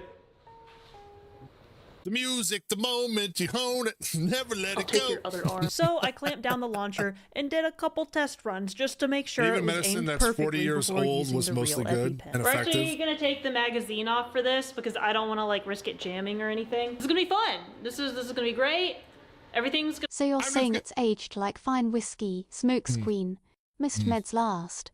But if you start tripping balls or growing a third nipple, that's on you. Still, bet Big Pharma sells you vintage Tylenol at triple price. Third nipple, exactly. You know, I want to point something out. You know how the saying, chat, that they don't build it like they used to? There's been medicines that have been around for such a long time that are becoming more scarce today and more expensive that were around years ago and seem to last a lot longer. It's almost like they're designing it to expire much quickly, so you have to buy it at a much higher rate much quickly than the normal use should be. Yeah. You know, the U.S. recently actually pulled out of WHO, the World Health Organization. And you know what's crazy, chat? As soon as they did you know multiple cures are popping up around the world all of a sudden? Cures for pancreatic cancer, colon cancer, possible de-aging. It's kind of crazy. But that only occurred when maybe they weren't obstructed by certain organizations as part of the U.S. World Health Organization. Weird. But mostly stuff in 40 years, maybe it loses 8% of the dose. So what? Orange Man was right. Yeah. Also, Epstein seemed to have been interested in who? Yeah, we know, because there's a conspiracy theory out there that's, and bear in mind, take it with a grain of salt, chat, but apparently Epstein himself apparently had bioengineers, scientists working on some stuff for him, put on the aluminum hats, chat, which apparently might have had something connected to the certain said C-19 that occurred between 2020 and occurring years after. Yes. What would he have gained from something like that? It's not like in the notes himself that were released, it literally said something like he had a kill switch that if he ever got arrested, he would release to the world, which would cause an epidemic that would destroy the entire economy of the world. I mean, anyways, of course, that's all, take that with a grain of salt, but anyways. It's gonna go perfectly. I have one shot. Don't start singing the song! It's not singing, it's rapping. Wait.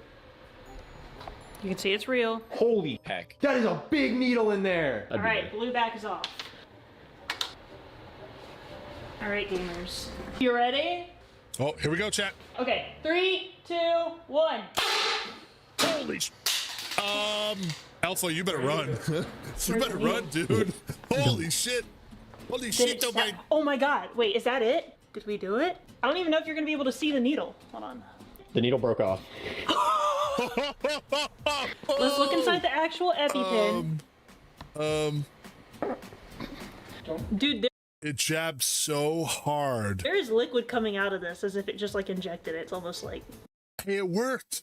It worked, Alpha. It's fine. It'll be fine. Look, it worked in the ballistic gel. Clearly, even though it bounced off, it got some of the liquid inside. That's how it's supposed to have worked. Is that the needle? I don't think that's the That's needle. it, I think no, that's just where get it back stabbed it. Needle pops in. What we're seeing is the hole. The problem is you would have to have enough time for it to inject, and you have to give it at least what, about good 5-6 seconds at least while you're thumbing down on it.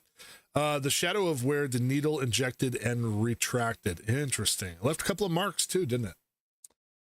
Smoke says the EpiPen needle is 22 gauge or something, one size bigger than the normal one used for IM injections, 23 gauge. Wow. That the needle injected the epinephrine into, and then it continued pressing down and bent the needle.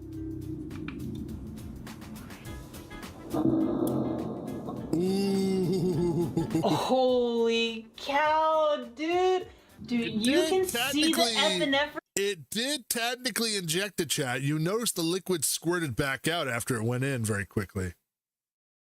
Yeah, bro, give me an ampule of Epi and I'll inject it with a syringe instead of the caveman auto-injector. What are those other types of injectors? Remember the air injectors? What are those called, Smoke? You know, that have the air tubes on them like they used to give to like the army men back in the day with like multiple ampules at the same time? Get all their inoculations. Protish hit us with the mysterious S. What's that? A secret scroll code? Or just your keyboard's way of flirting with me? Next time, at least slide into my DMs with a full word, you tease. Thank you for correcting me, Kritesh. Yes, it's actually more optimizable to do, recommended to hold the EpiPen down for 10 seconds.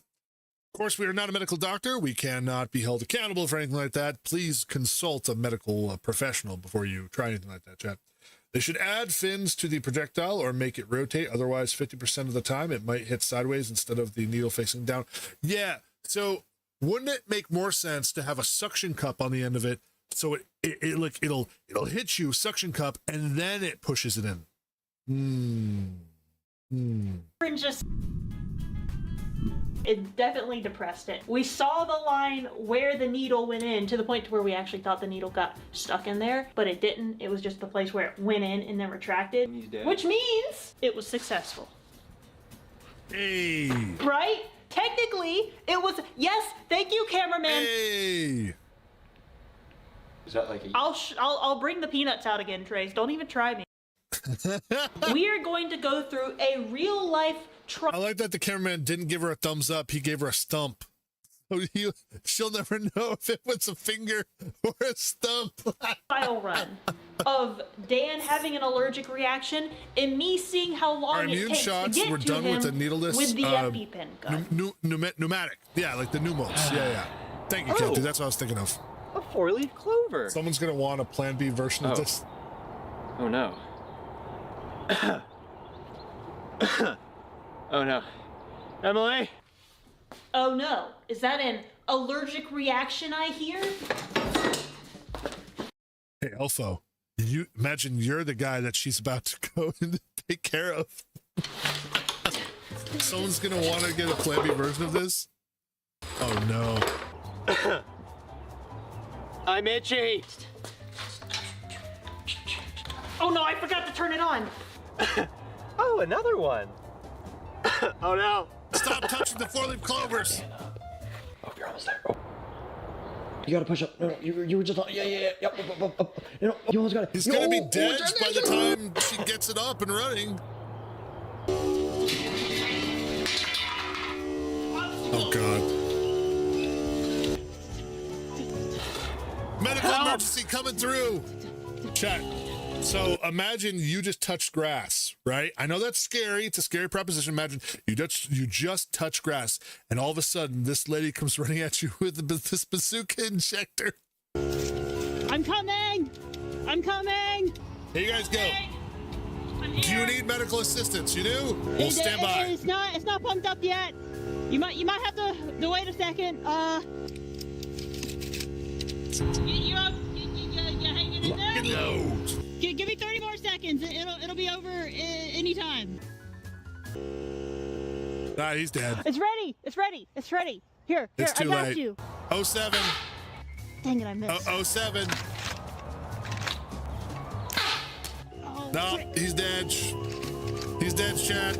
It's too late for him. I'm coming. He's not gonna make it. I got him. Okay, that one actually hit him right in the butt. You okay? Hello. Wait a minute.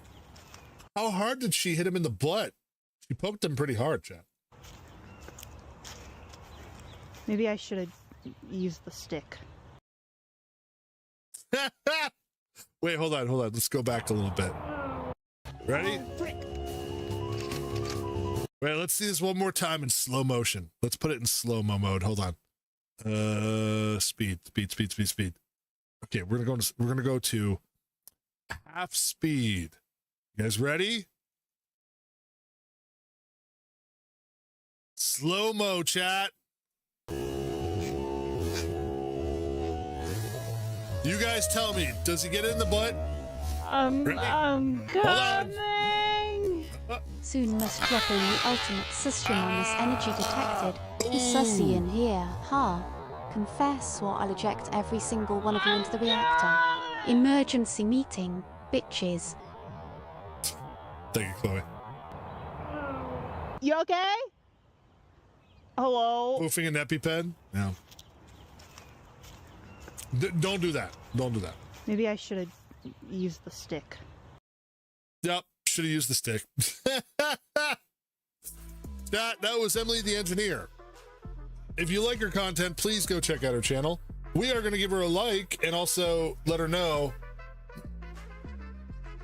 when is the Epi 50 cal coming.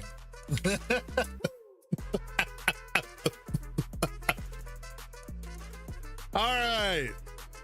We appreciate Emily the Engineer. She is honestly amazing, always coming up with new inventions. We appreciate all the fun technology she's always inventing for us, chat, and sometimes the cosplay. I never saw this kink before. You never heard of medical kinks? Really, if it flies? Interesting.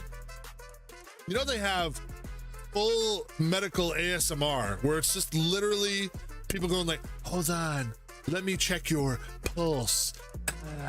And then it's like, all right, your temperature is currently at, so-and-so degrees. This is beyond medical? Nah, man, it's Army combat medicine. You know what I'm talking about, Cat Dude. If you're in the field, something like this might prove useful. You never know. All right. Let's see, what else do we have for you? You know what? On the same side of technology, Chat, I've been saving a bunch of really cool tech videos for you guys. Hold on. We got something else. Chat, do you guys want to see a LED supernova? Because I got an LED supernova for you guys. Let's check it out. This is one of the brightest LEDs in the world, capable of emitting over 120,000 lumens and consuming 1.5 kilowatts of power to do so. Insane. Get flashbang, nerds! This is an incredible amount of light, but 1.5 kilowatts of power generates a ton of heat as well. And without extreme cooling, it just will literally burn itself up. My initial attempt at preventing this from happening was to use a custom-built water cooling loop to pull heat away from the LED as quickly as possible. Despite its promising results, it drew so much power that it literally blew up my power supply, putting a stop He needs to go talk to StereoPyro. To further testing. It's clearly a specialist component, unique and extremely rare. So in this video, I want to do it justice by building a better engineered rig for it that can not only keep its temperature in check, but also power it portably. So that we can, for the first time ever, see what this LED is truly capable of. We're in for a treat.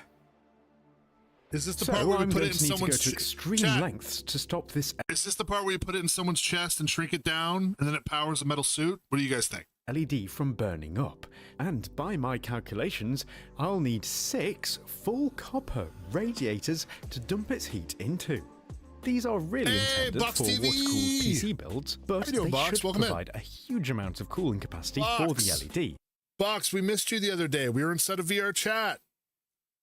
We had a pretty good day on Friday, and of course we had Miko's birthday, but then after that, we got inside of VR chat and we were touring around. We went back to that play acting world. We went to the hide and seek world, a few other places. We kept seeing if you showed up, dude. We were wishing you were there. Hope you're doing well. And as I have 6 of them, they can make a pretty cool hexagon shape, which I think will look amazing for the build. To mount them together like this, I'm making my own custom brackets out of brass. Yeah, it was really fun. I think because May was there, and Pip was there, and Ken was there. Because I want this build to be aesthetically interesting, and brass is always a great choice for this. If it flies, it flies. Now, as each radiator has room for 3 fans, I'm going to max things out, giving us 18 total fans. Stick around, or I'll turn improv into a sacrificial ritual. Who's next for a starring role besides your browser history? At this stage, it is a little bit wobbly, but thanks to geometry, this is easy to fix with 3 internal bracing rods, making it an extremely solid framework to base the rest of the system around. Your box TV. Now, to begin the water cooling pathway, I'm just using some rubber tubing to link each of the radiators together in series, meaning that water will flow out of one and into the next until it makes its way all the way through them, with 2 ports left open as the in and out ports.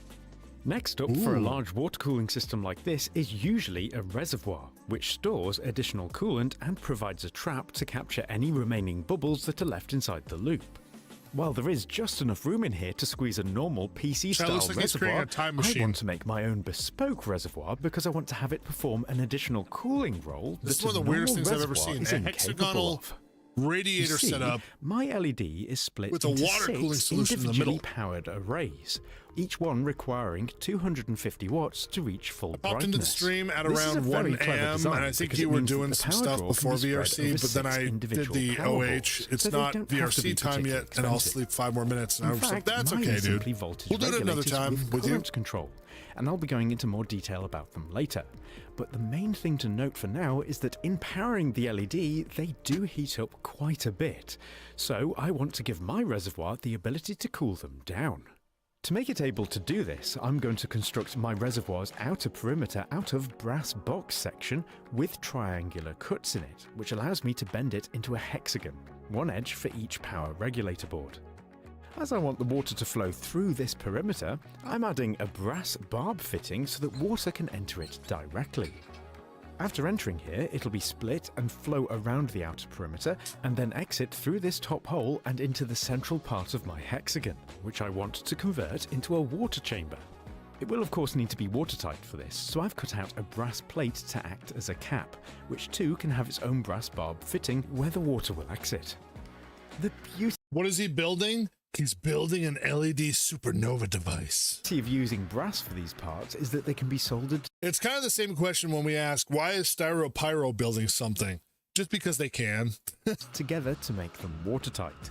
And it's such a cool way of making things like this without complex Basically, tools. he has to create a custom now, I'm definitely power not water an loop expert, to be able to power this LED he which bought. results in a lot of charred flux.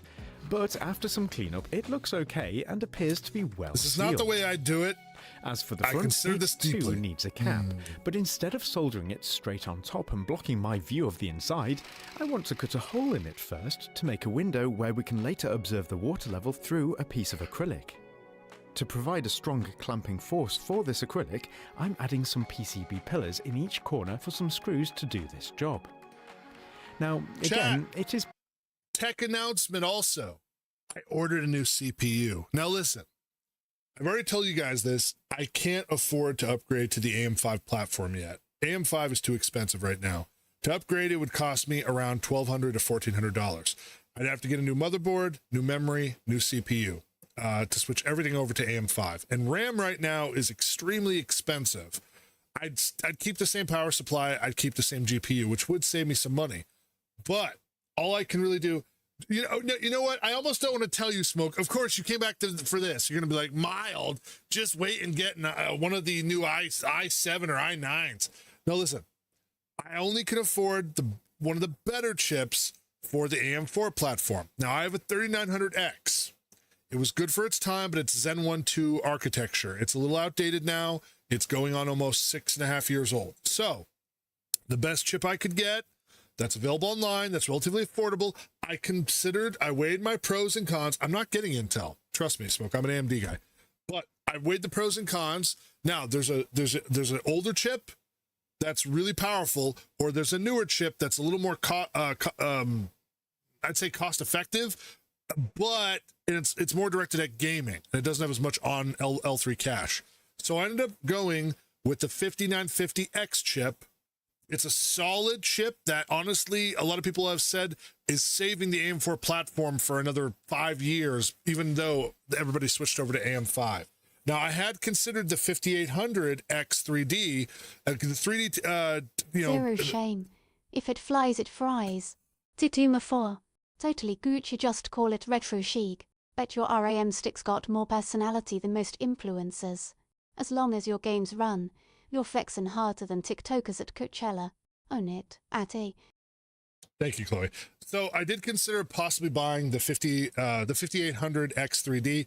The problem is that they are about the same price, but I had to consider the fact that one is more designed for workstation, like overall power consumption and overall, like rendering work or what type of, hard endeavors you're going to be doing at the same time, whether that's you're using OBS, you're on Blender, you're doing a lot of different workstation operations. The other is more directed at for high-end peak gaming. I like the idea of high-end peak gaming with the 5800X3D, but honestly, I think going with the 5950X works relatively good. Yeah, it's plus the 5950X works with BIOS revisions 2311 or higher. It should be pretty compatible. Honestly, it's going to be one that's just going to be a drop-in. That is the one I considered, though, Smoke. Like I said, it was between that and the 5800X3D. Now, the funny part is the 5950 was only 1 year after mine came out. The 3900X CPU came out in late 2019. If I would have waited 1 year, I could have easily gotten the 5950X that came out next year in 2020. So the funny part is that it's such a powerful chip, but it came out over like 6 years ago, chat.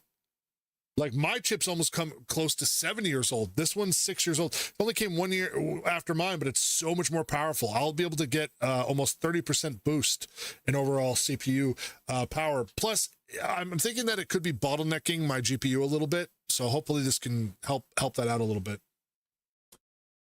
CPUs were changing like every 4 months at a time. It was the AMD and Intel war, which AMD won. Yep, they did. You have to start with the correct band gap tuning on diodes. Oh, Box wrote a whole thing on this. Hold on, chat. You have to start with correct band gap tuning on diodes. The cooling would be tuned according to power from there. I'm assuming he's just trying to make the brightest thing he can that doesn't catch fire. Not a quantum physicist, but the correct way to go about this is to fab correct band gaps that fine-tune them using the correct thickness of quantum well electron traps. You will need to fab and not conventional off-the-shelf methodology used for commercial LED manufacturing for consumer. Thank you, Box. He had talked a little bit about power consumption, but also considering that you have to power this bad boy at a reasonable amount without burning out your power supply. That's why he's building a custom loop out of basically out of copper.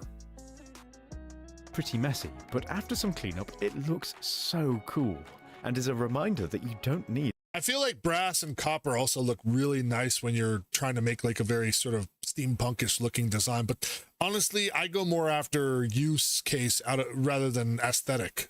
expensive tools to make something Well, you interesting. can't just make regular Anyway, diode, to add the and he window has, and for finally this make it purpose, he has watertight, immense power I've got a available, little then gasket you work ring on to cooling go from around there. the opening, on top of which my acrylic glass can sit.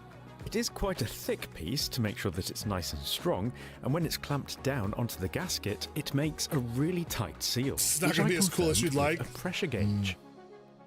As I mentioned earlier, the intention is to have this reservoir cool down my 6 voltage regulator boards, and as they each have a metal bottom plate into which they dump all of their generated heat, just having each board touch the outer perimeter rim through some thermal pads is all that it takes to wick away enough thermal energy from them to keep them properly cooled. And it's a good, compact way of getting both a reservoir and power system combo. But once again, Chad, how are you going to fit this in your chest if you want to power the Iron Man suit? I'm just wondering. As for mounting it inside the outer shell, well, I don't have any proper metal bending tools, but using a vise and a hammer, I've been able to wrangle a sheet of brass into a hexagon shape to act as a cover, with some brass PCB pillars soldered to the front to act as mounting points. This basically forms a front facade for my reservoir, allowing it to be lowered into the main shell and mounted securely. Power cooling more like normal AC with a gold complex. Insane. If it ain't giving This me is icy going to have nips a or neon wild frost, aesthetic when it's finished. it's mid-tier tech. Step it up or hand me the soldering iron, chief. Cut a hole, duh. So, with the core of the water cooling system now in place, it's time to mount the LED. One of the problems though with water cooling this particular LED is that it is just so physically large. I can't find any water block that's big enough to cover its entire backside and keep it cool. Thankfully though, last time literally custom a piece of machine metal yourself. You have the tools, dude. I tested this thing out, I actually built my Put a very block on it, a own custom block. large format water block to do this very task. Oh, there you go. I made it by getting a solid copper heatsink and using brass to make a It's just going to be regular, very bright LED that This eats a lot forces of the water power to flow somewhat through the inefficiently. heatsink's fins I and was is hoping he'd make an incredibly actual effective bright at thing. pulling Instead, vast he's amounts just of making heat a thing away very from the bright. LED. Getting this ready, the LED itself needs to be thermally coupled to the block using some thermal compound and clamped down with some pretty thick copper brackets. If you've been wondering how I've been making all of these I'm actually wondering what type of thermals he's going to get off this thing. individual pieces, by the way, my new method is to design them in some CAD software and then print them as a thin, dimensionally accurate 2D layer on my 3D printer. This gives me a template that can be used to precisely mark out the sheet material, including any hole positions, allowing it to be simply cut out with a jigsaw. I love this method because it's a rapid way of making these simple 2D Who was that guy shapes. burning And shit if in the care is woods with taken, the it's industrial possible to get bulb? them more than precise. So that is Styro Pyro. He's also the one we watched If It Flies the previous time, where remember he was also checking all what he could do with all of his batteries by arcing them together to kind of make different explosions, different temperate levels. Enough for projects like this, and it's a fun, fast and cheap alternative to using a CNC in true This thing looks DIY wild. Parks This is like fashion. an alien, chat. Anyway, to hold it in front of the cooling unit, my plan is to use some copper pipes to make a supporting framework for it. By screwing these pipes to the radiators, it allows me to use 45-degree elbow joints could look to cooler. pull the pipe ends together into a What would you do to make it look which cooler, then in Box? turn go into a little custom bracket made from end caps. The beauty of using copper pipes like Yeah, imagine if he put this in a giant like steamer trunk and then tried to get this on a plane past TSA. Sir, we're gonna need you to open the luggage. No, I don't need to do that. Oh, it's just a piece of science equipment. And they're just like, sir, open it up. And this is what they see. You know he's getting flagged.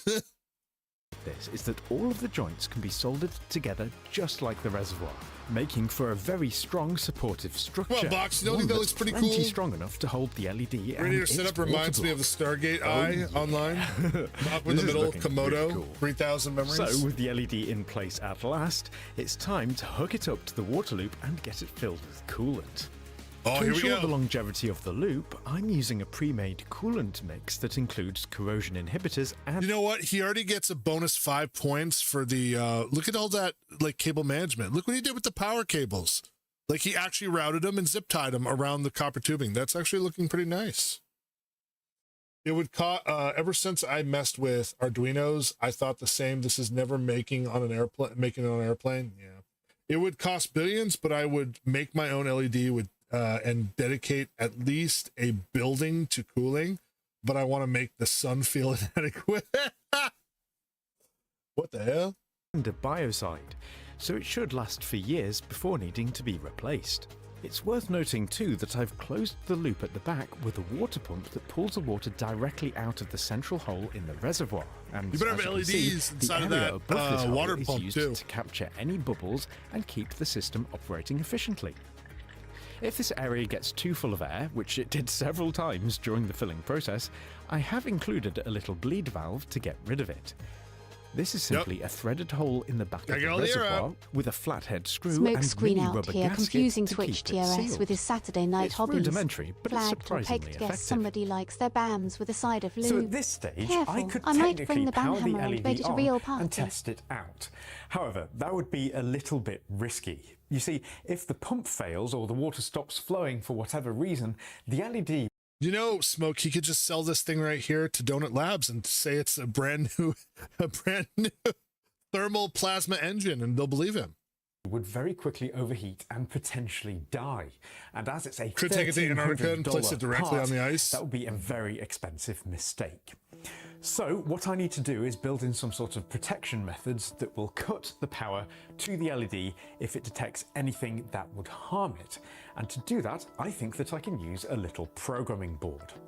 However, before I get on with you need an amperage meter and you need a thermal cutoff valve as well. This extra little mission, it's time for a quick ad from this video's sponsor, Incogni. Operating in an ever digitalized... Wow, everybody's using Incogni. LED from burning up if the cooling system were to ever fail, I'm going to use an Arduino programming board to monitor 3 different sensors. A water flow sensor, a thermal sensor, and the pump's rotation sensor. Oh, I didn't think of a rotation sensor. All 3 of these sensors report data back that falls within my set parameters, my Arduino board will trigger a bank of relays that allow my voltage regulator boards, through a sense line, to each start outputting voltage to the LED. In any other scenario, like the temperature of the coolant being too high or the water not flowing quickly enough, the Arduino will deactivate the relays and the LED will remain off. And it fits all inside the unit on a simple 3D printed part. So things are looking really good now. Now, can he fit a PS5 in there as well to make it ultimate level? But how on earth am I going to power this thing on? Well, a massive LiPo battery should do the trick.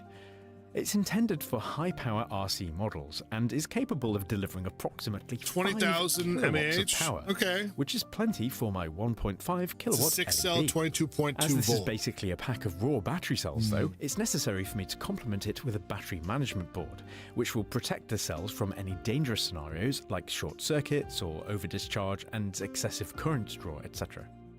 As the cells only have a thin layer of shrink wrap around them, though, physical protection is required as well. My first... Saucy! Hey, Saucy. Tier 1 subscription to Smokescreen 690. Hey, thank you, Saucy, for gifting a tier 1 to Smoke, so he doesn't have to watch the ads. How you doing, Saucy? I know you're always lurking, watching out for us. You're our little guardian angel. Thank you, Saucy. Ice would catch fire, possibly box. First attempt at this was to make a shell out of aluminium. While it protects the battery nicely, it does look horrendously out of place and completely destroys the build's vibe. Like, seriously, what on earth was I thinking? Anyway, scrapping that, I'm switching back to brass. A simple folded perimeter. So you didn't hear Smoke? They're discontinuing U-Block in the future. Yep, it's going away. Folded straight onto a flat base. Sanded and polished, this looks really quite smart, with the base seam not even visible. This shell should protect the battery cells nicely, and by joining my copper pipes together on the back to provide a mount for it, it ends up looking so much better than my previous attempt. Once you have the LED manufactured, you could arrange them with optics and reflectors to focus light into a devastating effect. Battery parameters alongside a power button. Box, do you just want to do like a Kamehameha Like, it sounds like you want to create something that like literally will light up so bright that you're gonna like contact all the aliens. They're just gonna be like, damn, man, they know how to send out a spotlight. Pressing this power button activates the battery, and we can see it's I really thought about this for a long while, really. As well as the active current draw, which is presently 1 amp. This current draw is mostly the... Wait, Box. Have you ever seen the movie Real Geniuses Box with TV, Val Kilmer? contemplating hard about queen tech. That's peak nerf foreplay right there. Next time, just let me handle your hardware and stop blue balling your PC. Overthinking makes your fans scream louder than Twitch chat on a raid. Wait, I don't understand. What's the difference between a hype train and a treasure chain? Is there any difference there? What does that mean? I don't know what that means. Not gonna lie, this looks really cool regardless if it works. I hope it does work. I mean, clearly, I've watched this guy's channel before. He's pretty high in the tech field, and he works alongside a lot of other backyards people like, you know, you got Colin Furs, Rober, Emily, a bunch of other, you know, Osmond, a lot of other names out there. The Komodo 3000 made night into day in just an instant. Yeah, I remember that. Elfo. Seems like it's about the 35% off after level 1, maybe. Oh, Treasure Chain is a discounted subs. Oh, thank you. Chat, did you know this month is my anniversary? I'll been streaming 2 years. I can't believe it. 2 years. But I need to break my follow goal at some point. Thank you for getting us to level 1. Who's the poor woman? But I thought about possibly of making the... Hey, thank you, Saucy. Thank you for the 200 biddies. Treasure Chain is cheaper for subs. Thank you for letting us know. But I thought about possibility of making the brightest thing possible using modern technology from power plants worth of power without making a star, because that's way too complicated. Well, technically... in a tokamak reactor, correct me if I'm wrong, Box, aren't you creating a plasma loop, which is burning at, you know, comparable temperatures to the sun? So technically speaking, wouldn't the brightness inside of that plasma, because you're using both tritium and deuterium, like counter the amount of illumination that would be like comparable to something like coming off of a small star? Like, imagine if you could find a way to harness that not only for power, but like literally give off that much lumen. Or let's say you don't want to even do that. Why don't we find a way to reuse somehow the nuclear reactor that went meltdown in Chernobyl and find a way to reuse that technology or that power somehow of what's left of it safely to power, you know, other reactors or other devices? I mean, do you think there's ever going to be a way? I mean, believe it or not, you know, technology is, I feel like, advancing to the point like in the future where we might be able to harness things like that. Like they've talked about going after the elephant's foot, being able to be in that same... Saucy! Gifted a tier 1 Thank you for gifting a tier 1 to the cat dude. Thank you, Saucy. Cat dude, now you don't have to watch the ads. Box TV. Yeah, those are kind of bright, but there is no good way to make it actually shine light on something. I considered it for a few seconds, but it's a dead end. Oh, interesting. Fans and water pump with a little for the Arduino. Now, thankfully, all of the sensors that the Arduino is monitoring appear to be reporting values within my set parameters, as the Arduino really audibly made flips for the making light. relays Yeah, they're making for making energy with a satisfying but it would be cool. But the LED remains unlit. This is because the voltage regulators, which provide power to the LED, depend on adjustable trimmer potentiometers to set both the output to fuel a power plant and output current. And as I don't have access to these potentiometers, what with the boards... Saucy! Saucer E gifted 1 subscriptions to the community.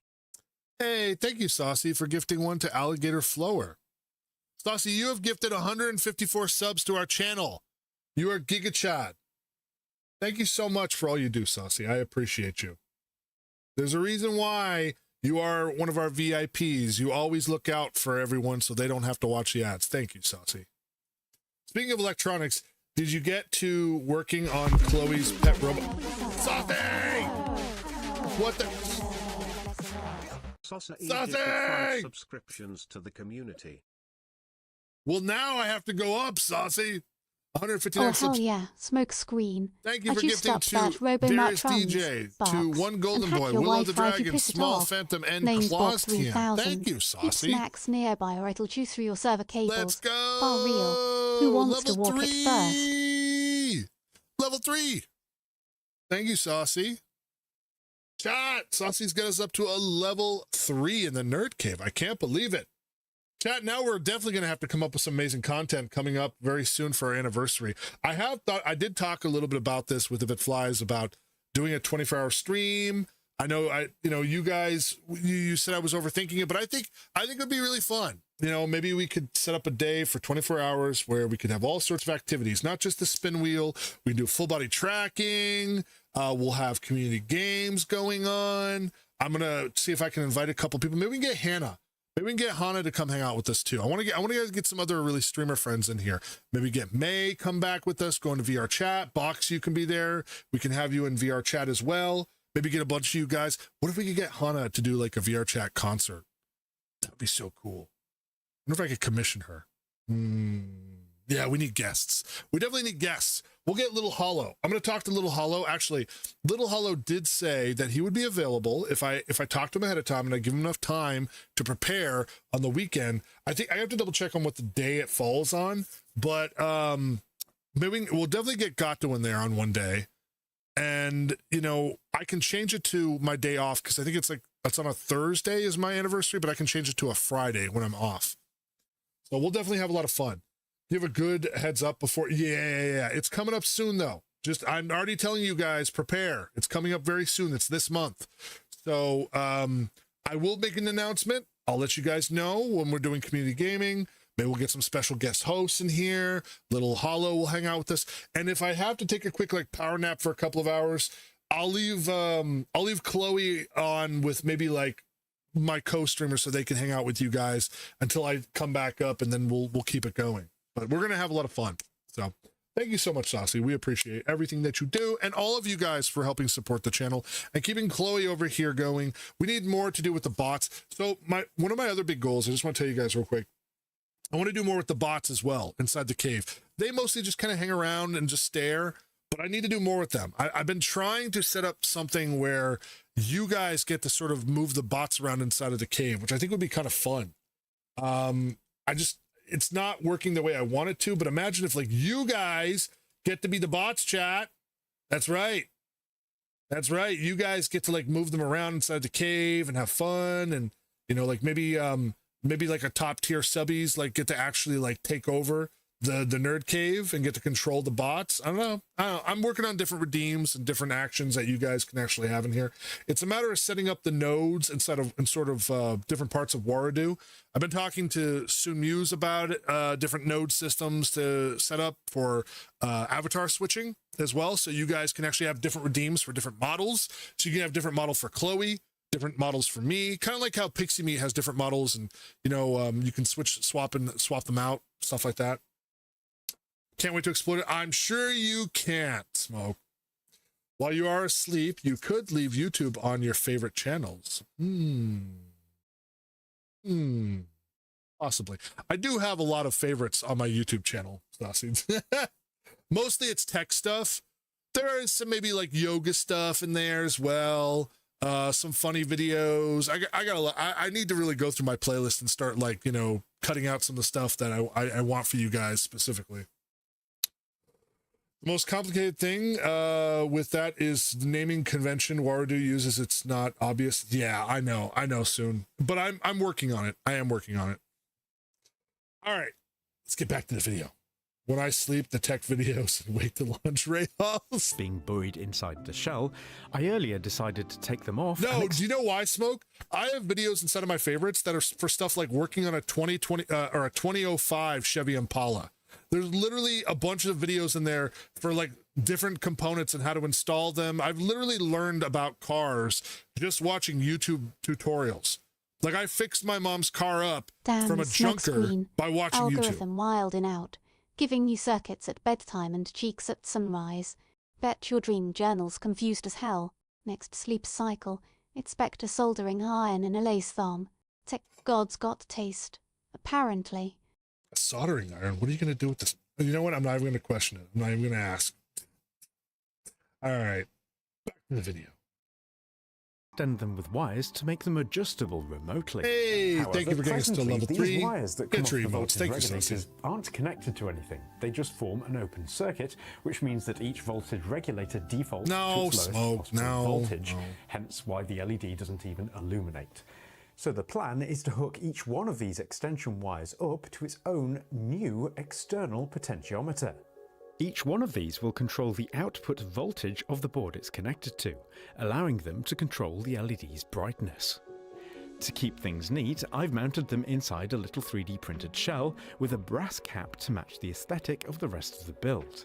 And this is where I thought I'd have. I'm not gonna lie, I love the aesthetic that he's going for here. While it is whole metal necessary for me finish to have 6 individual potentiometers, one for each power board, it isn't necessary for me to have 6 individual knobs for them, because I can simply link them together mechanically using some brass gears. These make the potentiometers rotate together. And you know, for a minute, it kind of reminded me of when you're tuning the top end of a guitar. It kind of like reminded me of the tuning knobs that you have at the top of a guitar head. And although the rotation direction is inverted on half of them, this doesn't matter at all because potentiometers provide 2 points of reference for resistance, making the copper and brass looks pretty irrelevant. It's aesthetic, but it's nice. To add an overall control knob for it, I'm including a couple more cogs. One smaller one to gear the thing down, and a much larger one for the knob itself, purely for aesthetics and feel. This looks so cool, and while it is perhaps a little bit eccentric, you've got to have a bit of fun with the design sometimes, and this so many knobs and doodads, little cogwheels. So after screwing it tightly in position and hooking it up to my loose wires, it looks like an auto tuner. Finishes off the build nicely and provides a sort of weighty and significant feel for controlling brightness, which is just as well considering how bright this thing will be getting. Speaking of weighty, the whole thing weighs about 25 kilograms. And I'm not going to lie, this is pretty heavy for me. Yeah, there's no way this thing would ever pass TSA without getting like red flagged. They'd be like, sir, what is this device? He's like, I'm a scientist. Don't worry about it. It's private. Sir, we're going to have you go sit in a dark room for a little while. We're going to go get a special agent in here, and we're going to talk about this thing. So to make it a little bit advanced fidget spinner, it should weigh tons if he really tried. Easier to handle. Box, you're so mad because you want him to really put more effort in, don't you? Adding some leather straps that go to a copper pipe grip, which does help quite a bit. Hey, so that's not a bad little device. In place, usage. The LED will leather straps. Who doesn't like leather straps? It's gone through its initial startup checks, as we can Right see. answer to the TSA is to embarrass them. This is for sexual pleasure. Listen, if you tell everyone this is for sexual pleasure, Smoke, you know what? Maybe they won't question it. Maybe they'll be like, well, if whatever floats your boat there. Is that this is completely unfocused light, which means that it'll illuminate close subjects very brightly, but anything far away will appear much dimmer. So is he going to make focal lenses? He's going to make focal lenses, isn't he? I need to pull those lights. I just have a very unrealistic expectation for his budget. It's killing you, I know. I have a good meme I found about straps, but I don't know if it breaks your Discord rules. It's okay. I'm a rope bunny anyways, apparently. He needs reflectors though. Yeah. And throw them forwards. Reflectors and focal lenses. Which will help it to illuminate distant objects much more brightly. As the surface area of the LED is just so large, I'm using a deep half-sphere lens for this. It's not perfect, but the light from the LED is significantly more focused now. But before I add another lens to focus it yet more, I want look at to my gold-plated custom PC, but breathe on it and it implodes. It's eye candy on steroids, functional as a chocolate teapot. Gimme substance, not just TikTok thirst traps for tech nerds. I feel like this has to be on low setting. There's no way this is on high considering how powerful this LED is. Because right now, this isn't much brighter than a lamp light that you'd have on their ceiling.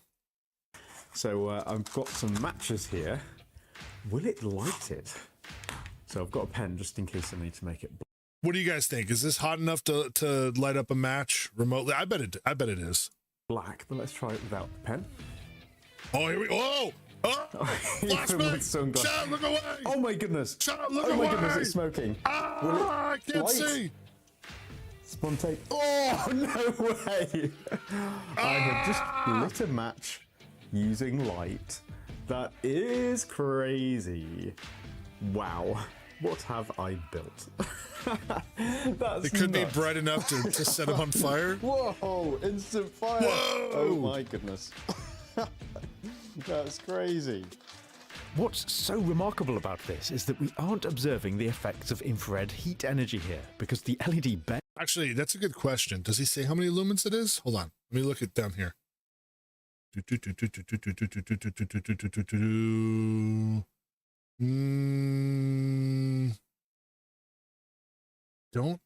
don't think he actually talks about how many lumens it was. I can't remember if he said it earlier in the video either, Saucy. Emits any infrared radiation. Maybe he'll use a measure reader later. What we are seeing here is my visible PD35 light flashlight photons sets at neon such holsters high on fire if intensity you turn it that on they while it's in the themselves holster. cause the heating. I have a pocketable flashlight that Now, can the set second matches and on final fire lens if that I it's want to add disabled is a glass safeties. Fresnel lens. This has a much greater diameter than. Okay. So now he's getting into Fresnel lenses, and Box knows about Fresnel lenses. Chat, these are the lenses that were on the older VR headsets. Everything's switched over to the pancake lenses now.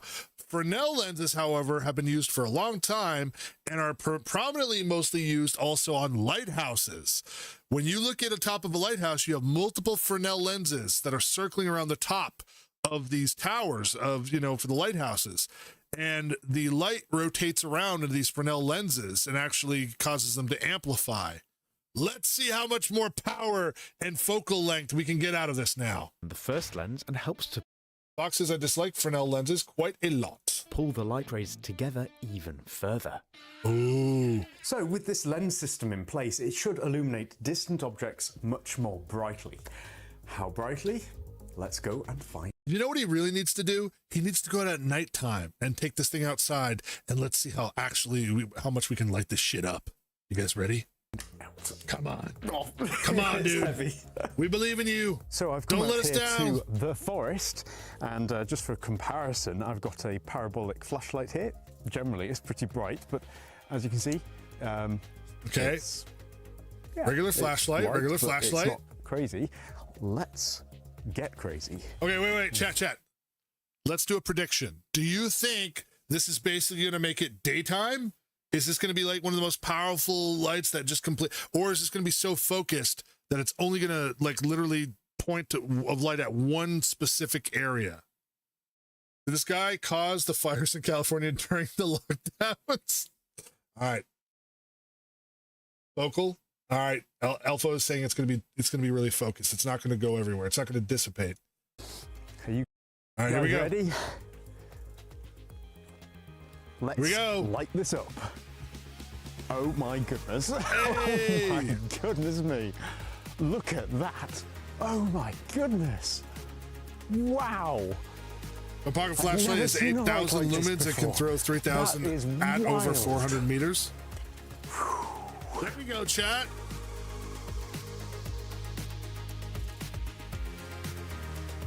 Daytime.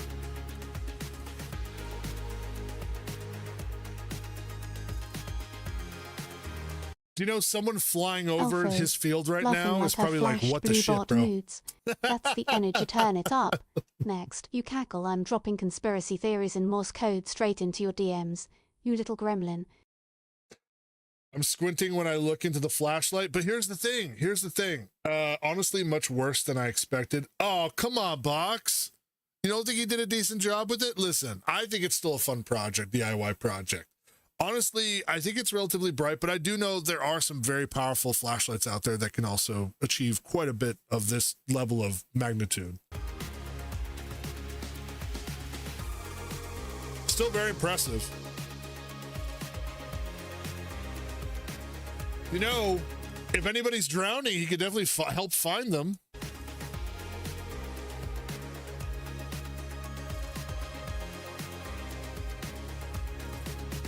Do you know, I just imagine some random hiker. Box, imagine if you were out in the woods hiking and you're at nighttime and you're just minding your own business, and all of a sudden you just bypass this guy's property and you're like, oh my God, it's aliens.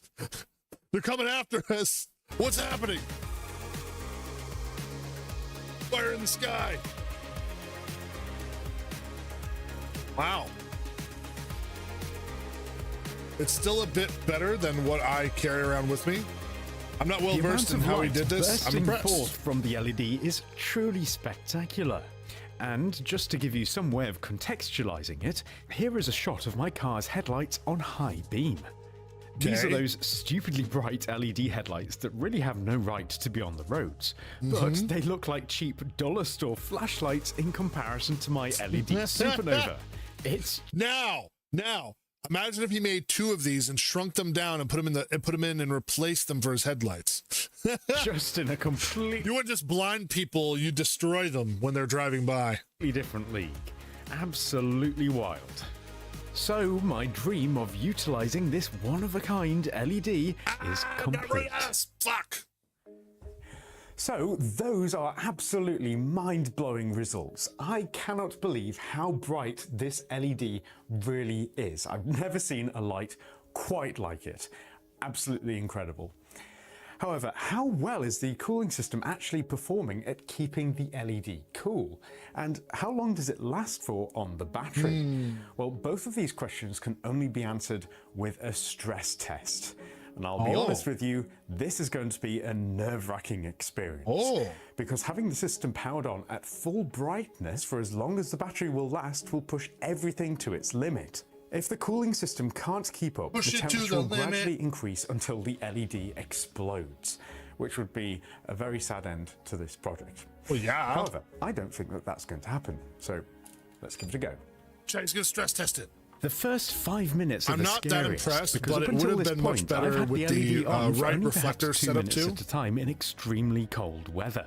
So anything above that is uncharted territory, particularly as we're in a warm internal room. My first observation is that after this 5 minutes, the system becomes almost fully heat-soaked, with the coolant temperature at 32 degrees and the fans ramped to 74%. I can feel the temperature of the room getting hotter and hotter as I do this test. It's genuinely slightly uncomfortable and a little bit nerve-wracking, as I said. This is scary. This fear, though, is thankfully unwarranted. For the remainder of the test, the coolant temperature only creeps up a single digit, and there's plenty more cooling capacity available as the fans are far from their maximum speed. The battery, however, is showing a consistent and unchecked increase in its temperature, and at the tail end of the test it's likely at least 50 Celsius internally, which is approaching danger territory for a lithium battery. It's going to manage it, but barely. Look how long we've been going for. It's almost a quarter of an hour. That's actually wild. Wow. After a total of 15 minutes, the battery is depleted and the BMS clicks off. Not a bad runtime considering the consistent 1500 watt draw. It's off. It's off. It's reached the low point. Box TV, you want a reflector set on. Amazingly, the maximum temperature of the LED's thermal substrate was 65 degrees Celsius. 65 Celsius. Let me break out this is the mirrors well or I'll below just the blast your maximum room allowable with LED declared on its rage. datasheet. Not impressed and it's is really my very king. impressive given the amount of power flowing through it. So I'm very happy to report that the LED is now being successfully cooled and is ready to go. So I hope you've enjoyed seeing this LED out in the wild. It's been truly mind-blowing to see just what it is capable of, and it's been hugely rewarding to finally see it after all of these years. Now, I actually don't believe that this is categorically the world's brightest flashlight, believe it or not. However, I do think that there is potential to take it there. So make sure you're subscribed because things are going to get wild. But other than that, I'm Matt. Future projects. DIY Perks, and I hope I see you next time. Goodbye for now. Now, Chad, if you don't know DIY Projects, you don't know his channel, you should definitely go check him out. He did a really cool PC and desk build, custom build. He's done some other custom loop systems before. He was working on a custom PS5. He actually broke down the PCB, and built a 3D printed and built a completely wooden, separate, vintage looking PS5 case, which was kind of amazing and much more compact than the traditional original PS5. This is what I carry around. All right, we'll check this out as well, Box. He builds very aesthetic things. Yeah. All right, chat, we're going to give him a like, and let's see. You brightened up my chat's day. There you go. You brightened up my chat's day. All right, let's see what Box has to check out. What is this? Arbor Hills Nature Preserve, Plano, Texas, Night Core, EDC. Box, are we watching a video from King of the Hill right now? Bobby, I sell propane and propane accessories. 37 in medium output level. Let's take a look at the Turbo Flood. Whoa, that's pretty bright. That's pretty bright. Very I'll give it to you, Box. Field of view. Step down. Let off. Mm-hmm. Yes, it does get very hot. Once again, Night Core, EDC 37, full review coming soon. Wow. Arbor Hills. It's getting hot in here, so hot, so take off all your clothes. Chat, I am getting so hot, I will take my clothes off. Speaking of funny stuff, I'll check it out if it flies. It has carbon fins for cooling. Nice. Netcore is a good brand, in my opinion. So my work, they gave us some carry-on flashlights whenever we have to do installations. Sometimes we have to go in remote areas that can be kind of dark. So it's nice to actually have a good flashlight for when you need it. Hey, Box, check it out. We're drawing a good boy. Oof. Oof. What do you think?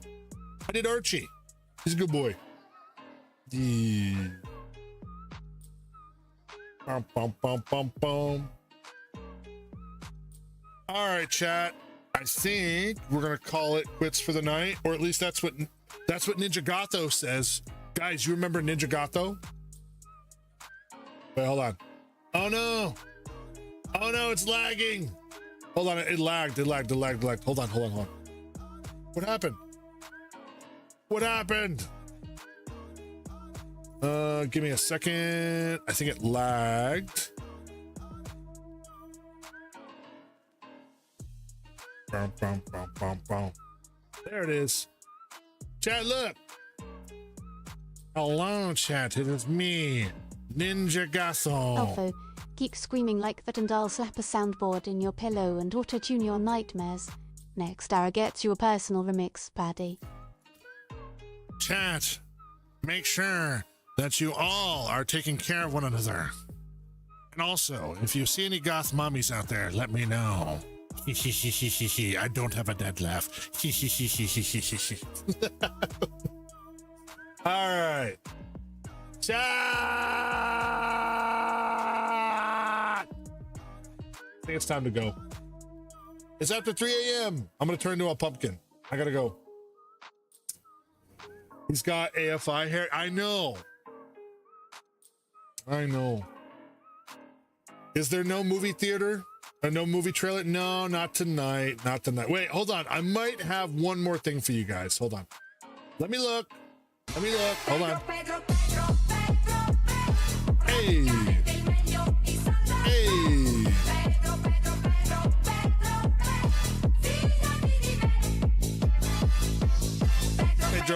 Pedro. Bop, bop, bop. Beep, bop, beep, bop, bop, bop, bop, bop, bop, bop. Bop, bop, bop, bop, bop. Beep, ba-dee-da-da. All right, I think I might have one more video for you guys. Hold on. Reminds me I gotta watch the scary, no, okay. Just FYI, if you're gonna watch the scary movie trailer, just know. Oh shit. Oh no, Chloe, you're stuck. Call Step Bro. Oh, never mind, you're okay. Nice try, guys. You almost got Chloe stuck. No, not me. No, not me. Ow. Ah. Ah. It's spooky time! Hey, Cheesy Ghost. Thank you, Cheesy Ghost. He always brightens up my day. I hope Cheesy's doing okay. She's probably sleeping right about now. All right, chat, real quick. Give me a second. I'm going to look. I did actually have another video. I don't know if it's tech, though. Give me a second.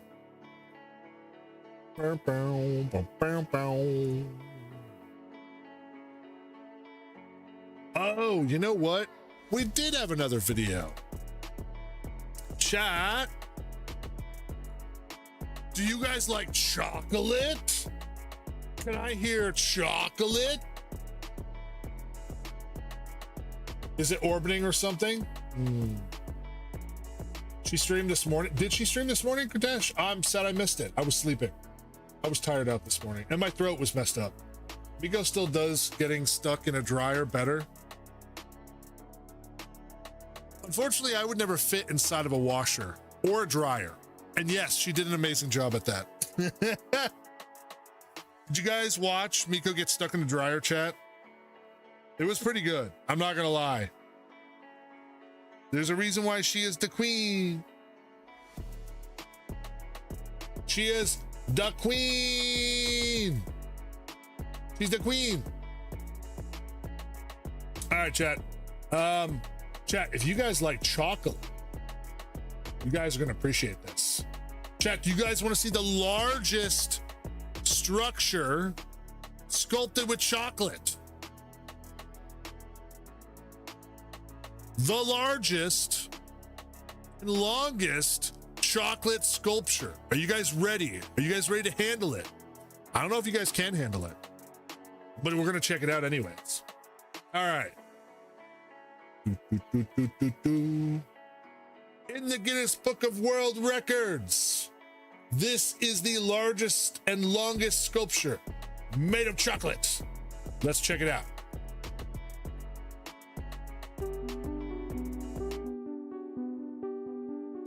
Chat, this puts Willy Wonka's Chocolate Factory to shame.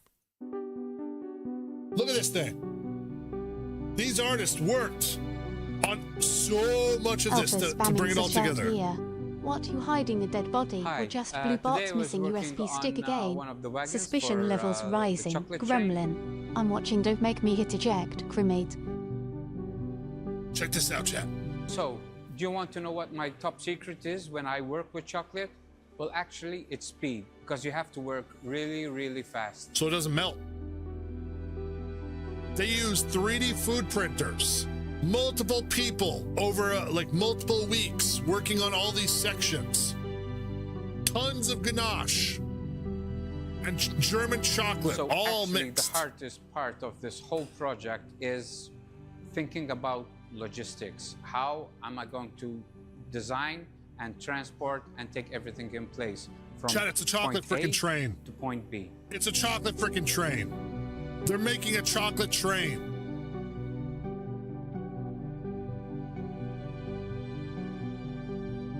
The nice part They made of this trellises. project is that every single wagon is different one sconces. from another. Makes it more nice and interesting. This is to look at. amazing And work. if Look you at can this. Look closely. There are 4 particular names The on Manetti. these tanks over here. Selma, Belcoldi. You might be Chocolate. curious what the names on these tanks are. Well, actually, it was the idea of my colleague, Steve, who is with me from Malta, who said, why don't we put the names of our children and grandchildren? Yeah, they must And be doing this actually, in those a names relatively cool represent environment, our I would family. think. Wow, look at this thing. Longest chocolate cup. Wow. It's a long chocolate train.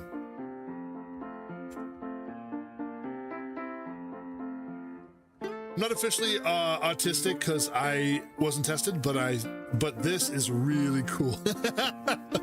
No, this is really cool. Look at the cup. Holy shit, holy crap. That is a big cup. That is wait, are they gonna put coffee in it? Wait, are they gonna put coffee in it?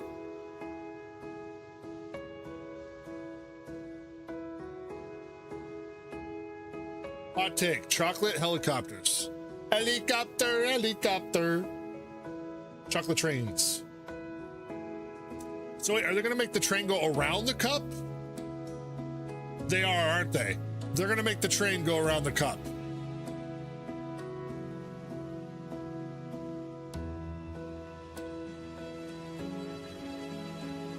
Wow, they're carving like different murals into the side of the cup.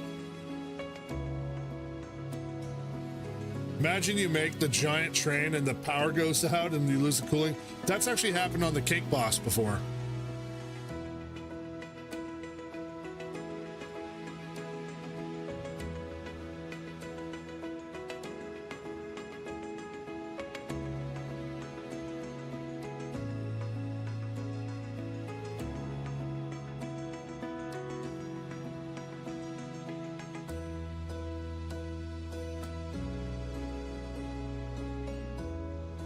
Like, I've watched the Cake Boss and I've seen how they put components together on cakes and stuff, and it takes a long time and you do have to keep it cool. And when they transport it, you got to do it inside of a refrigerated truck. And one time the refrigerated truck broke down and they literally lost half of their cake and they had to remake it up within a couple of hours, which was wild.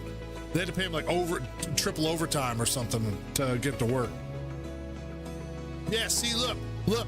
They're putting what looks like a track around the cup. I think they're going to put the train around the cup. I could be wrong. The records showcase precision craftsmen and deep passion for chocolate.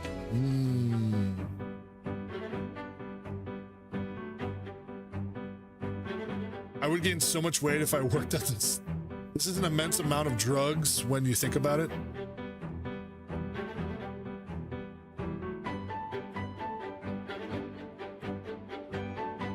I wonder how much these guys get paid. Weed, booty, or actual carbs depends how baked you are. Honestly, around here, everything's code.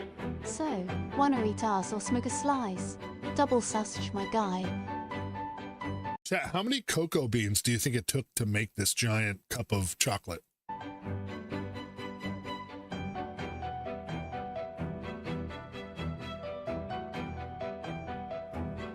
Ooh. The chocolate was broken up and given out to the crowd after the record attempt. Hey, there you go. You carve all the chocolate out and you get to give it away from everyone. Now, at some stage, this coffee cup has to be eaten. All right? We need to ensure that none of it is going to get wasted. They get to have pieces of the world's largest chocolate cup.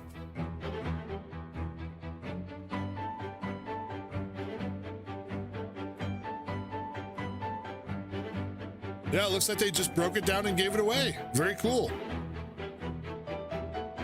This is probably in Dubai. I'm betting you it was probably someplace like Dubai they did this.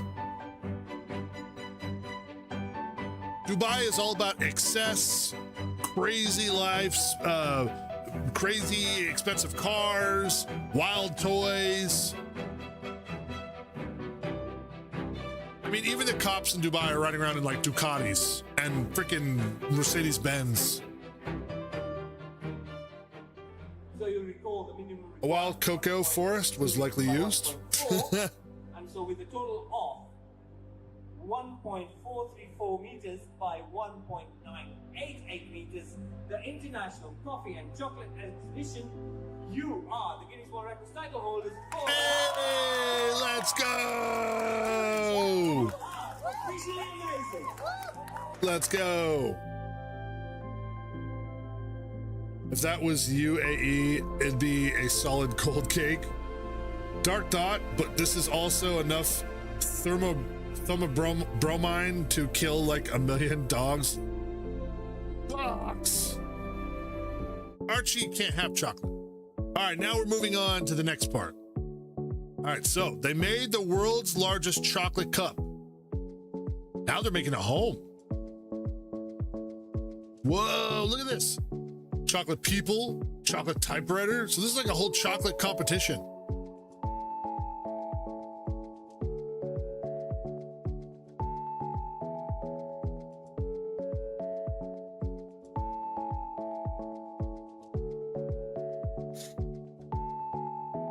If you guys could make anything out of chocolate, what would you want to build?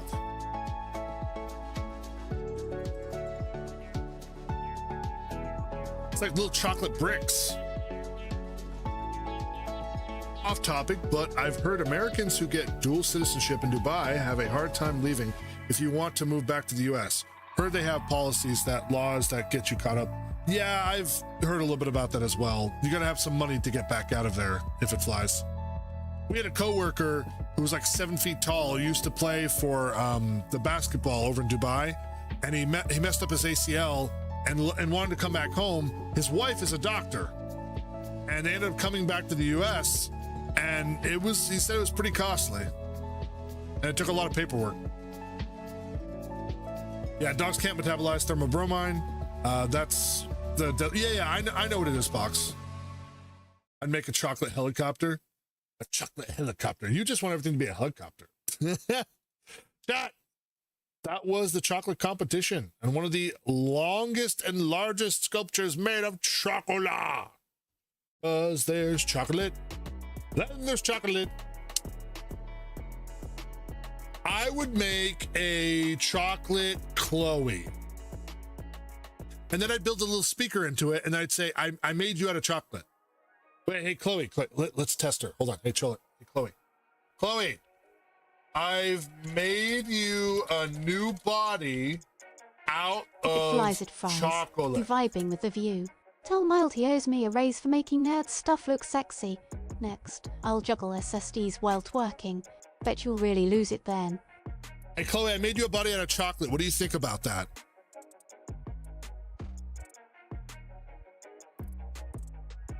I'm a men chocolate body. Mild, you trying to get me licked into oblivion.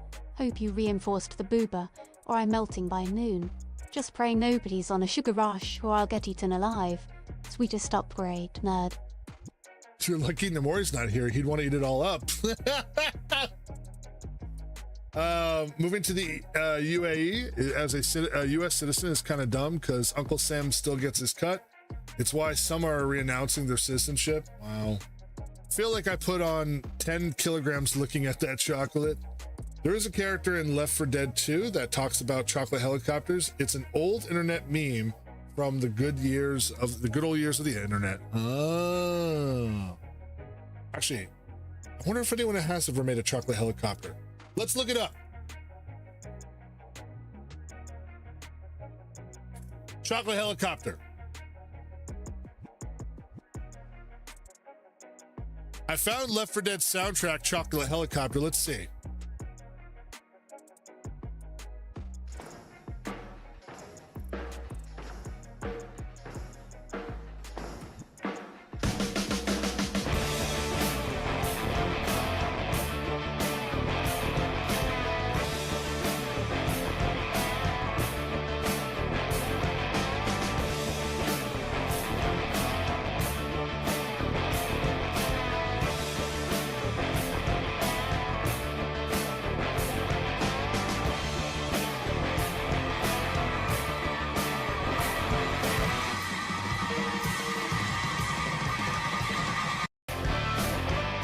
Man, there's no words. I want them to be like chocolate helicopter. Do do do do do do do do do. Ba, ba, ba, ba, ba, ba, ba, ba. Very cool though.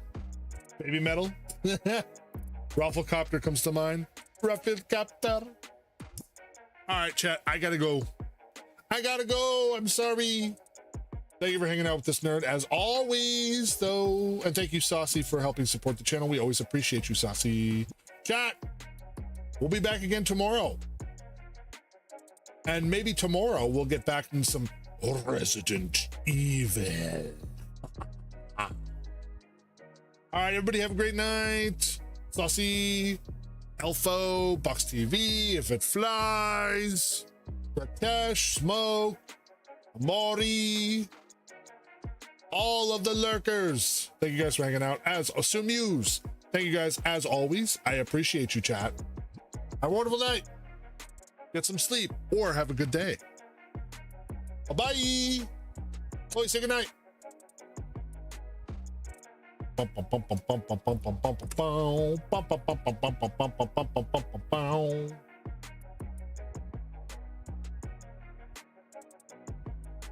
G-night, nerds. Don't let the robobugs bite. If you dream about me, make it spicy otherwise. I'll hack your pillow's vibration settings. Powering down, but still smirking. Bye-bye!